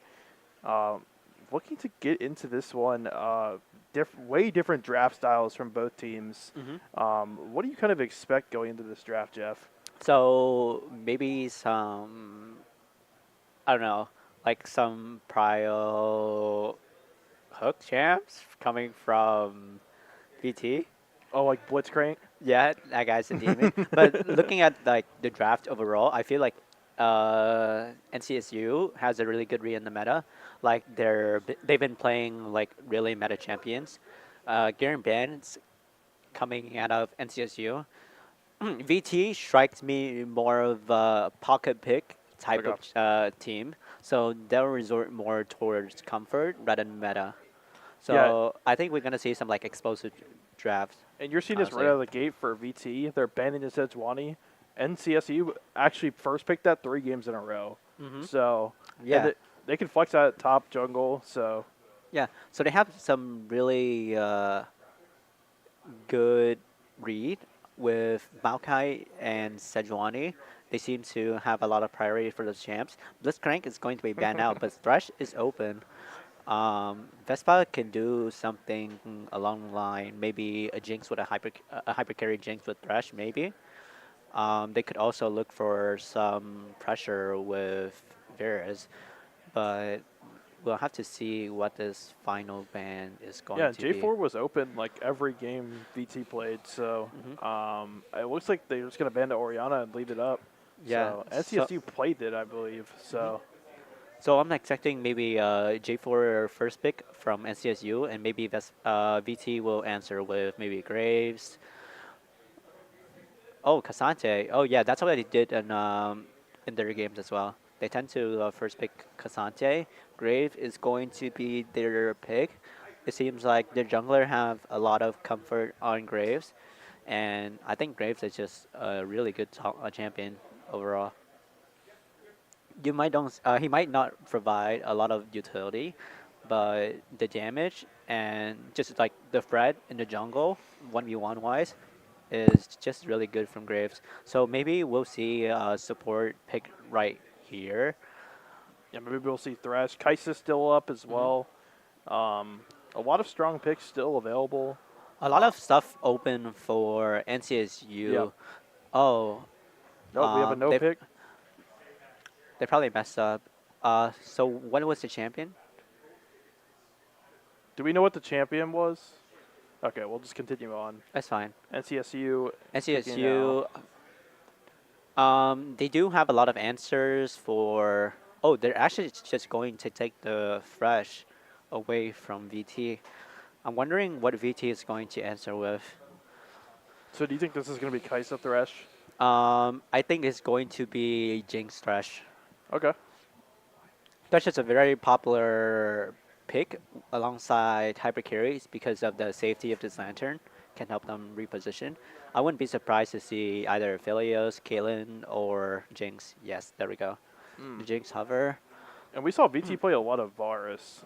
So Yeah. So that is a very solid counter. Maybe you can play something like Varus. Varus-Heimer is very solid. they may have Braum picked pick here. Varus. They may have picked Varus. Yeah, we they don't know. might have picked Varus. Do we know what they picked? Oh, they're hovering Ezreal. Oh, it could be mid pick. It could be Victor. VT accidentally missed their pick. Oh no, champion. It should be in chat. It should be in the in-game chat. Oh, Darius. Oh my. Okay, Darius answered into Cassante. Okay. In my opinion, is works in similar way how Garen can be played into Cassante, where if you maintain 5 stacks on him, he can really have lethal onto you because you can just threaten him with Darius. But Cassante has really good mobility, so it's kind of hard for Darius to catch up to him mid-game. I think that's just kind of like setting a statement in game 1 for VT. He's really just trying to pick the most aggressive thing, see what he's going to get out of that lane. So, we're seeing VT banning out 2 mid laners. And it looks like NCSU is banning supports. Mm-hmm. But not much really going on. Do you think they're going to ban another support on the side of NCSU? More hook champions? They already pick out Fresh. I wouldn't think. I mean, they can also go Pike, but I would not play Pike into Jinx, Fresh, Cassante. What about Renata? Renata, I think Renata's an amazing pick here. Yeah. Definitely doesn't really synergize well with Ezreal, but it could be a valid choice. Maybe pair it up with Graves. So Alistar, they're preventing a lot of like the front line type of picks. Maybe we'll see Karma R4 here. Oh, Nyla hovering. Milio, Rel is also a fine pick into Thresh. On the side of VT, they have a lot of setups right now, but they don't have any certain CC or backline access that can really hit on the jigs. So I'm wondering what kind of mid pick they have to counter this Jinx late game. And the Recon coming out, not bad. I think that's really good engage. Yeah. I mean, overall, I'm not unhappy with their picks. I think they're very familiar with their champions, so I think they'll be fine.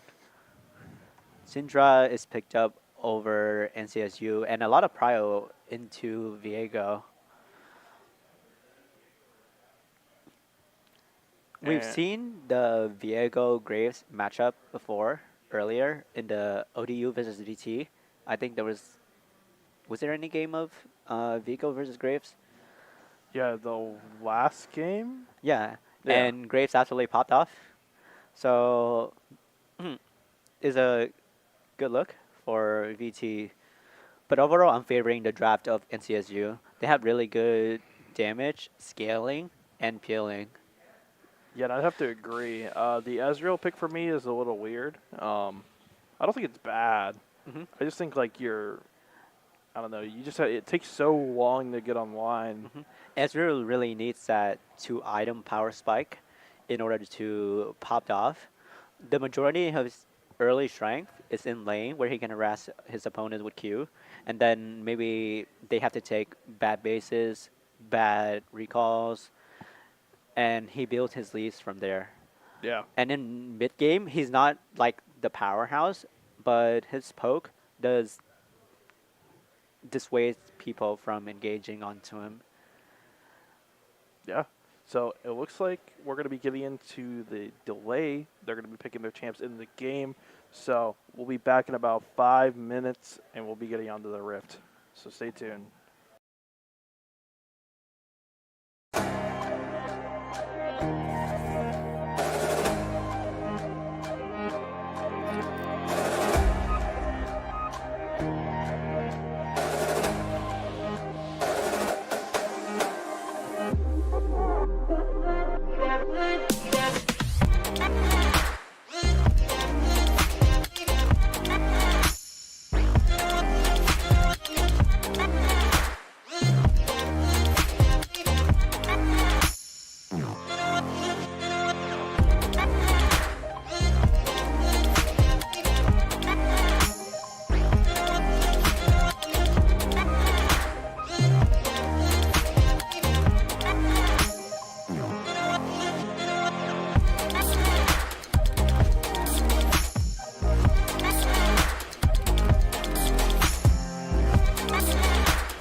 Welcome back, everybody. We're getting into the Rift for Game 1 of Grand Finals versus VT and NCSU.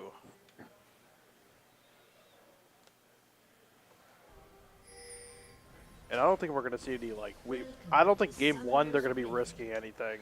Yeah, a sneak peek onto the player screen without the spectator delay. We can see there's a lot of action on the top side, especially on the Cassante Darius matchup. I'm really hyped for this matchup. I feel like Darius or Cassante can both really make a difference. I've seen this matchup played multiple times by one of the Noah players. This matchup seems to be Cassante favor. As long as Cassante don't die in lane towards Darius, it's a win for Cassante. Minions have spawned. Cool, and it doesn't look like I said, nothing's really going on. Looks like normal start for both jungles. I expect Syndrach to have prio over Victor in the early game before E evolves. It seems like there's going to be a late invade on the red side. Honestly, this is really smart. You're basically splitting the map in half.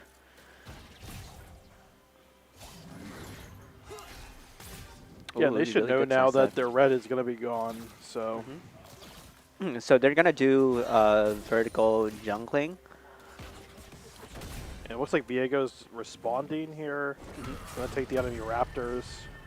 And there is this zoning Cassante off some EXP. Really aggressive. Both bot laners trying to get first level 2. Ezreal should hit level 2 right here. E forward. Really aggressive coming from Ezreal. In the end, no kill were found. Ezreal did tank a tower shot. I don't think he actually got hit by it. I think he canceled the aggro. The aggro? No, I feel like he did. Oh, leaked. Leaked. Anyway,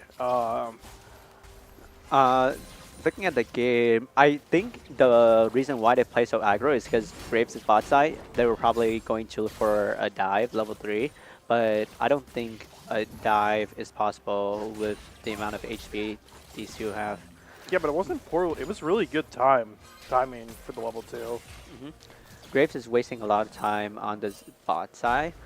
We're not sure where Viego is on the map.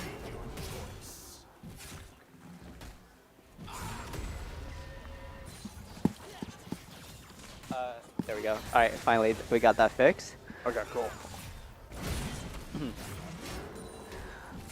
Darius seems to have a really good wave on his side right now. Popping a Ghost with 5 stacks. But he's tanking a lot of damage from the minions. Ooh, a flash hook and a solo bolo coming from Darius. Cassante does have TP, so he'll probably be in a spine spot. But He baited that. yeah, he baited that. That was a really good bait. Well played from Darius. Well, let's see what he can do with it. Huh? Let's see what he can do with it. Yeah, Because we've seen leads against Cassante do nothing. he does go a very aggressive build, double longsword. Meanwhile, Cassante opted for a call. It's not something you usually see in Cassante. Usually you want to tabby rush into Darius. Or maybe Bramble rush would also be fine. But generally, you don't want to fight Darius.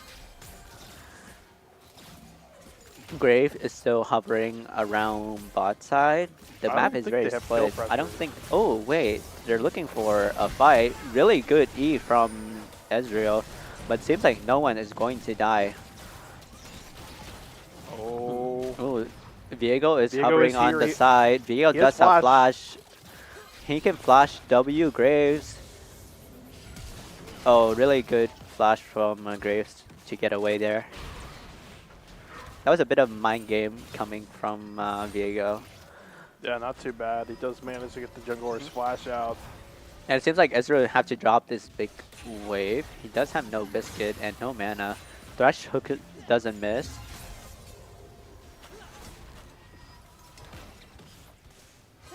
And wow, really aggressive bot lanes here.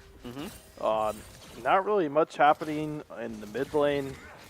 I think both characters are just trying to scale in this game. So, Oh, really good buffer from Ezreal, but he's dead. They managed to trade 1-for-1 support for ADC. Oh, really good spacing from is he Jing, dead but to I the think he's gonna fall minions? He's dead to too. the minion. Oh. So it's gonna be 2-for-2, but the wave is in a very good position for Jinx, and the Jinx does get a double kill. You saw like the little beam of Yeah. light chasing. I was Yeah, like, chasing. That was "Aw." from the cannon. He's Yeah. dead.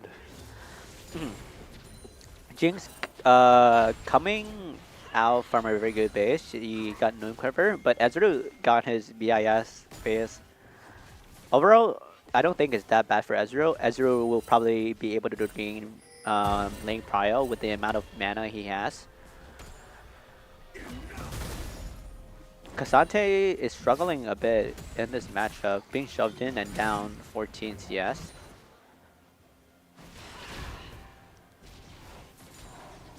And both control mages are just trying to farm up, get their items.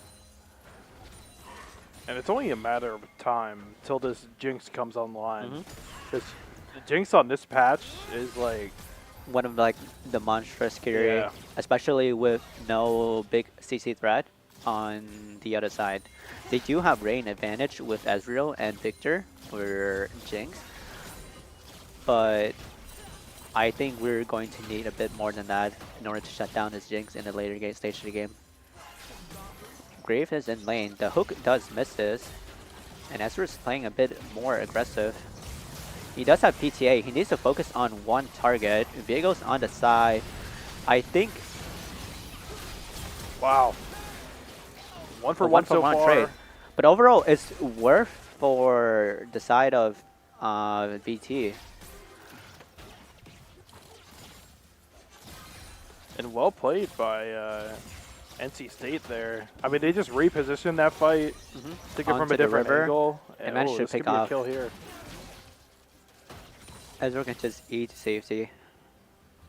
The majority of the goal is going to the correct person, which is Jinx. As NC, I wouldn't be worried at all going into the mid game. And this mid lane is like super boring. Yeah, I mean, it's every control mages. Yeah.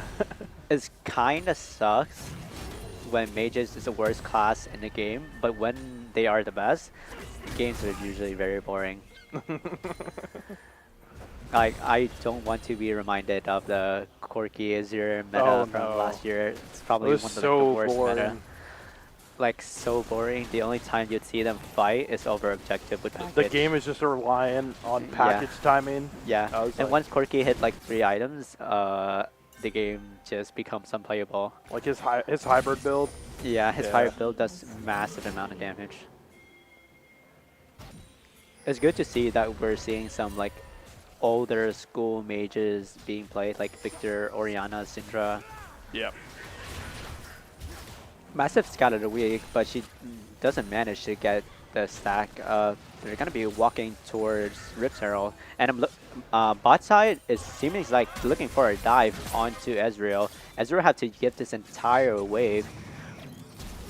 Oh, flash fly, but doesn't manage to catch the Ezreal. Good E, but look at this overall. Ezreal is still losing like a massive wave. But BT does manage to get the dragon, and they walk right up to the Rift Herald. So they're gonna try Ezreal to dive can't this walk again. from like right here. I feel like he's just dead. Oh my There's gosh. not much counterplay. Ooh, good stopwatch coming out of Thresh. Oh, and the Where's he- Ezreal managed to live.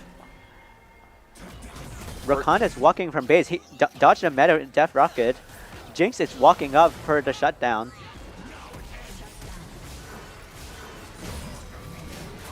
Oh, insane play from Darius. Does he die from the minion? Does the bleed kill Cassante? No, it doesn't. What an amazing play from both sides. Cassante insect into the Darius ult. Yeah, look at Graves is here. Not much you can do there. Graves does have R. Darius pulled a wave, and then he's going to be basing. Cassante does not know that Graves is inside of the bush.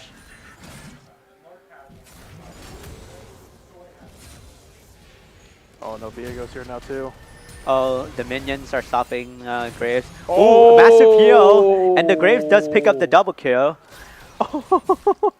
Things are going disastrously on the top side from NC. And Darius just says, "Come here, let me bait you." Mhm. He is just baiting. I feel like a lot of the strength on NC is in their bot side, while their top side seems a bit shaky. But the game is usually decided by ACs. Oh, massive scatter weak. 1 HP on Victor. Oh, gets the auto off. Solo And that was bolo. just an all-in after TP. Syndra just TPs in, all-ins. Yeah. Syndra should have either Mythic or Tier 2 boost right now. Playing against Syndra, usually as every control mages, you want to rush Merchant because she's such a scary champion if she lands her Scalar. Yeah, and I feel like as NC State, like, you are kind of losing the top side super hard, but you shouldn't be worried about it. You still Yeah. have all this gold on Jinx. Your Syndra just gets a solo kill. Yeah, it's 20 CS lead. Yeah. They're absolutely fine. Rakan is looking for an engage. Dance does not land. Hook lands onto Ezreal. Ezreal with a very aggressive He E E forward. forward. Jinx is looking to punish right now. The hook lands and Jinx pick up the kill. Grave is here, but I don't think he can cover this dive. It might just be a triple kill to Jinx. Hook gets hooked. lands. And just great hooks at a Thresh there. Yeah, and it's looking VT really getting punished. It's really looking worrying for the side of VT. This Jinx is getting absolutely every goal on the map right now. Yeah, and Camper just getting punished. So when I first started playing League and I played Ezreal, they always told me, do not ever E forward. Mhm. And like, because of that, Yeah. I was like, if you E forward, you're just trolling. I mean, not to discourage, but I feel like that was not a really bad play, but a good punish from the side Yeah. of NC. The Thresh pick have been landing like really good hooks this game. Yeah, the Thresh pick has just been any hook champ. Yeah, and my bad I suck is not getting as much success as on the hook champs. So maybe that's something they're looking to prio for game 2, maybe an early Thresh. The hook characters on LAN. They just get a buff. Ezra is down to level. He does have Trinity. But this Jinx is so close to IE. Realistically, they can just give this Drake and fight for third Drake.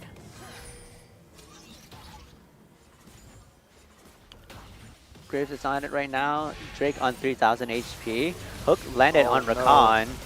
He got rooted, but managed to dodge Super Death They're Rocket. just trying to burn down this Drake. Early smite.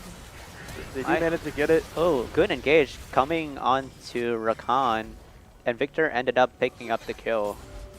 And good job on VT there, because I don't know who got caught out. I think it was Rakan got caught out. If Jinx gets that reset there, it is over. Yeah. So, very well played by them. But this is why Rakan is such a prominent champion. You have 3 dashes, you can Yeah. engage, and then you have 2 dashes to disengage. And you have W. Yeah. It's crazy. A very slippery champion.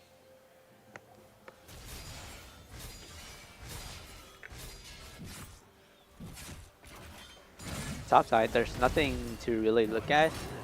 Trinity on Darius, which probably tells it that he's going to be focusing more onto the switch posting side. Cole is finished on Cassante.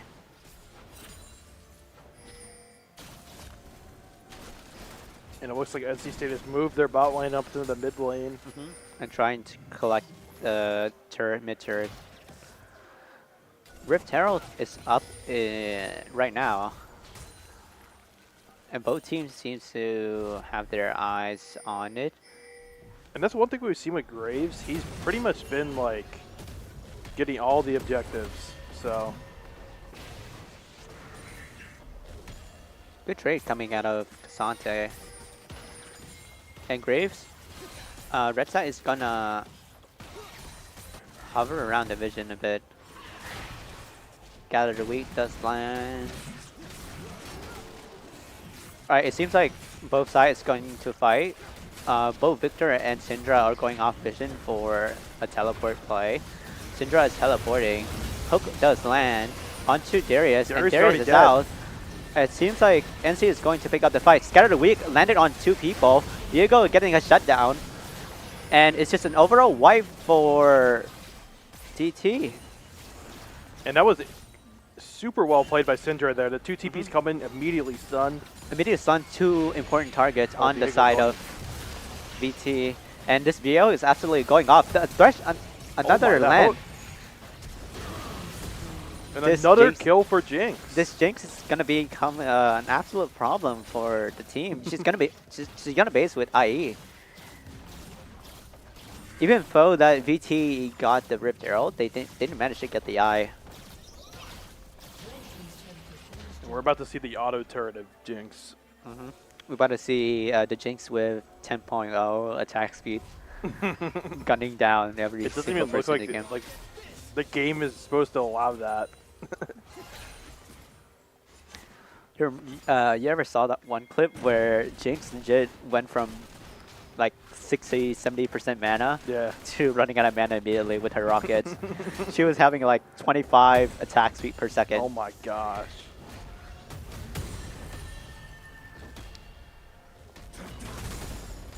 Scary items coming from Jinx, Kraken Slayer, and IE. Meanwhile, on Ezreal, we only have Trinity. And I feel like now you're at a point where the Darius starts to kind of fall Fall off. off, yeah. Yeah. The Darius got one shot in that team fight. Yeah. Like, if enemy team apply any source of CC, this Darius is gone. Casante looking for Graves here. He can just dash over the wall. But he might be dead. Very good, very defensive ball coming out of Graves.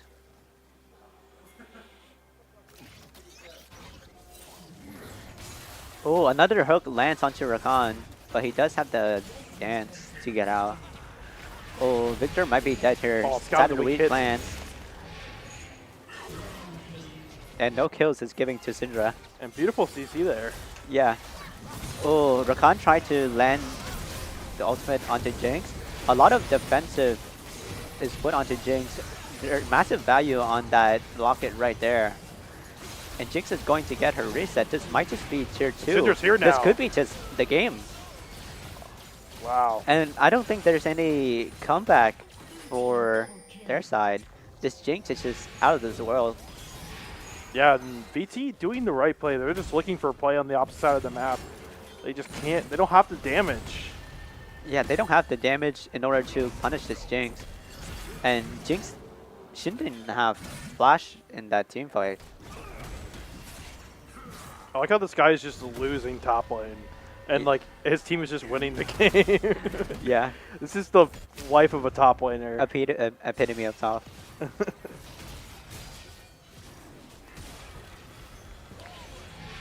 This is what happens when you play tank top. There's no Jax, there's no Aatrox, there's no threats onto the side of like the bot lane. Yeah.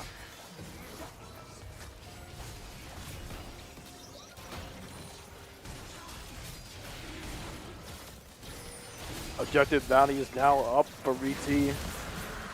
Maybe they can look to allocate some of their resource to try and get that top tower. But leaving Jinx unattended means that she would just get all 4 towers in the mid lane. I think NC State could just start the Baron at 20 minutes too with this Jinx. Yeah, it wouldn't be a bad call even, because this Jinx would absolutely melt the Baron. Because they also have the mid push now, so Yeah, once they get to tier 2 mid, I can definitely see them just going for a 20-minute Baron. Victor's going to catch the wave bot. It does look like they're trying to get this Baron soon. They're just trying to get this mid push in.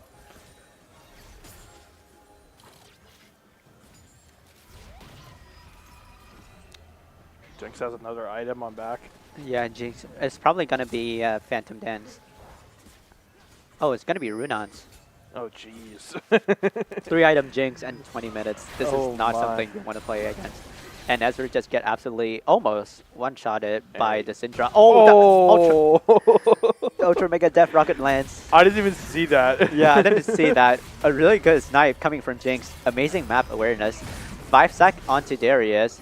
He does have lethal tempo. Vehicles is walking up top, but Darius is still maintaining his 5 sec. There's 4 people up here.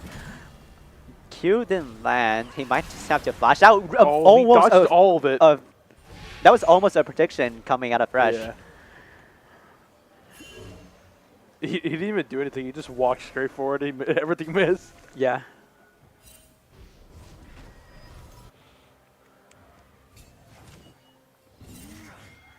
After this mid push, maybe they'll find a window for Baron. They do have boss shoved in.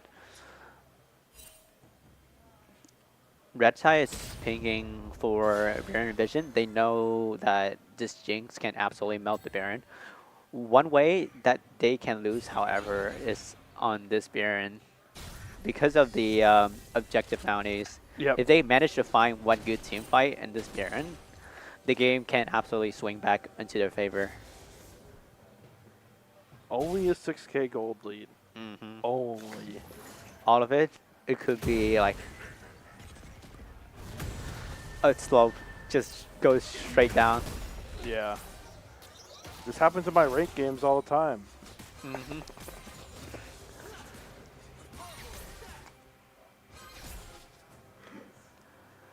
Since you're having 99 stacks on our passive, I think it's 120. 120 is Yeah. where she get that ability power. And she gets, is it 5% execute? Yes, a 15%. 15%, okay. Yeah. So your ult would execute people at 15%. And that's a full Magic Pen Syndra. Very scary.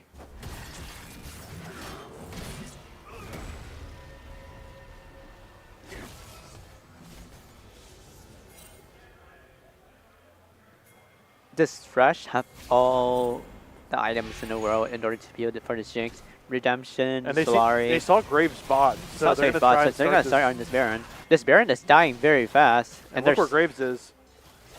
they might be late for this. Hook does land, and they're turning onto Rakan, but they're gonna finish this Baron. TP coming from Victor, but I don't think they can do anything.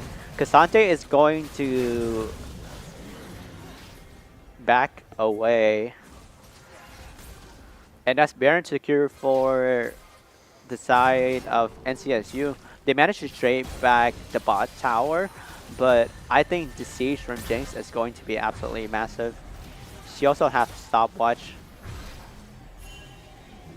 Killing this Jinx might be impossible. Ooh, a flash play coming out of Thresh, and the hook lands too. This Yeah, this Thresh pick really showing Yeah, this Thresh pick is the absolutely power pick amazing. of this land. Good cover from the Rakan, and you can see the value of the redemption right there. It healed everyone almost 400 HP per person. So that's overall like 1500 HP in value. Darius does manage to get the bottom tower. It's more objective bounty money going into his pocket. Some money going to their pocket, but they're gonna need more than that to come Yeah. back into this game. Dragon is up in 1 minute. BT knows they need to fight in this Dragon in order to come back into the game.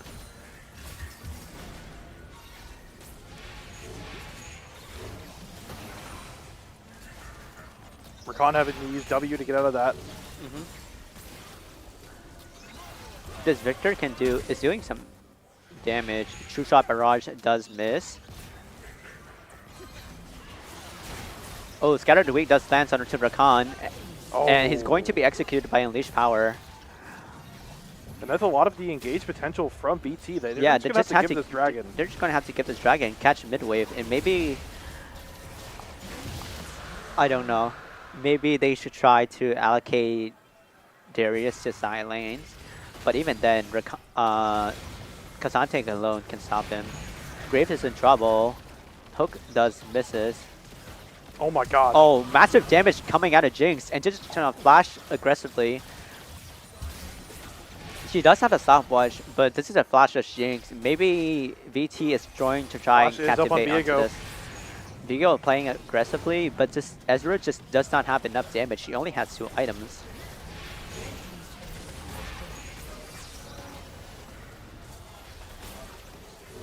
This Jinx is level 14, higher level than solo laners. And Cassante is doing Graves Cassante goes things. down. Oh, maybe Darius Oh, can get here shut down comes right Darius. here. Oh, Does get two. manage to get 2 kills, but it just seems like going to be GG right here. I do think Jinx just end this game right here. With the amount of attack speed that she have, oh my god, look at that. She is shooting bullets. Ezreal get executed by Syndra, and Victor forced to flash away.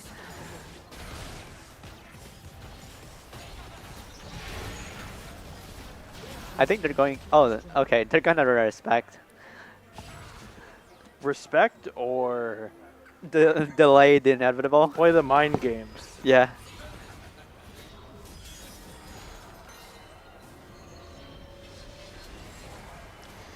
So Jinx gonna complete the GA on her back. Syndra almost towards the death cap. And this one is done. This one is done and dusted. I don't think there's scenario where they can come back into the game. Not with GA and Jinx. No, there's no way. Yeah. They just simply don't have enough damage. Especially with Ezreal.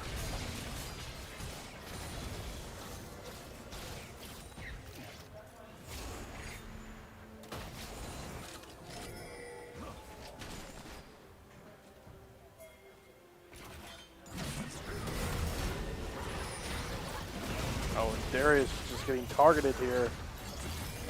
Everything hitting Darius right now.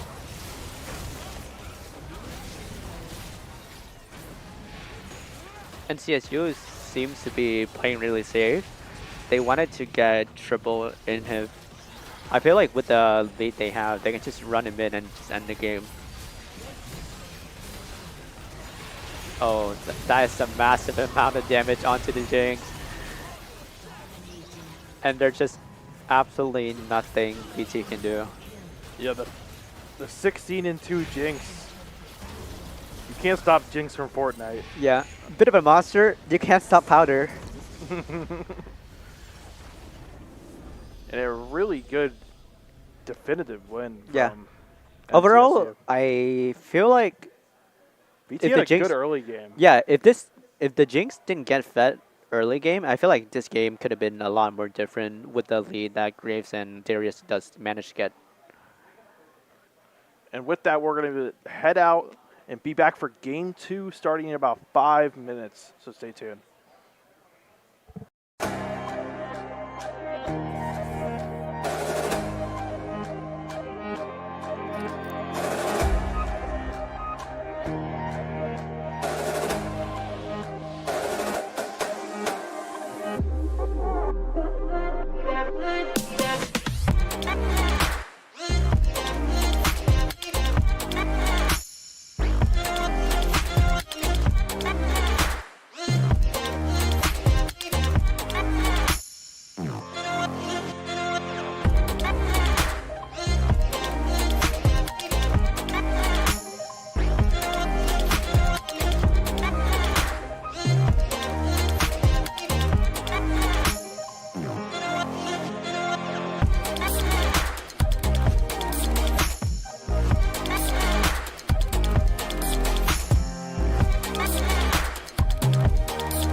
Welcome And we're back, back. everyone.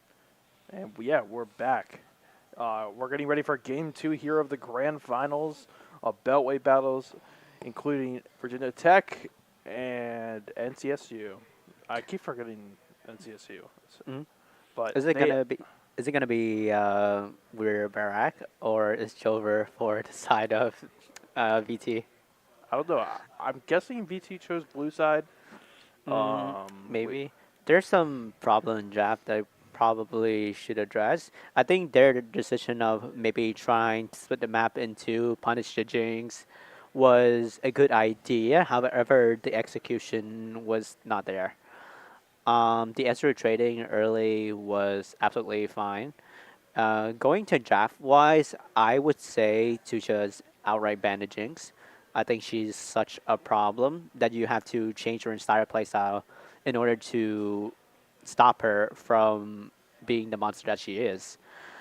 Overall, I think their top side wise is still really good. Yeah, and if you're NCSU, I think you just want to keep the momentum. Mhm. So I don't want to see them go towards like an Ezreal here. Mhm. Like I want to see them go towards something that's going to win them the game. Yeah. Not that Ezreal can't win the game, but Mhm. they had a lot of fumbles early game, Mhm. but they managed to recover them. Maybe instead of going for Ezreal, maybe they can go for Varus, who's a really good counter Yep. to some of these hyperscaler. So Maokai and Sejuani is going to be banned. We're going to have to see whether or not they're going to ban Jinx. They are blue side, which means that they can take the Jinx for themselves. Blitzcrank is going to be banned here. What I would love to see them do is to maybe try and flex the Tom Kench. They could always go Senna TK. Senna TK usually have really good matchups into these type of hyper carries. Well, not much different bands. Bans, yeah. And Syndra is going to be banned. They do have blue sides, so the options of Orianna may be available. But earlier, they opted to choose Victor over Orianna.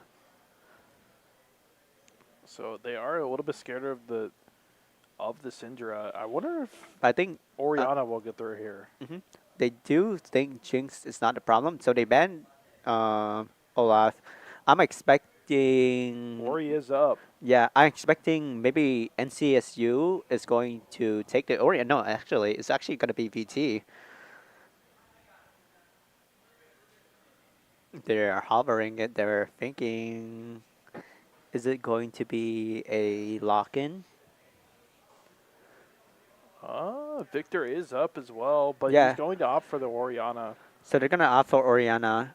On the side NCSU, they can answer with Azir, Xerath. Usually longer range mages can help. Priority on the Thresh is also good. Maybe they're just gonna lock in Thresh Jinx right here. Orianna is gonna be a bit of a problem. Maybe you can be a bit safer. Go for Fresh Jarvan. Take away the Jarvan. Take away the J4 Orianna combo. That can be absolutely lethal towards hyper carry. But we'll have to see. And we've seen so far, this Thresh pick has basically controlled the game. Mm-hmm. And they're going to get the Cassante here. Jinx, VT could They're- pick Jinx here. They're gonna save Jinx.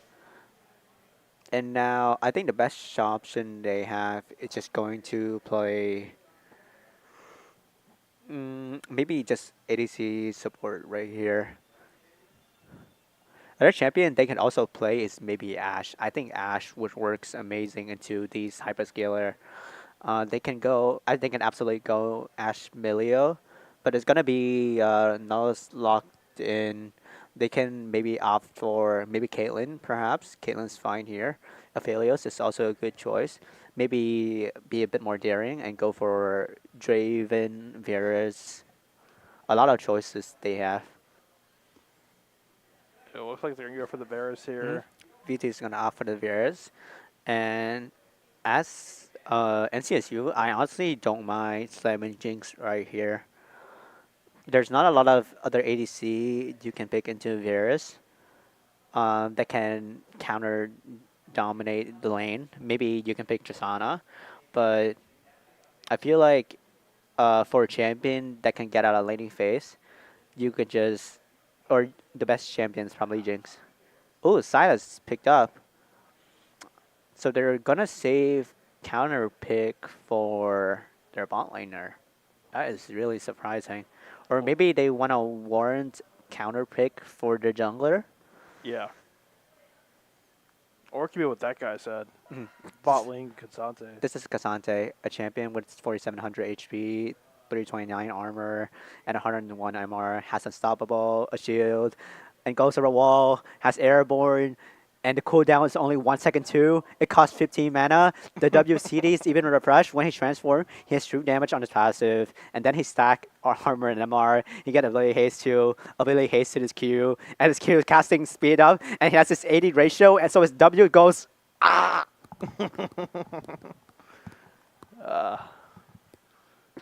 NCSU afraid of the Darius. Yeah. So in mobile ADCs, I think the Shadow just bring up some good points. Varus is a mobile ADC, and it's going to be play into the Fresh. This guy Fresh is actually pretty scary, like as you can see last game. However, we also do have another hook champ on the side of VT. They're both honestly Thanos on these hook champs. Very, very scary. Side is going to be picked here. VESPA actually going to ban away Jarvan and Viego from NCSU. I'm wondering what junglers they're going to pick here. Obviously, oh, they can't default to the Graves and nobody Graves is banned. Darius also banned. Not a lot they can pick here. Maybe they can go for maybe Aatrox, Camille, Akshan. Is that Akshan ADC? NCSU did play ADC from the first game. But they're just Oh, they're just going to go back to Jinx. Okay, I absolutely would not mind. Maybe Belvav. Honestly, don't like Belvav here. I feel like they can go for a more aggressive jungler.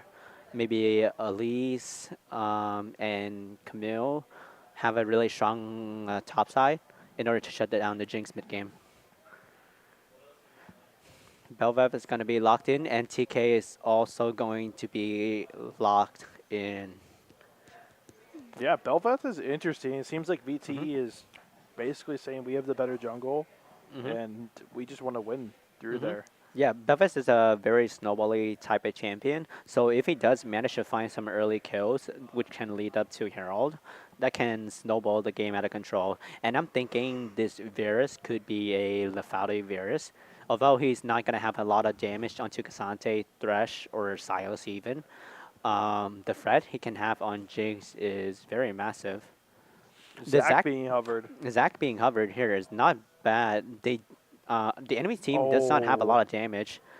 In order to friend the Zac, if Varus decides to go Lefaude. And we're going to see a Zac pick? A Zac pick Oh, as a jungle Zac.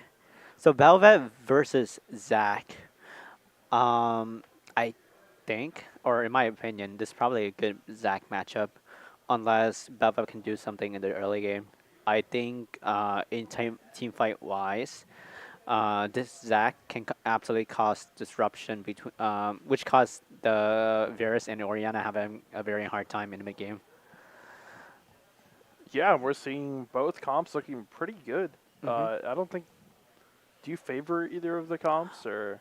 Honestly, I would always favor the Hyperscaler alongside with the 4 beefy man she has on her team.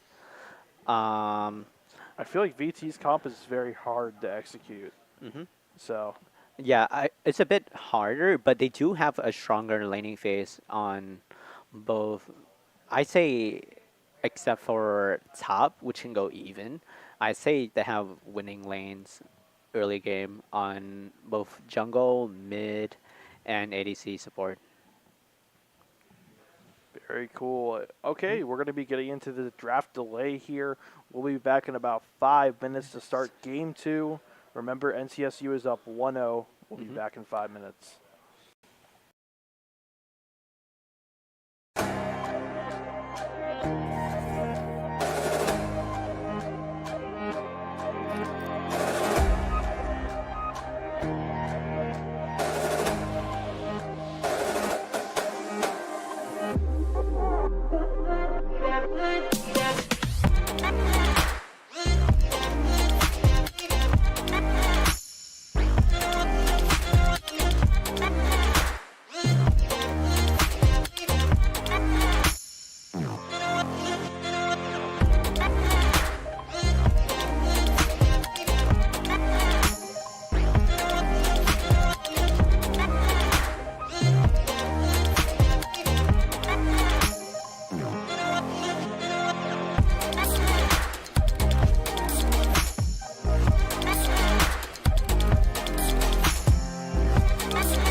Welcome back, everybody. We're getting into Game 2 of the grand final of Beltway Battles. And I don't know if we'll see any weird level 1s, but Seems like a very standard 5-point from both teams. what is this Zac skin? It's a Imperium? Imperium, yeah. Okay. Ori Silas is a very interesting matchup. Usually you would see Ori picked as a counter to Silas because Silas doesn't really make good use of Ori ults. However, in lane wise, I think Silas can get an advantage over Ori. Minions have So what spawned. alts are you looking for Silas to pick up this game? So as Silas, it's probably going to be either Nautilus, Varus ult. I think Ori is okay, but overall I would prioritize Varus and Nautilus. You know, in team fights actually, if you manage to kill or take Valve off and get a kill with that, you can you basically evolve into the evolved form of Valve. Which means that if you can take the Rift Herald, you get all the benefits on the Rift Herald, including her Oh my. children. Already, we already see some massive trade in mid lane. Silas is going to have priority over Orianna. And it seems like Varus is opting for the on-hit build. And what I would like to see on this Varus is probably a Blade of the Rune King. A lot of HP stackers on the other side of NCSU. So Blade of the Rune King would have massive value. And then maybe go Range Blade. And then maybe Wit's End would also be nice. Overall, I prefer on-hit Varus over crit Varus. Game seems to be going slow. Jinx would not have prior in this lane. And Silas is seeming to get the shove into Ori. Yeah, VT getting their comfort bot lane in this game. We already saw this in the last series. We're seeing the Varus with the Nautilus. Some really good trading from the side of Orianna. She does have some biscuits, so mana probably won't be a problem. And both junglers are just opting to full clear. Belva actually clearing towards top side and try to get the scuttle. I think this is very smart because you want to avoid the skirmish from Zac. The hook does land, and Varus managed have to burn cleanse in order to avoid the HP loss. Yeah, Camper already down his cleanse. Zac is close by, so if they want to make a play off this. Yeah, and it's looking like the fresh pick is having a lot of value again. I feel like you should really ban out the fresh. You can't disrespect this guy's fresh, or at least be wanted. Zac is Fresh- coming. Oh, that lantern is massive, but the Q does not land. I don't think that's where you want to flash, so first plus is going to go for Jinx. And this is not what you want to happen if you're VT. And it's looking like a repeat of game 1. This Varus is very squishy. They might just look for a dive onto Varus. Belva is here to hover, but this play might already be too late. Jump onto Varus. A flash away. Really good. Lantern does save Jinx.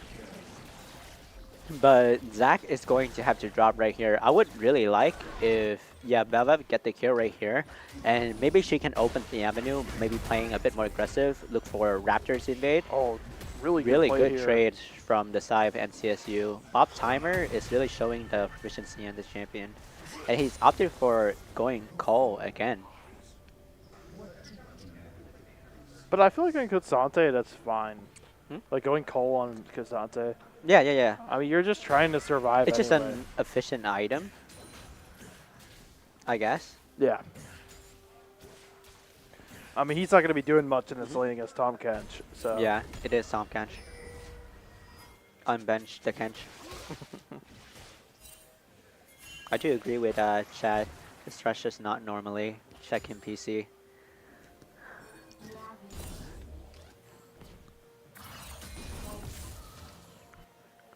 And Silas not doing bad in this lane. Mhm. I feel like Despite- I play a lot of Ori, and I feel like you could just punish Silas so much. And into range matchup, Silas tends to do poorly. But if he does manage to find some good trading level 1, like maybe landing the E, he can really punish. Those side steps, dodging the Ori Qs, are doing him a lot of favors right now. He also rushed Lucidity, which can help him in a lot of trades.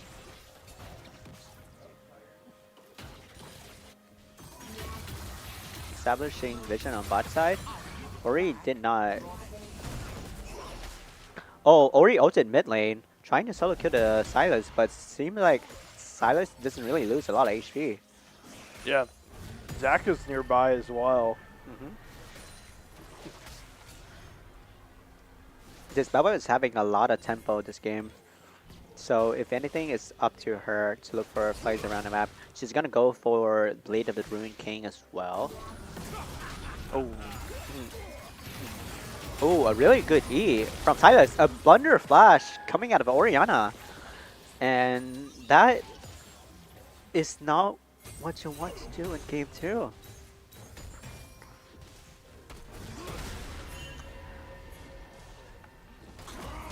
did she try to flash the wall? No, she just flashed in place. I don't know. Okay. I think flashing over the wall or flashing towards the tower are both good options. Yep. So a kill went over to Zach. Cassante is beasted, but no real threats coming out. It's really interesting to see Ghost Cassante over Flash Cassante. With the removal of the Q3 flash mechanics, Ghost might be a bit better. Ooh, the chain does land, but Orion can trade this back. Nalus is mid. Belva's also mid. Varus is caught out by the Zac, and it seems like He's it's gonna dead. fall right here. The roam onto mid doesn't do a lot as well. And Nothing gained out of mid. it seems like a repeat of game 1. This Jinx is also getting out of control. 2 kills onto her. She also got a plate down bot side. And this Belfast really hasn't. Hasn't been able to capitalize on much. Like, sure, she has Yeah. a 3 camp lead, but the goal is going to over the Jinx on this matchup. Not something you want. Also, Nalus also gave Silas an amazing ult that he can use to kill Ori.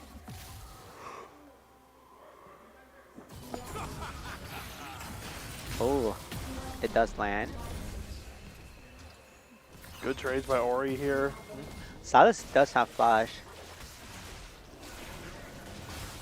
I think that was an okay trade for Silas. He can look for lethal. Velva managed to find the Rift Herald. Cassante ulted TK back. Zac is here to cover.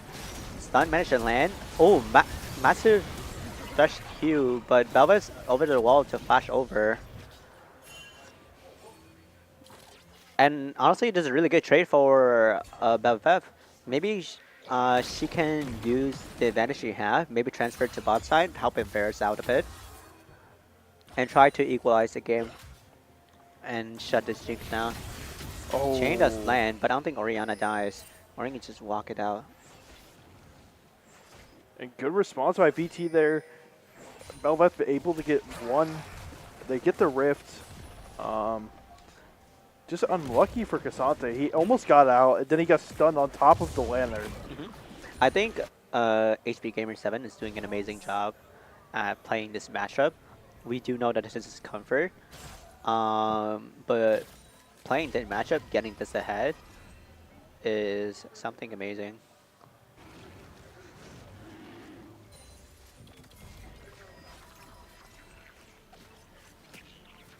Oh, that animation recall is so cute. Very lovely Isaac skin.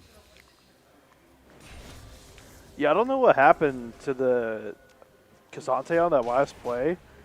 They may have awarded the lantern. I mean, to be fair, he did walk into 3 people. Oh With no, I meant no when he recall. got out on the lantern. Oh. I think they warded the lantern. Oh, probably. So he was hitting the ward. Mhm. Because you have to zoom in. Yeah. Which TK did manage to land a tongue lash Yeah. into a W knockup.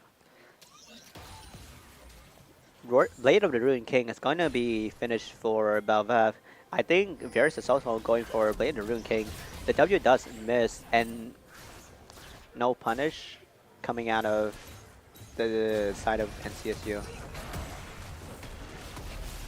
Oh, really good Kazante ult. Going to have to flash right here, but he can definitely turn the fight around.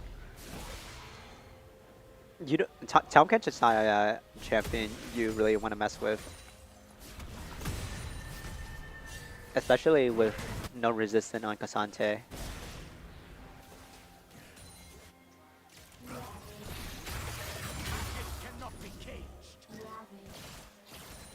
Silas is really landing these E, which helps them.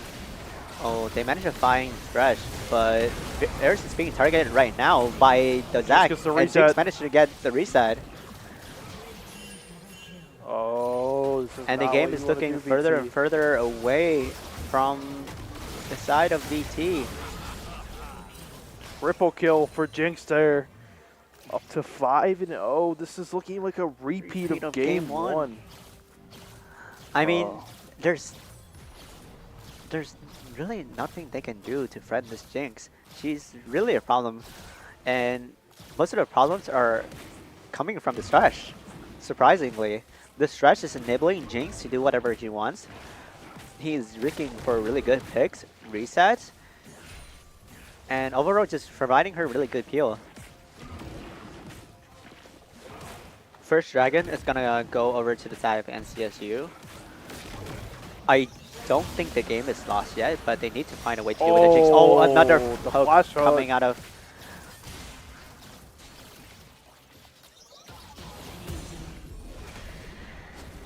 Guys, we should all ban the hook champs. The performance are looking a bit no too ult. crazy. Beva is trying her best to kill. The E does miss. I feel like she's playing a bit too safe, but the kill does goes over to DK. And Ori walked up for that, so Silas does have a little bit of a push now. It looks like Silas is going to try to catch her on the way back. It seemed like the bot side of NCSU is going to proxy Varus and Nalos away from the CS. This is going to hurt them a lot. Jinx already had Kraken. Meanwhile, Varus had an easy to finish his Blade of the Ruined King. There's not much he can do with Zac already hovering right here. They just have to give the tower entirely.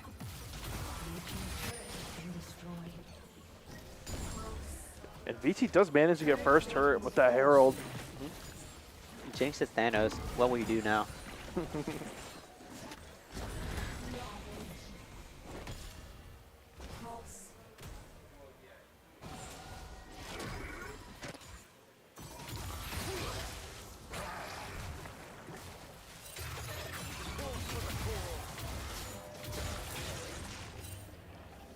Kasante is walking up. They managed to eat TK. A lot of damage coming out through, but the Silas is living. Looking to Kasante turn does this have ult. fight. Here comes Mega the Death triple Rocket does not land. And TK, ooh, very good cancel coming out of Kasante.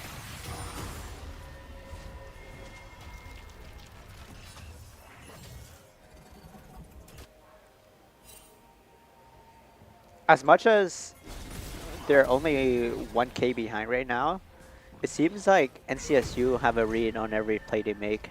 Yep. Silas did a very good job at surviving the encounter.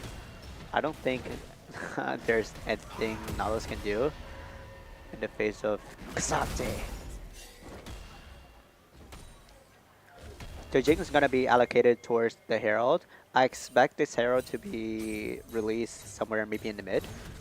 Try and open up the map. And then just getting all of the outer turret gold. I would not be surprised if there's going to be another 20-minute Baron. 15 minutes and Jinx have Kraken and IE versus Varus, who doesn't even have his first item yet. And keep in mind, the CS differences is only 10. I honestly forgot there was even a verse in this game. Yeah. It seems like a Hail Mary all coming out of Nautilus. There's no follow-up here. Zach is pulling up. Jinx is already pulling up. This is looking like a really bad fight for NCSU. They need to back off. Zach has managed to miss the E, but Jinx is here to do absolutely unspeakable things. And another kill on the Jinx. I mean, Going a little too early, the Nautilus. I think they were. he was really desperate to look for any kind of play. I Yeah. don't think either Beltway or TK was anywhere near the play. And the game is just slipping further and further away from them. If they don't really have any Dragon stacks. The Rift Herald is gonna be open mid. And they managed to get themselves tier 1. Yeah, and Belbet's 2-0, but I don't think it really. There's not much she can do in team fights with the amount of CC Cassante, Zac, and Thrush can provide. She's not really a good champion. Silas E coming up soon, but no kill. Just more pressure on the map. The next dragon is spawning soon. The game is slipping out of hand for the side of VT. I think Jinx is averaging like 2 kills per 3 minutes in this grand final so far. A lot of kills, indeed. And honestly, as VT, what do you want to do in this position? You need to shut down this Jinx, but as long as it's Thresh alive with double summoners, there's nothing you can do. You have to take a really bad fight, try and go for her, maybe try and burn summoners or two, and then redo it again. Maybe at an objective, perhaps a Baron. So right here, I would love to see them try and get a flash out of Jinx. The Jinx is playing really aggressive. Oh, the hook does land onto the Jinx, but there's no follow-up. The Belva's onto the Jinx. Flash does manage to get burned out. Jinx does have to reset. Belvet's gonna fall, and this should be tier 2. Tier 2. Thrush does miss the flash hook. So the idea was there. Baron is going to be spawning in 2 minutes. If NCSU does make the mistake of fighting the Baron without Jinx Flash, and VT get a good team fight, that might be their way of coming back into the game. It is very possible. We did see NCSU use the Baron to bait last game. So I don't know if we're going to see them go for it. But I would really love to see a team fight at Baron. Yeah. As a side of NCSU, I think you have no problem of starting Baron. Even if Jinx has no summoners, you're still heavily favored going to that Baron fight. Maybe to look to end the game a bit faster, but overall, there's not a lot of mistake BT can capitalize on.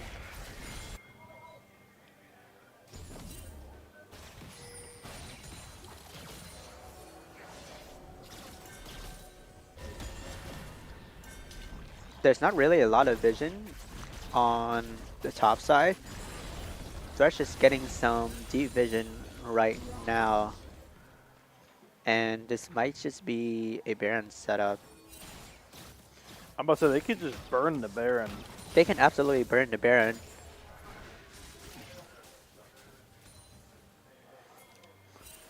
And it doesn't look like Jinx is going renuns for... Yeah, I think this is gonna be Lord Dominic's regards. Yeah. So they're looking for a team fight right now. Jinx does have no flash.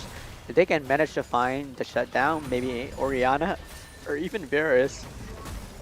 There's no vision for VT near that Baron.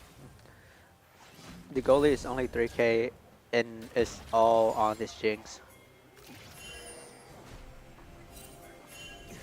We'll have to see if they manage to find a way. This Jazz is playing very safe, knowing he has no summoners, no traps for Jinx for 20 seconds, but no engage either. On the side of VT, there's not enough wave clear to warrant. The hook does land. And we have to pay attention to this ball. Jinx is marking or pathing away. The positioning is a burp. Hook does land onto TK. Beltway is trying her best to... Bars is done. And the carries for VT are just stuck in the just back stuck line. onto the back line. They have no ways to get into the Jinx. They don't even have enough damage to hit the front lines of the side of NCSU. Oh, and they found you, Beltway. And it feels like this game too is done and dusted. Yeah, and they tried their best to get on top of that Jinx, but it was really Yeah. just a one-man. Yeah, they could not punch through the front line of this Cassante, Zac. There's just too much disruption in order to have a proper follow-up. Yeah, and I like that by NCSU. They're just forcing VT to make a mistake. And the TK tried. I mean, it's going to be Baron, and it feels like it's impossible for VT to do anything to come back into the game.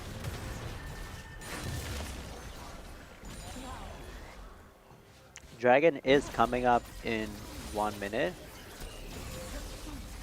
I feel like as VT, there's not really much anything they can do. They're just sitting ducks. It's really sad to watch games like this. And this is very different from game one. I feel like in game one, VT had a chance VT, I would say in the so. early game. Yeah, in the early game, I mean, in this early game, they also look very dominant. Like with TK was ahead, Beltway managed to get 2 kills, but it was always a bot lane that have a lot of problems. And most of it are coming from the Thresh. The Thresh are landing very crucial hooks. I also feel like the Zac pick this game has really panned out well. The amount of disruption he can cause in the backline, meanwhile just letting Jinx free fire, is opening a lot of space for the carry of NCSU to do their work. They have push on both sides. The VT is trying to trade with tier 2 top. They do manage to get it.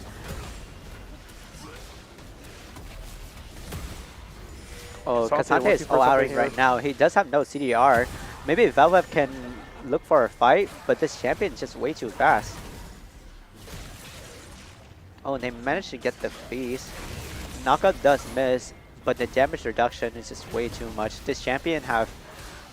Oh my. What is this? 4,700 HP, 329 armor. And where is his team? They're just on Dragon. They're just having fun in the medium team jungle. They're just like, hey, just survive.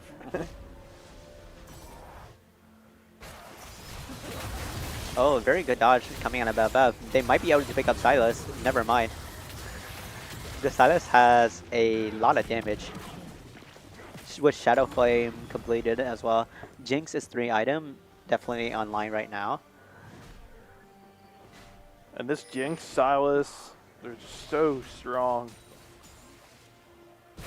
I don't think there's anything much they can do.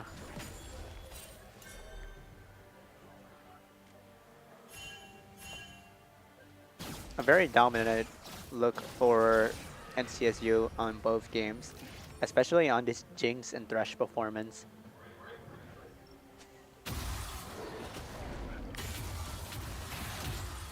And NTSU on Soul Point.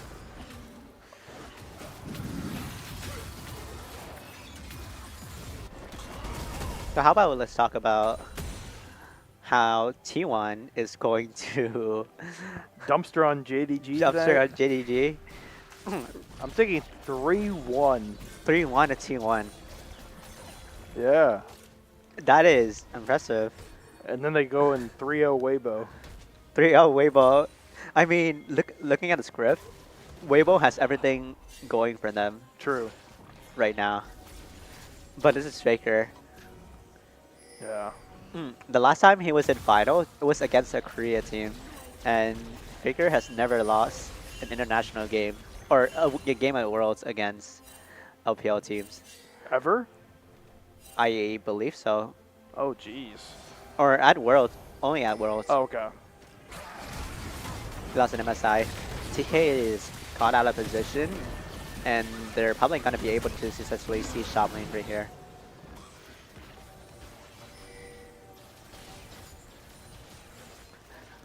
Open net, go next.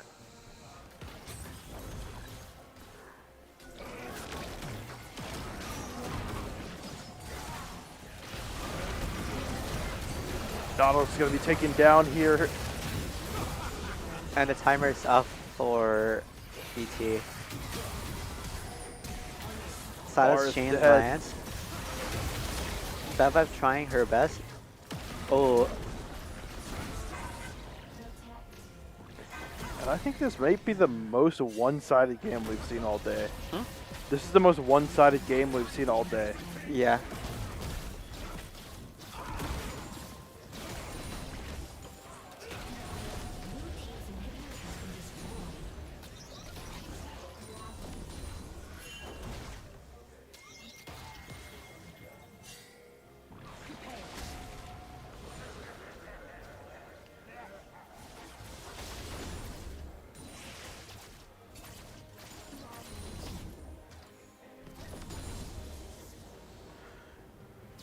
We got this game right now. We're honestly just sitting ducks waiting for the game to end. Yeah, this There's is, no real comeback scenario, this miracle is play. Super brutal.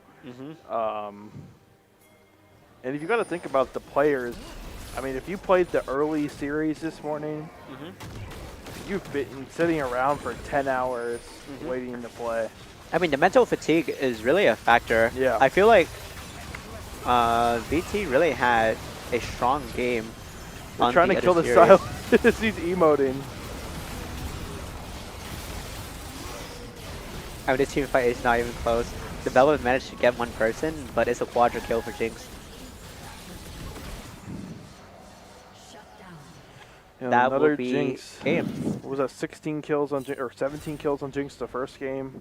13 this game. It's a 30-2 score line. And it seems like she doesn't even need her summoners. Zach is just taking 2 towers.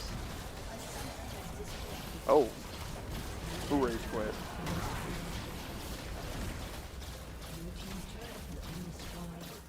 And that is going to be NTSU taking a 2-0 lead in the Beltway Battles Grand Finals. Any takeaways from that game? I just think it was so one-sided. It is. I think this Jinx pick, I think this Thresh just has to go. I mean, congratulate to NCSU for this 2-0 lead. I don't. Good luck on VT trying to reverse sweep the series. Yeah, it's gonna be hard, and especially with the mental fatigue, it's getting late. It's hard. Maybe we'll see Thresh be on next game. But we'll be back in about 5 minutes for Game 3 of the Beltway Battles Grand Finals.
sides, mister.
With the bass so low and the mix so sick, you can wake up, face plant down in the gully, man. I'm a scummy man, beats on a running man, hard to the bargain, hard name, cunning plan. These bars hit hard like a train, I'ma leave you locked out cold in the rain. No pain, no gain, no same old, same old. We got the beat locked down in the chokehold.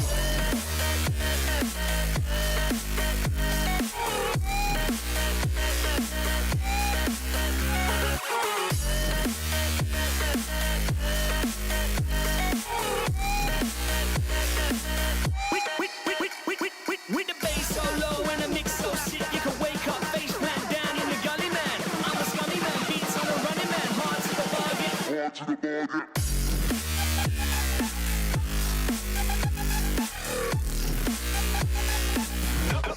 Locked down in the chokehold.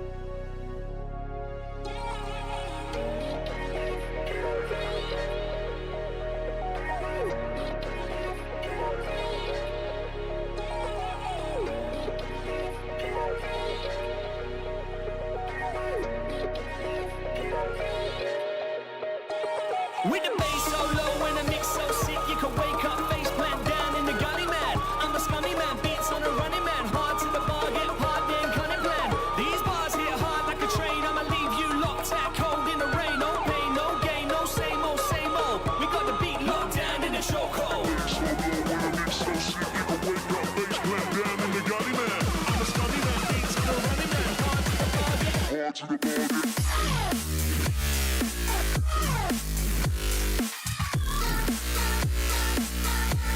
Locked down in the chokehold.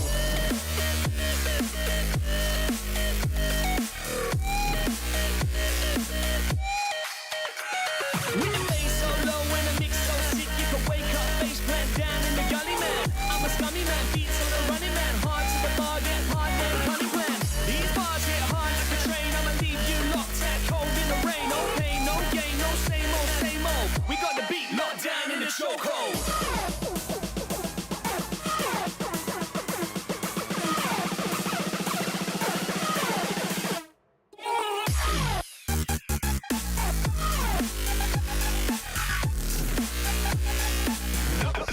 Locked down in the chokehold.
Welcome back. It is 9 p.m. I think. I don't know. It is 9 It's p.m. almost It's 9:30 Eastern We've time. been here for it's almost 10 hours. Too long. But we're going to Yeah. be getting into Game 3 pick and ban of the Grand Finals. Which could be also, which No. should also be the final game of the It could be the series. final game. And let's see if the draft stays the same. VT, No Sejuani ban coming from the side of Maybe they pick it? VT. So we'll have to see what picks they have cooked up. they could pick the Sejuani. Mhm. I wonder They- if NCSU will ban it. They removed the Casante from the side of NCSU. I haven't seen a lot from the top laner of NCSU. And I feel like that's sort of the weak point that they can Oh. attack on NCSU. Thresh Oh, they're banning ban. Fresh by themselves, but so no hook champs. And it's NCSU actually banning the Thresh. Mm-hmm. So They're afraid of Thresh B1. I wonder if there'll be Nautilus priority. I don't think so. I feel like Nautilus have looked not impressive in this series at all. They're gonna opt for B1 Syndra. And I'm guessing NCSU is going to pick Sejuani here. That's pretty much a no doubter in my mind. They can also play something like maybe a Kali, be a bit more aggressive. But I'm probably expecting just a top line and maybe a jungle pick. I think they're going to pick Sejuani. Every time they were given the opportunity, Yeah, they're gonna play Sejuani. And Sejuani is a flex pick between top and jungle. Yep. Maokai is man. The Jinx is gonna make a comeback in this game, and I do think that they should keep the Varus. I feel like the Varus did a pretty decent job at shoving Jinx in her lane. The only problem for both game 1 and 2 was the Fresh, and he's banned this game. Maybe we can look for something a bit stronger. Maybe Varus Karma. Caitlyn Lux is also fine. So Varus gonna be locked in here with something I like. I don't know. maybe they'll try to Rakan again. They can also try to Rakan again, but in my opinion, they really need an enchanter. Ooh, Jarvan Ooh. makes sense here. There's not a lot of appeal for Jinx. I feel like this is a good Jinx Milio angle. Milio is open, and he's good for Syndra appeal. They can also maybe go for Alistar. Amumu. Amumu is fine. It's not optimal with Jinx. No, I was kidding. Yeah. I just want to see the sad mummy get played. Oh, Silas. A coming really back insane out. pick here would probably be Janna's support. Oh No, my. this champion's pretty under the radar, in my opinion. Do I really want to fall asleep watching Janna? Janna just stops everything. Yeah, the Braum is still up. We're probably gonna see a lot of support bans here. Rail ban coming from the side of NCSU, so it's probably going to be Not ban. not Oh, yeah, Viego coming out. Rel, Nahus, just stopping the engages in general. Viego banned from the side of VT, so they're thinking that this could be Sejuani top. The Vi is still up as well. I would love to see maybe Fiora on the side of VT and try to see this guy dominate laning phase and maybe looking for some sort of split pushing power that they could have.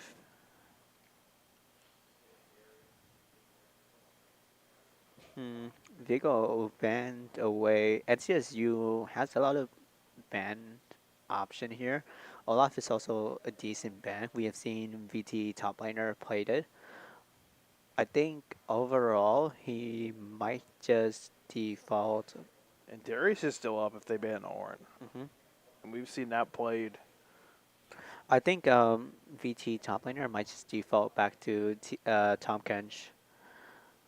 But Tom Kench doesn't really have a lot of value unless they're hard diving into the 86 AD carry. And I don't think NCSU is they're gonna pick their support here because I think they're gonna keep the flex Sejuani. So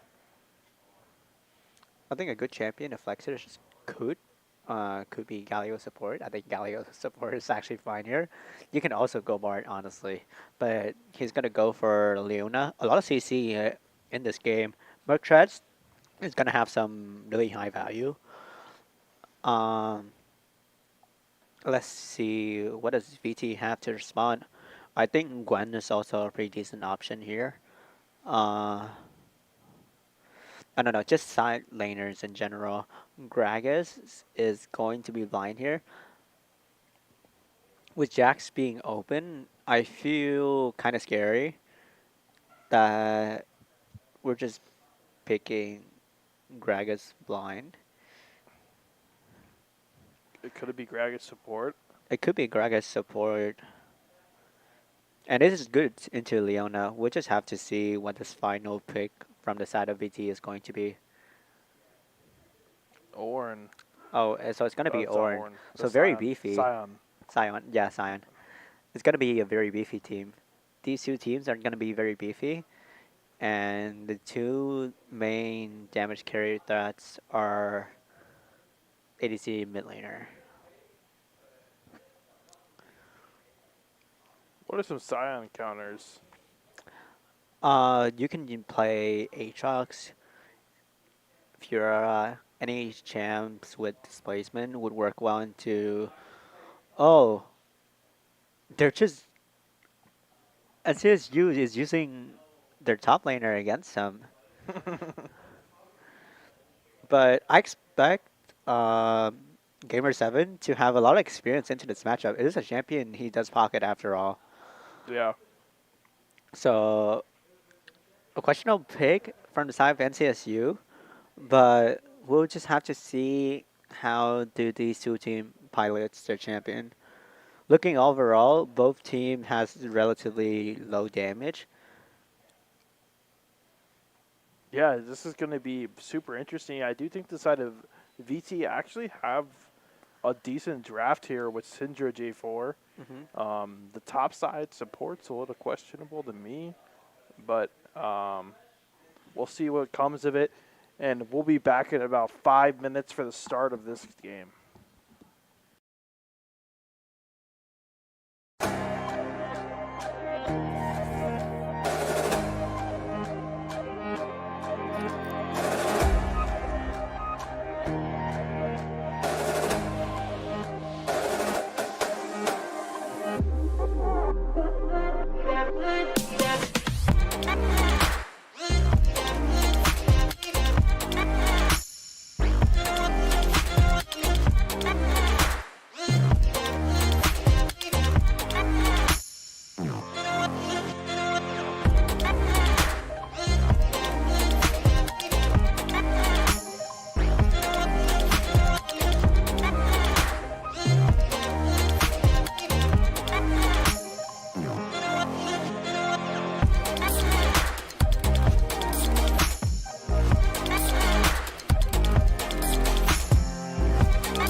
Welcome back, everybody. We're getting into Game 3 of Beltway Battles Finals.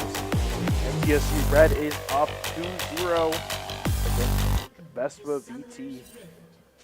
And On match point right now, I got a one question before this game start. Are you sleepy? I'm also sleepy. Let's hope this game can wake us up, because Yep. I do not want a repeat of game 1 and 2. Honestly, watching those games were kind of depressing. yeah, let's hope the Observer doesn't show us any topside this game. Because if we watch topside, we may fall asleep. I mean, that is the most boring matchup ever. Sion, Tom, Kench. Thomas Kench. Tomas Gensch. Dude, this looks like season 9. This look at the top jungle. Look at the You champs. have Sejuani, J4 versus Tom Kench, Sion. I mean, just looking at the champs in general is below season, probably season 10. Yeah. Silas is the newest champion here, if you think about it. No season 12, season 13 type of champ. No Briar. So the side of NCSU is gonna path down bot, while Nagri is gonna path down top side. I don't see reason to gank Tom Kench, and I don't know why he's pathing away. Oh no, he's actually going down Crux and look for maybe a level 3 gank. No, this is pretty smart. I think this is pretty standard for Sejuani. Usually you want a top side or bottom side clear. You want to do your Krugs second, and you do your Raptors, and the mid. So.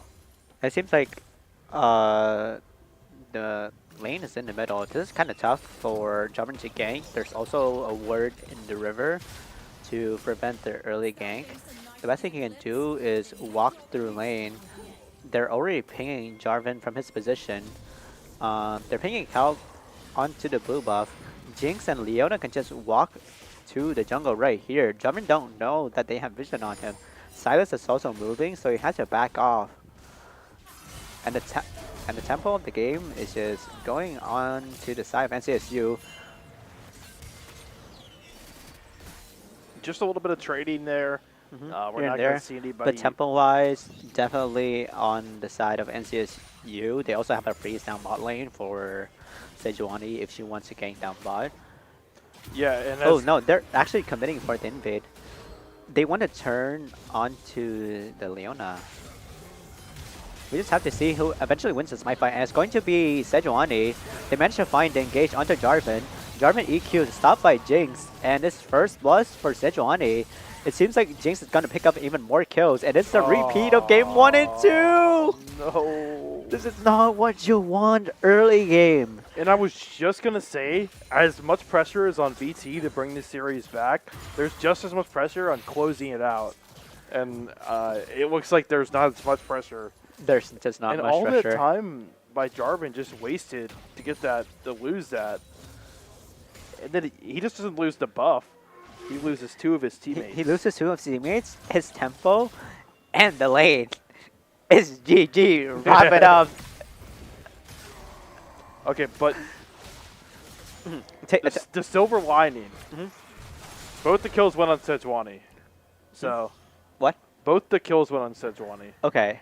So, not the Not the end of the world. not the end of the world. Yeah. Just reeling it back.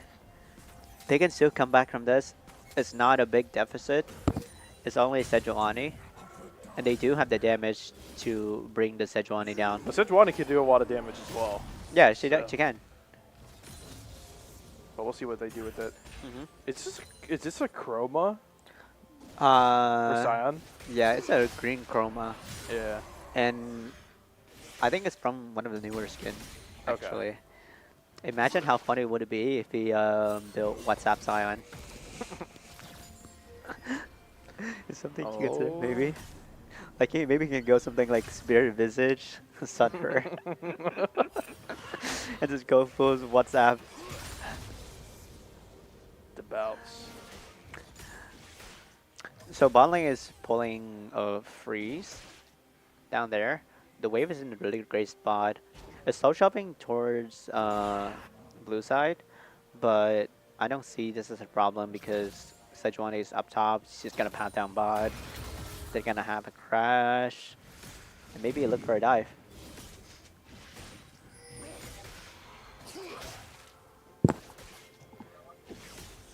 Stop showing his top side. I'm just gonna go to bed. I'm gonna fall asleep. Some epic trading on the top side. Are both mid laner trading as well? No. I'm not seeing them losing any mana. Oh, EQ onto Leona. She does have flash, so she's probably not gonna be in his threat. Heal is popped up. Leona back decides in. to go back in, but this Jinx is actually doing a lot of damage. She can actually just run them down right here. She does have flash. Flash forward, really aggressive. Jarvan going back for Leona, but it's just a feeding kill onto Jinx. She is going to be excited. She has blue buff. She has a wave. And she is going to bring this game 3 down. Okay, it's just one kill. It's just one kill. It's just one kill. It's not over yet. It's not over.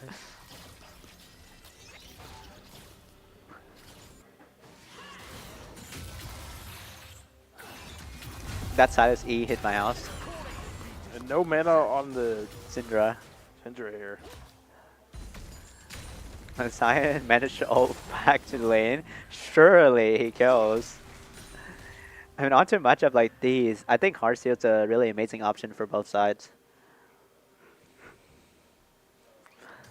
He has free Ruby Crystal and Reju Beats. Yeah, and just a lot of wet noodle fighting up here. Trading.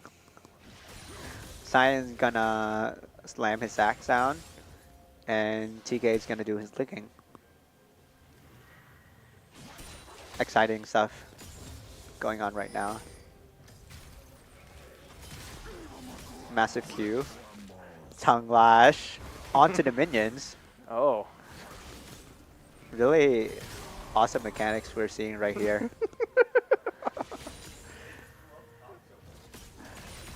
Is Tom Kent like a frog? He's a frog, canonically. Yes. Canonically, okay. Yes. He looks like a catfish, but he's actually a frog. Oh, really good good buffer. E, but at the same time, a really good cancel from Gragas. Just Jinx is off the rails again. Syndra seems to be on the backhand side of this matchup. Their saving grace is top lane with Sion.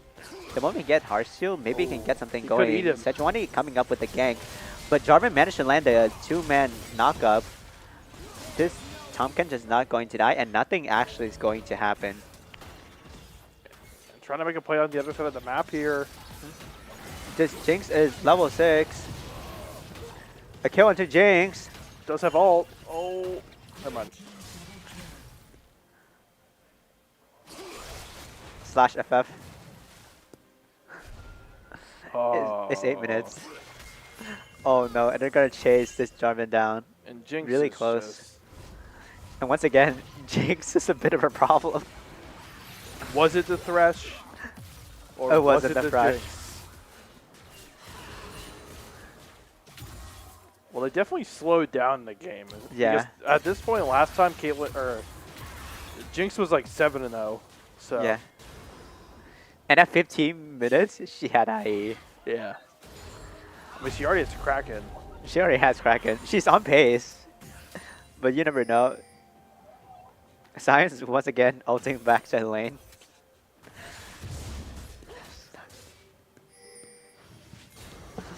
Chad, who do you think the problem is going to be?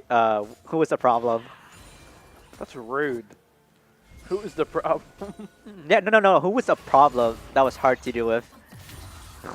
Do this on any Molly. So you're telling me, if they played Cassante bot, this would be the same thing. No, actually, Cassante 5 is pretty disgusting. Maybe Yeah. something like a Janna Yumi would be a bit more challenging.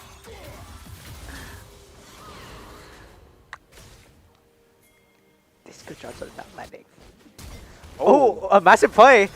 The Cavs managed to bounce back. And wait, a sign of life coming out of VT. They managed to catch out the Jinx. And Jinx from Arcane is 900 gold shutdown.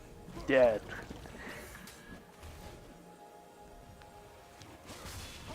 So what a bit of life here for VT. Yeah, a bit of life actually. Now they managed to get the dragon, some plating, some heavy trading, and maybe Sidra can grab this in the back. That was Gragas diff. Gragas div. Gragas. He also got the Christmas skin. It's not Hillbilly Gragas though. Yeah, that is so troll. Yeah, imagine playing Gragas and not have Hillbilly. The best Gragas skin. What's the worst Gragas skin? The Fnatic one? No, Fnatic one is fine. I think Ops is also fine. Esquire, or what's that one called? I don't know. Espionage. I don't know. I don't remember Espionage. I think Gragas skin are actually pretty decent. Oktoberfest is also good. Oh, true. His skin is actually pretty decent. He has a good What's going on animation. here? This is like an anime battle. Oh wait, Sion has her steal right now, and he's gonna be stacking those up. Oh, another gank onto bot side. Jinx does have flash, but Veer's nowhere in sight. He does have the cast. He could cast Jinx back. Massive knockback. Jinx will have to flash. Oh, he flashed into the Jarvan. And Jinx is actually gonna fall. This is actually really good coming from the side of VT. And Sire is doing the bouncing. Honestly, not bad. They're actually wavering the storm. The goalie is not there anymore, and the items are actually pretty even. And just overall, really well played from Nuggery. It's crazy too because the Gragas almost knocked the Leona out of the cone. Oh. Good death. Is a good death. Oh, he dancing. It's a good death. Faster back.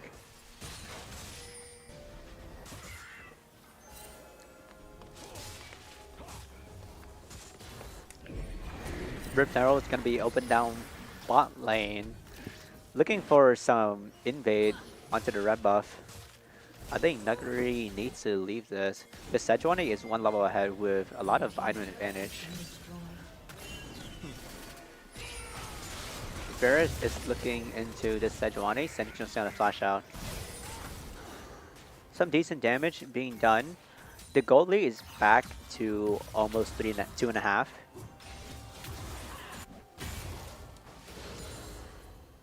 Not as bad as game 1 and 2. And they're weathering the storm really well. Yeah, they've been able to shut down Jinx. Good attempt from Leona. Managed to burn the flash out of Syndra. Syndra does miss Scat of the Week. So no kill is going to go over. A lot of burst damage is actually going back onto Gragas, and he's actually going to fall. Back to top lane here. Not much going on. Not much going on. Sion is going to get his Heart Steel stack.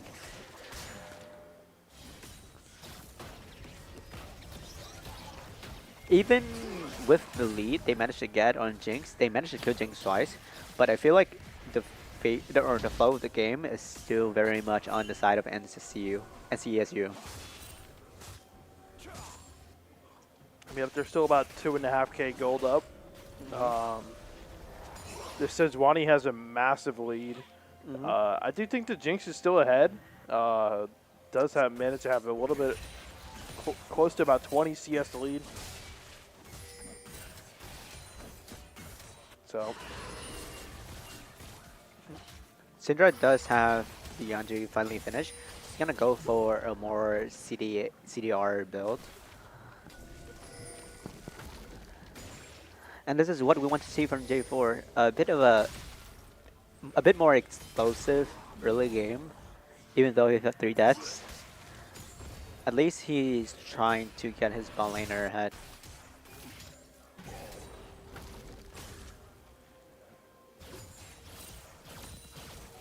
Not a lot of action. just basically bouncing wave into the dragon spawn, which is in around a minute. Gragas and Varus is facing for their items. I I think Varus is going for Wit's End second item. Really good trade coming out of the side of TK. He's also like half of a level ahead. Okay.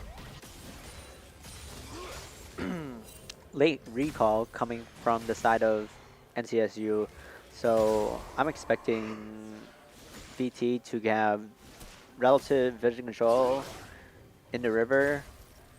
Silas does have bot prio.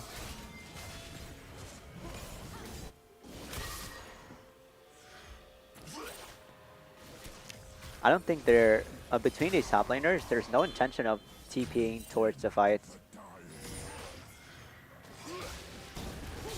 Managed to catch out Jinx, and this is a massive pick. And Jinx going down again. Jinx going down again.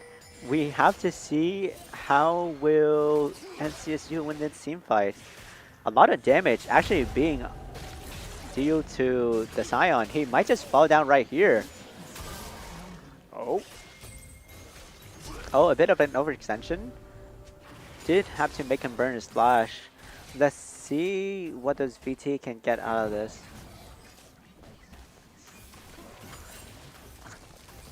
This Gragas pick really paying off. He's finding a lot of good engages onto Jinx, and I feel like she's not really respecting the range of the Gragas.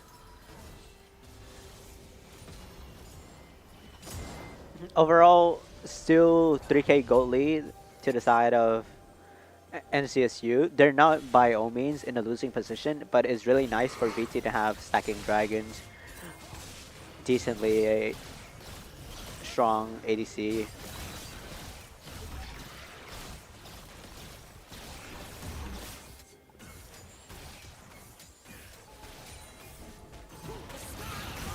Oh, managed to find a really good flank onto Varus, and it's a shutdown onto Jinx.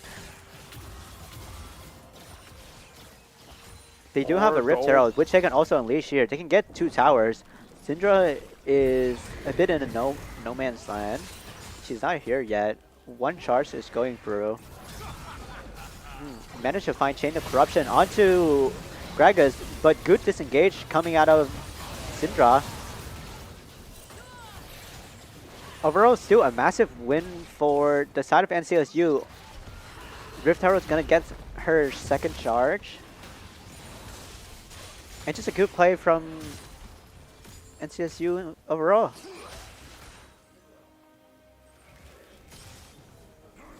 It seems like Science is even struggling a bit now in this top lane matchup.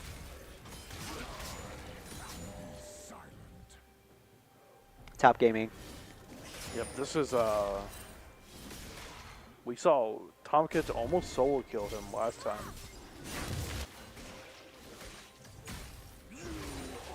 I know you can tell, but my voice kind of hurting right now. I'm sorry, I am falling asleep. It's definitely a more exciting game than game 1 and 2, but I feel like VT hasn't really convinced me that they can get this game in the bag. Yeah, it's going to be really hard, and they're going to need to do it. I mean, I think this J4 pick has been really good. They have a lot of ways and tools to get Jinx, and but it's not just Jinx you got to worry about. Yeah. I mean, this Silas is going to be strong as well. I mean, once again, Jinx has 2 items, meanwhile, Varus is struggling to get second item. Yep. It's still a very massive Jinx to play the game into.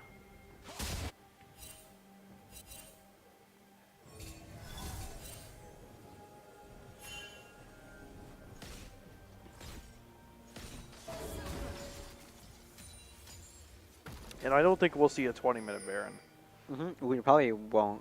Yeah. They're not as far behind as the other game. We're probably just gonna be waiting for another dragon. VT has managed to get both Drakes, so Jarvan's down bot side, maybe looking for a Silas, but I don't feel like they have enough damage to kill the Silas.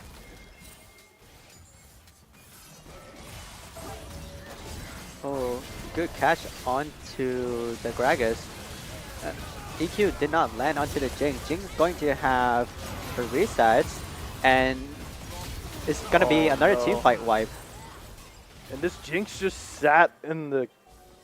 Just sat in the cage and auto the J4 down. There's nothing he can do. And she has enough health and mana to just burn down this Baron. Meanwhile, Noodle fight at the top lane. Still in top lane. Autoing each other.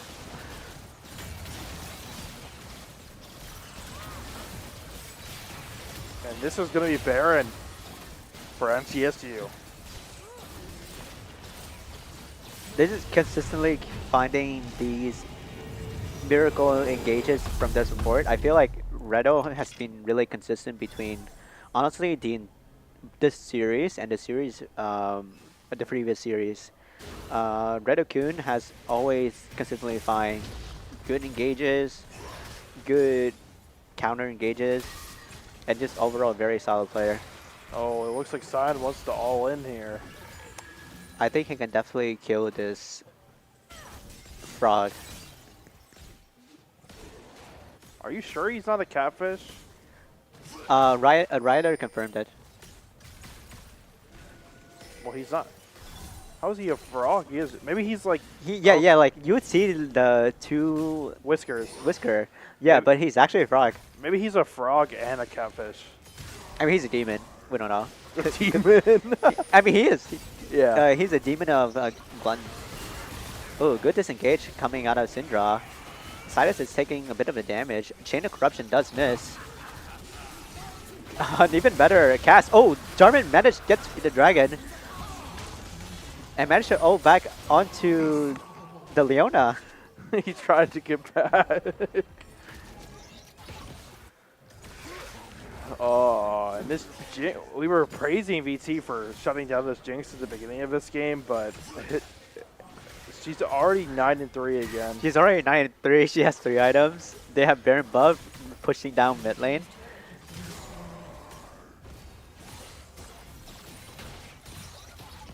Oh no. Oh, And that's the game.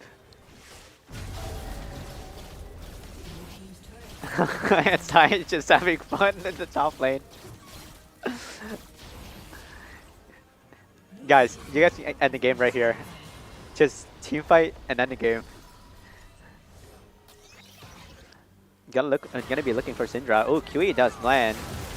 No unleashed power is gonna be used on the Jinx. and this poor Syndra hasn't done like anything all game. And I feel like VT themselves know this game is actually just done and dusted. This Jinx is too much of a monster.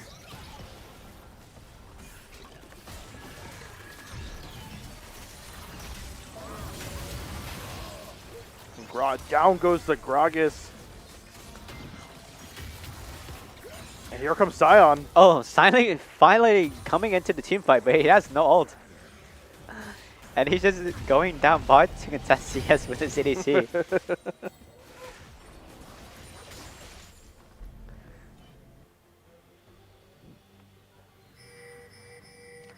Is this game winnable? No.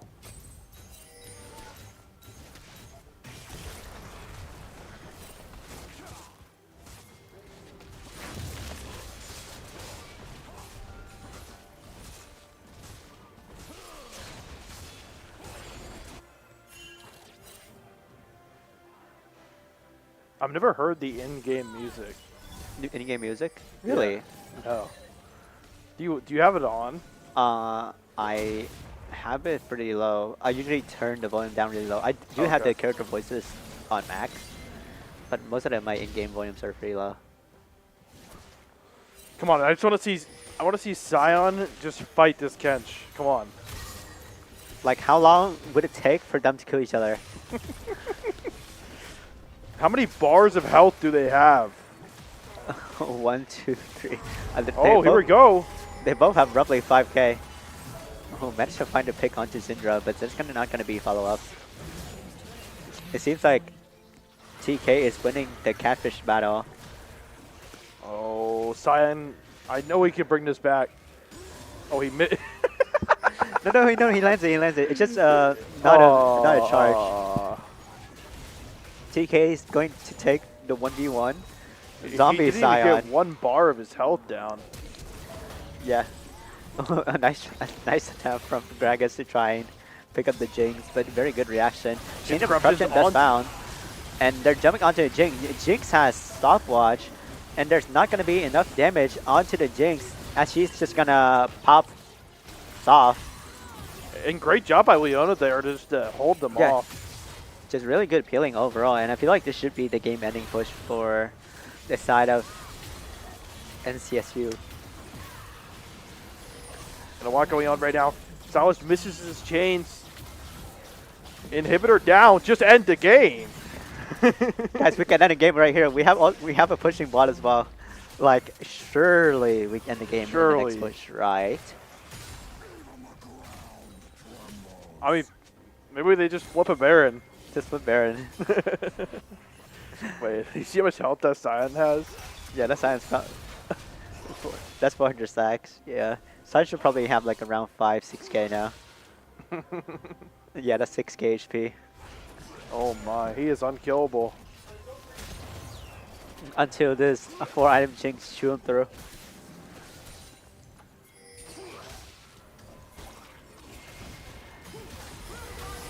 Comp can. Oh, 2-man stun going from the Mars Leona. cannot move. He's ignited. He's dead. It is going to be game. Guys, we have minions on bot lane. We do not need the Baron. wave is there. They could end this game right now. Or they could make it go another 20 minutes. I'd rather not go another 20 minutes. As far as I know, VTech is 3 hours drive. True. So they're going to be home very late. But We've learned anything from today. I can't even speak. If we've learned anything for today, make sure you ban Jinx from Arcane, Jinx from Fortnite, don't Remove allow Thresh. hook champions. None of that. None of that. Yeah. And it's going to be GG, guys, end the game. Let's go. Jinx is my goat. GG. North Carolina State University, Red is your Beltway Battles champions. Congratulations to them. Well fought from VT, VESPA. They did their best. They did bring back a reverse sweep earlier today, so congrats to them. Yeah, and just a great tournament overall. Thank you for everyone who participated.